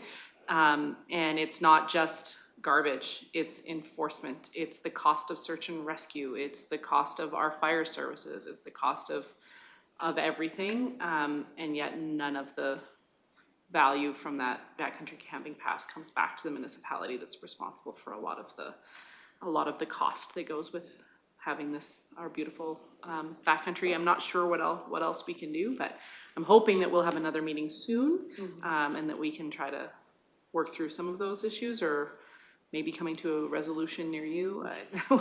We'll see what we can do. Perfect, perfect, thank you. Thank you, Councillor Northcott. Councillor Ratcliffe. Thank you. Yeah, it's been an interesting few weeks. It seems longer than that. So I'll start by going back to May 14th, where we had an FCSS meeting with Councillor Northcott as well. We approved funding on 2 grants, and they're planning for the strategic planning session in June. I was also at the May long weekend Check Stop and Barbecue. Grill Master Cermak did us all proud. And then next day, the Caroline Rodeo Parade. Always a great turnout in Caroline. And then later that day, I went to the Nordic Area Development Nodes to see those area structure plans. A moderate turnout for that. And next, with Reeve Swanson, I attended the Inventures Conference in Calgary. Most of the issues were around venture capital, intellectual property, and the impacts of artificial intelligence.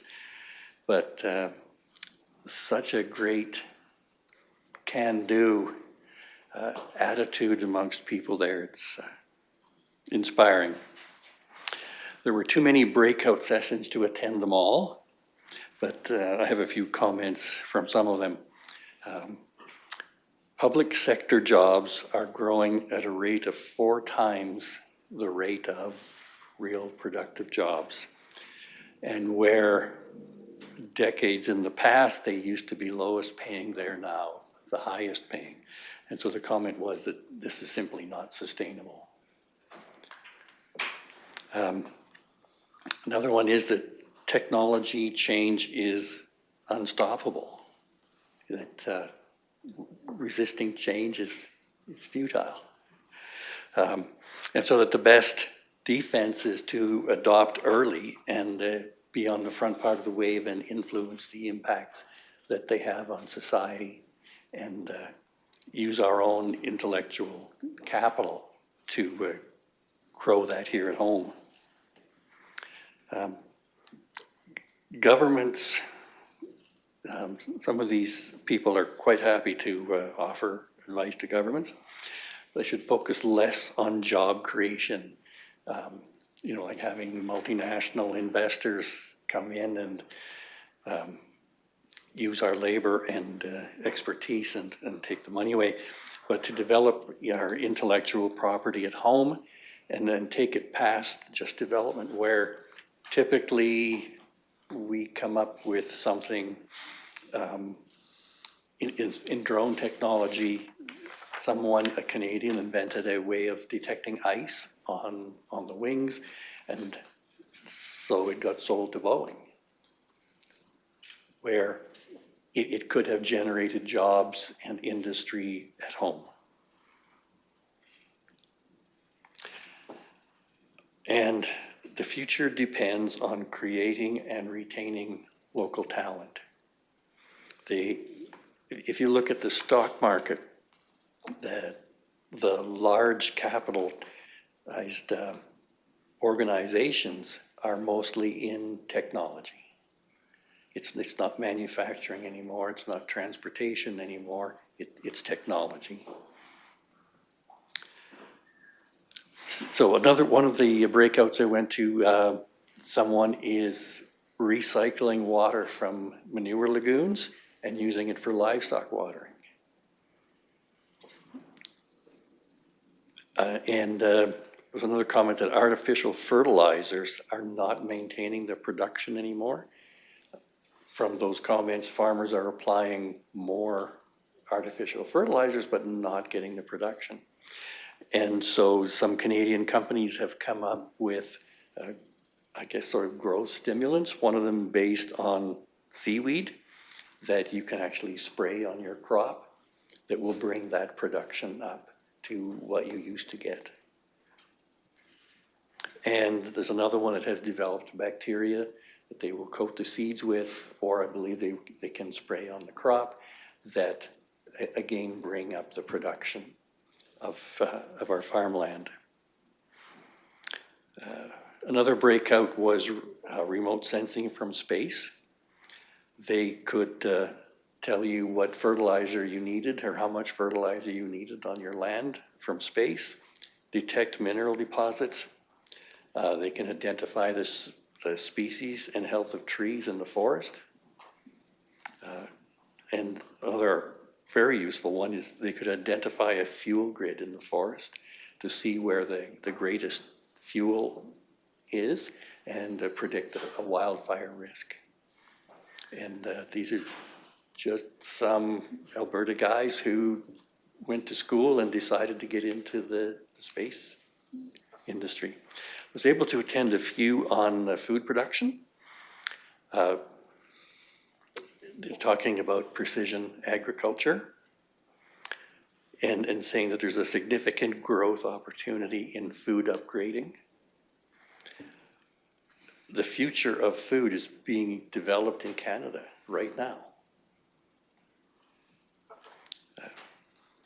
There's also a comment that Canadian soil health is better than most countries, and that climate change could leave Canada in a major role in food production for the world. So lots of opportunity. This is the century of the prairies, was one of the comments. Very inspiring few days. It seemed to take longer than the actual time I was there. And that ends my report. Thank you, Councillor Ratcliffe. Any questions for Councillor Ratcliffe? Councillor Northcott? No, I just wanted to say thank you for the comment, especially, and I just wanted to let you know that I acknowledge the comment regarding the 4-to-1 ratio of the government. Really, I've stated it in previous years, the amount of unnecessary roles that the government has created. Consumes a lot of people, and we always have more taxes. And so I just wanted to just really recognize that and acknowledge that comment, so thank you. Thank you. All right, thank you, Councillor Ratcliffe. Moving on now to Councillor Gibson. Okay, I attended the Rocky Library Finance Committee on the 14th. Then FCSS, where we funded the two organizations. Attended the Caroline Parade. Attended AHS meeting, very informative, and June 6th will tell us whether we achieved what we asked for. Attended the development node both online and at Rocky Mountain in Rocky. And then Achievement Day was great, like really enjoyable. I sat next to a teacher who was there watching her cleavers. And she was so impressed that, you know, how well they did. And it was good to see that the teacher had more than just teaching. She, you know, attended something outside of school. So very good. Now we're gonna get to Caroline and the cleanup. Okay. Caroline, for the last, in 23 and 24, we brought in huge dumpsters for two times a year.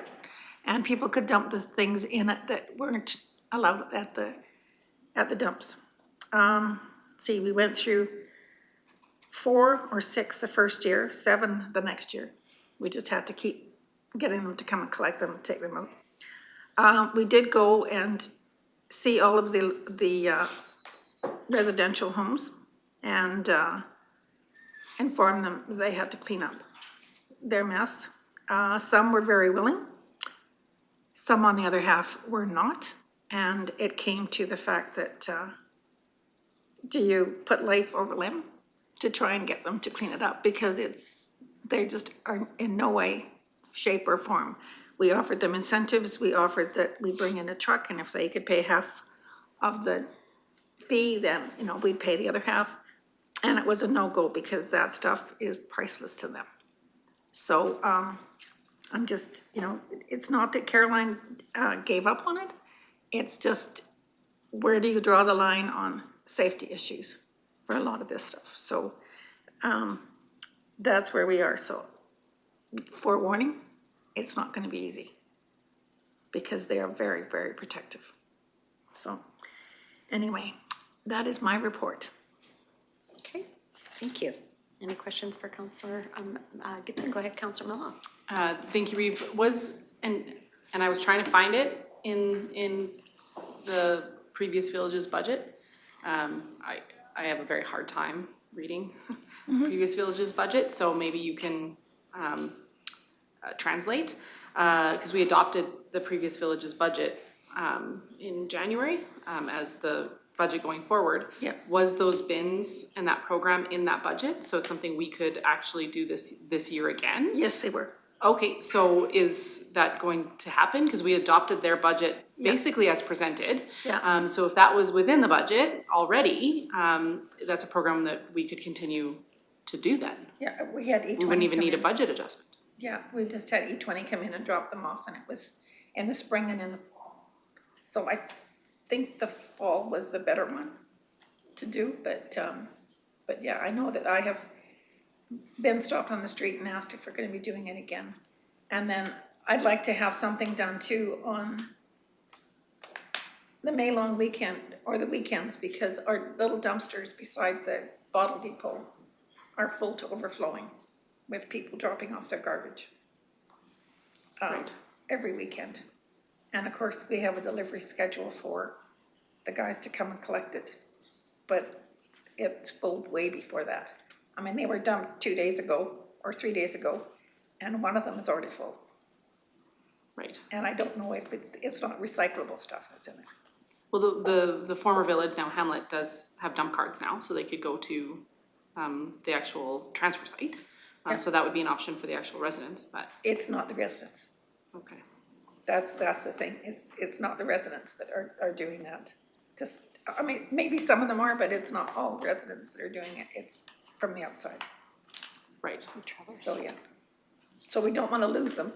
Yeah. Because they're recyclables. But yeah, there is an issue, that's for sure. Fair enough. Is there an opportunity then for administration to dig into that budget and see if it is truly in there and if it can be a program that isn't lost? Because if it was in their budget, then it's approved, essentially, because we basically just approved their budget.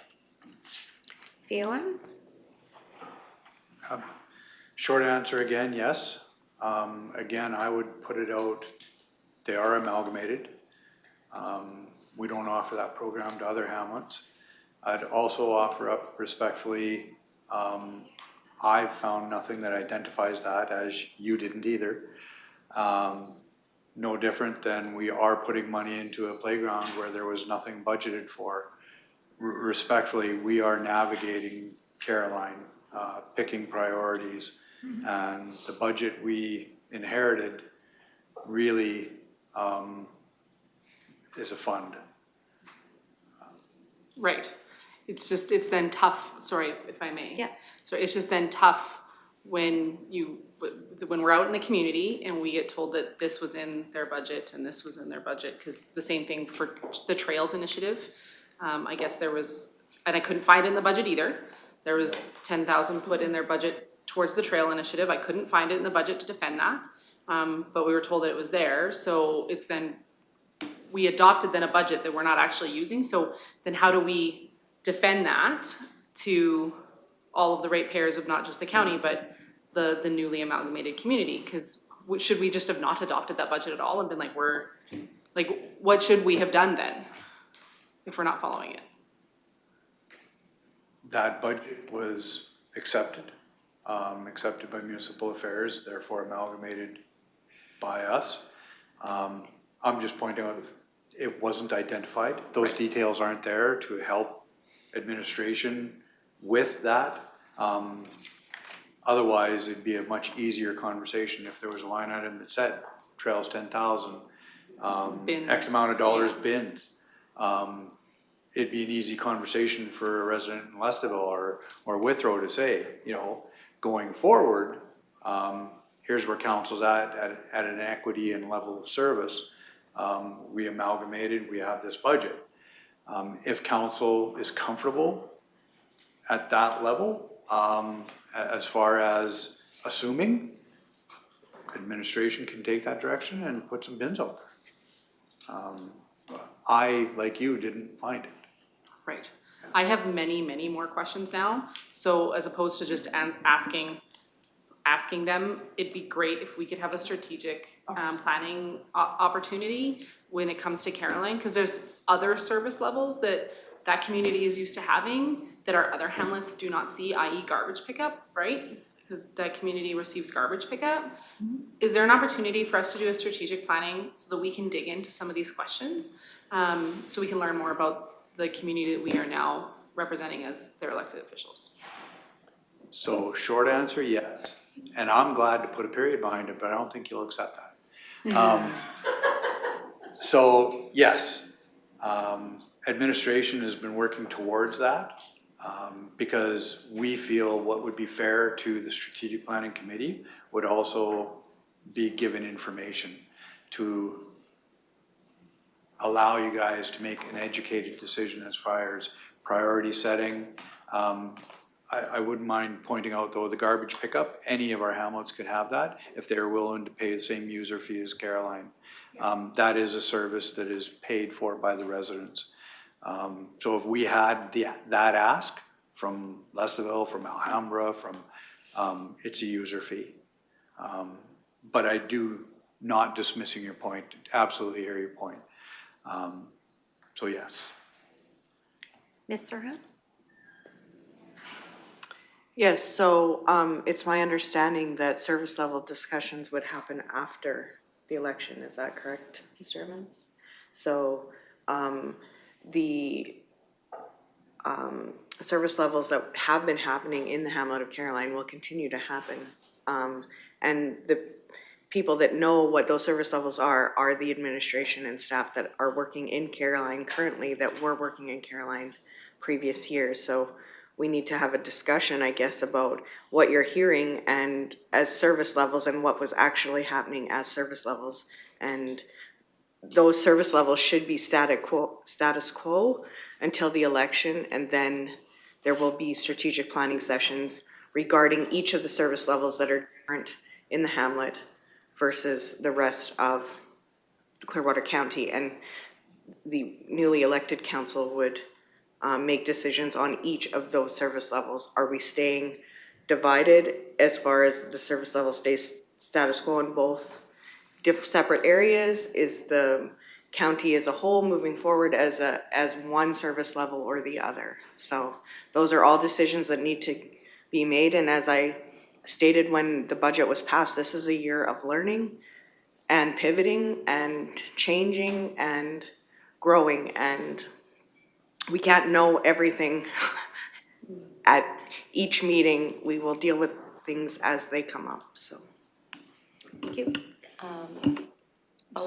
Just a follow-up to that, that'd be great. Thank you, Reeve. My issue with waiting until after the election is the budget is being made now.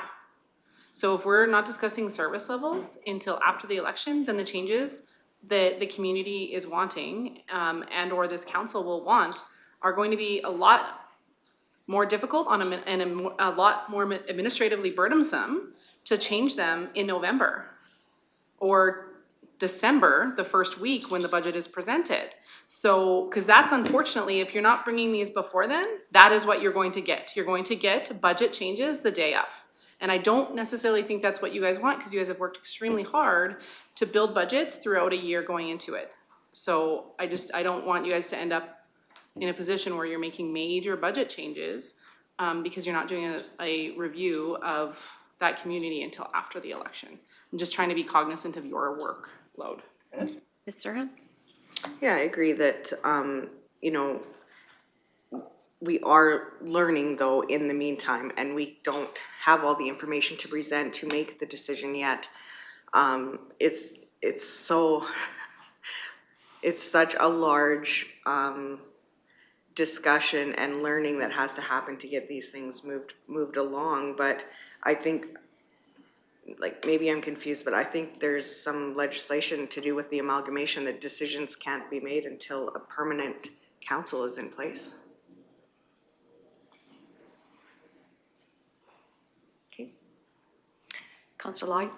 Thank you. And from my perspective, in aligning two different budgets, we often don't see the level of detail that goes down to costs are grouped together. I'm sure we don't know before what it costs to put tires on each individual truck or oil, or it would be grouped within a certain area. So I don't know if we're asking for more detail here than what we have provided in the past on budget. I certainly don't need to know what it costs to put a garbage can out in Caroline. But I need probably to have that discussion at some point in time of whether that's a service we can continue to provide and where that would be costed out. But I don't really need, I mean, there's too many budget lines if we take it down to the individual thing just to be able to oversee that. And I don't think it's necessarily in council's overall approval of a budget to know every last dollar and cent and where it's going. It's the overview.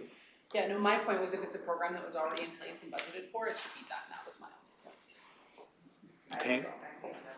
And I think that's fair, I think, for sure.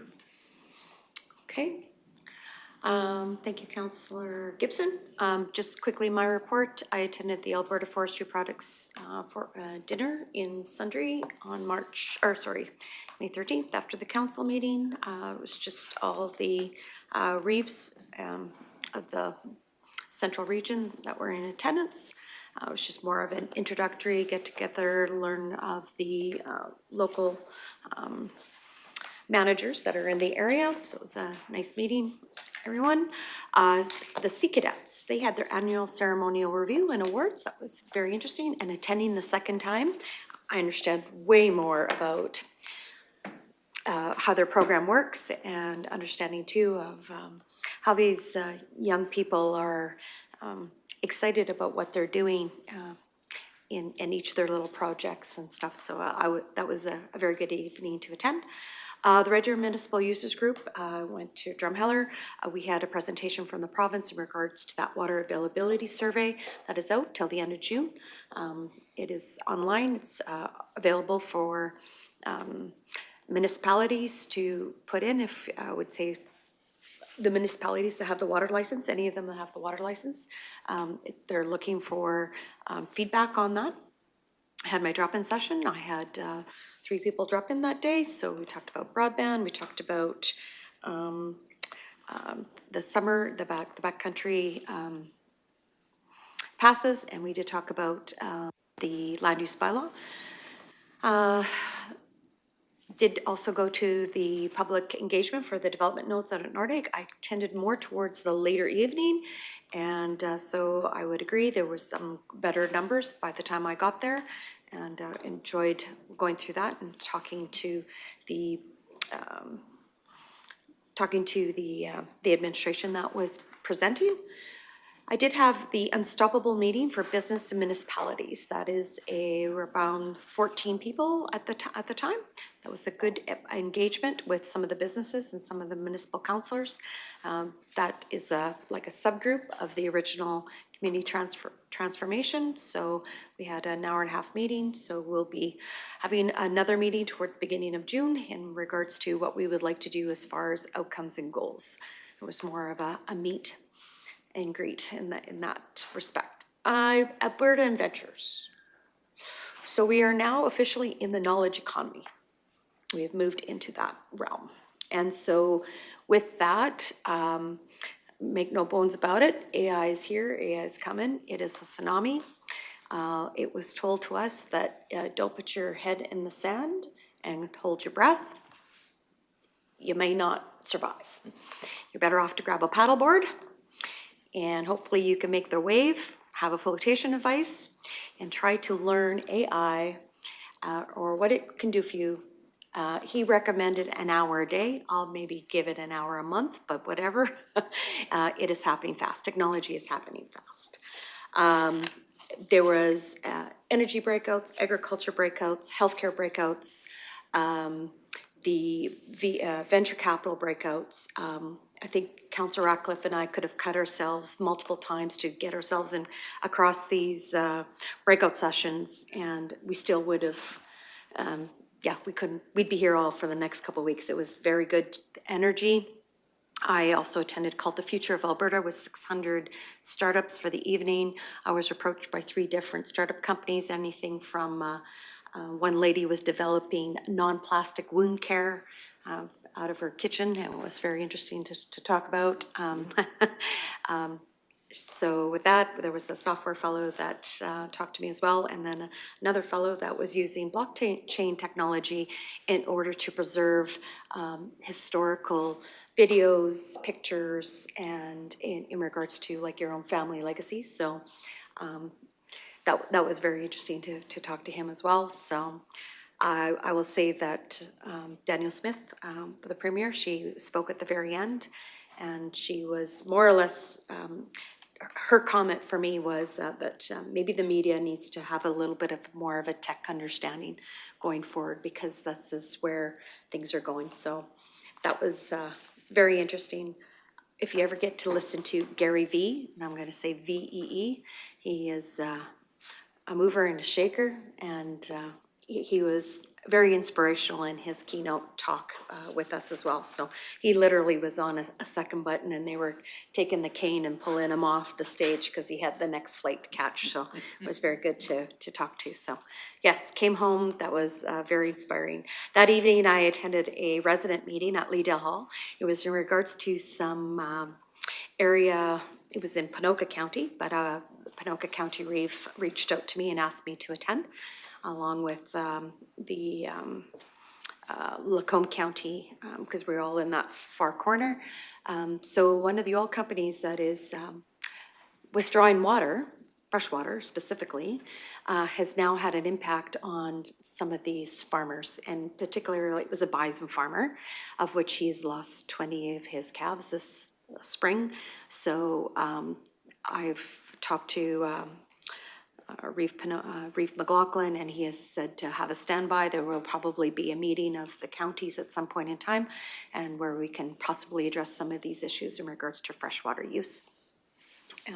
With that, and after that, I did have a attend last evening with the friend for the Alberta to receive this award, or it was actually a certificate for Friends of Education. We were a nominee by Wildrose School Division, so it was nice to be acknowledged. There was 4 of us, and I will say, even though we were acknowledged for our contributions to both the Leslieville and Condor schools and the recreation area in Leslieville, the other nominees were just as worthy, if not more, and it was in regards to, I didn't even take a photo of those particular other ones, but Yes, the Central Alberta Child Advocacy Group was the winner of that category, and yeah, mind blowing to the effectiveness of what they are doing in our area, throughout Alberta.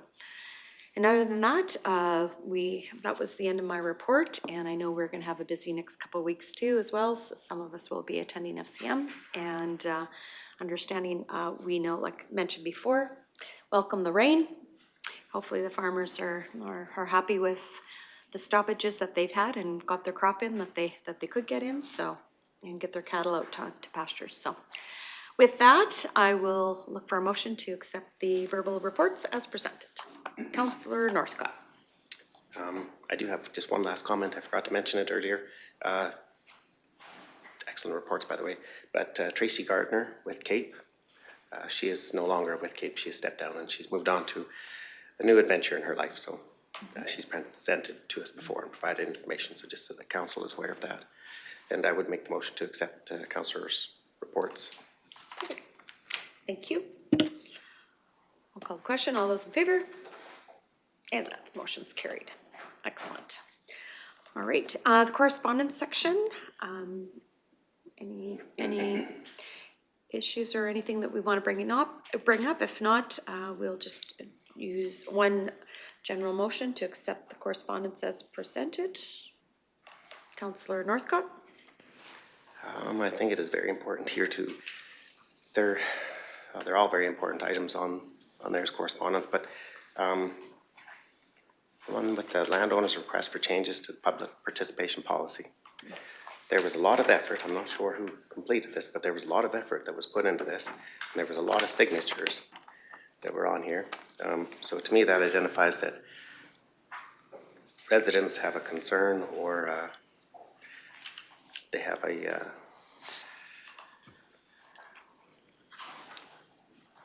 they have a disapproval of the way engagement is being done. So I think as councillors, I always think as a councillor, you're representative of the people, and the decisions that are made here should be in line with the majority of the residents' values and needs and what they desire of the community. So I do think this needs to be addressed or looked into a little bit more at some point in time. People I don't think are being felt like they're heard. Councillor Miller.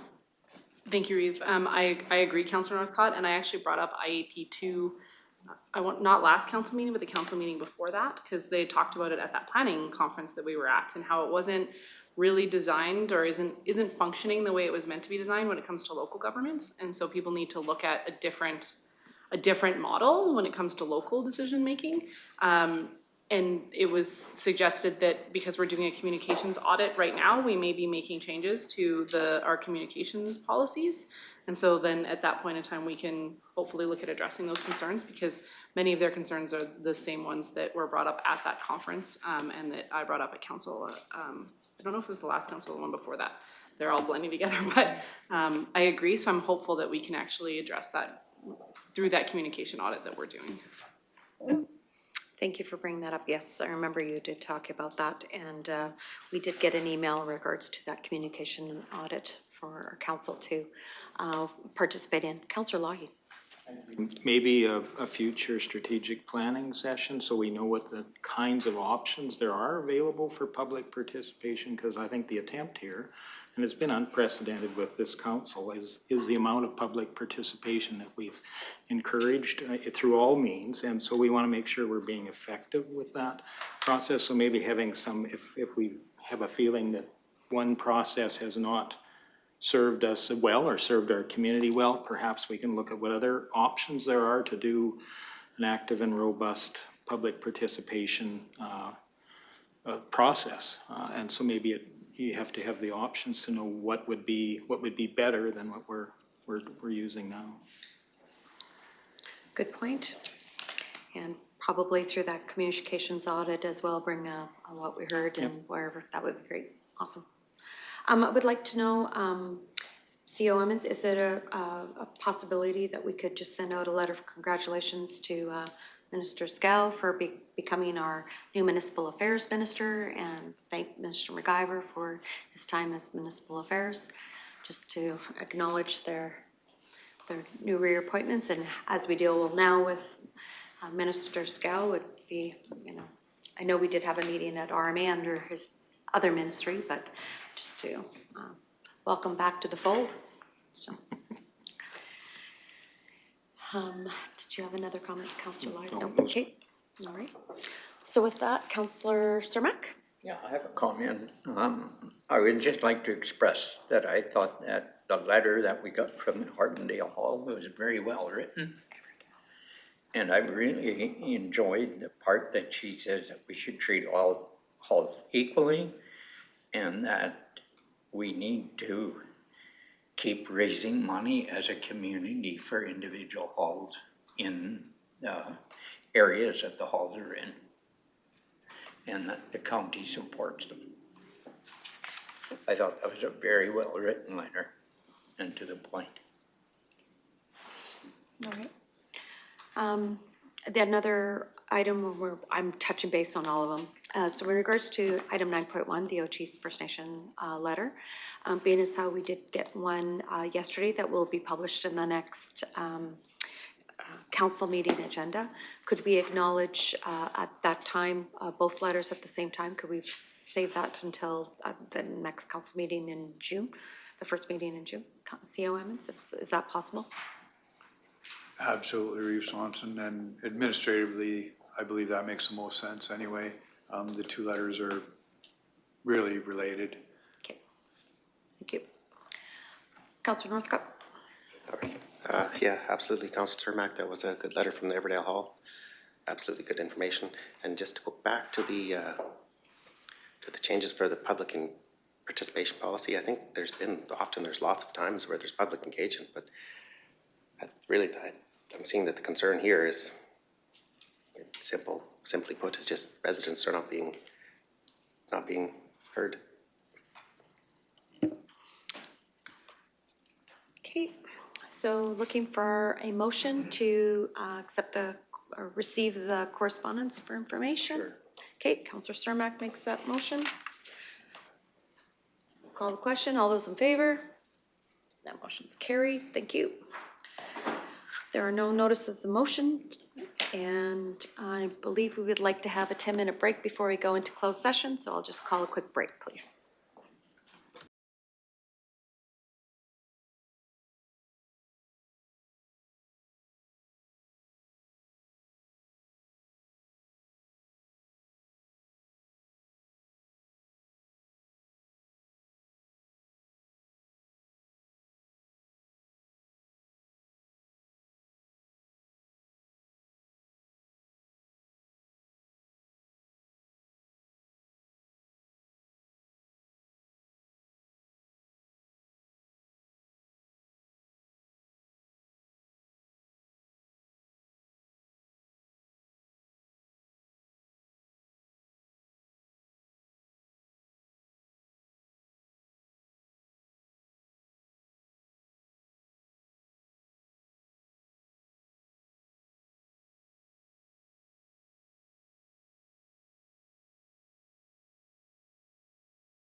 We're going into closed session. Thank you very much. We are back from our break. We are now at the closed session of our agenda and looking for a motion to go into closed session. Thank you, Councillor Lougheed. All those in favor? That's carried. Thank you.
and welcome back. We've just come out of our closed session. There's a couple motions coming out of closed session. First one, Councillor Cermak. I have a motion that we go past 4:30. Motion to go past 4:30. All those in favor? Carried. Second motion.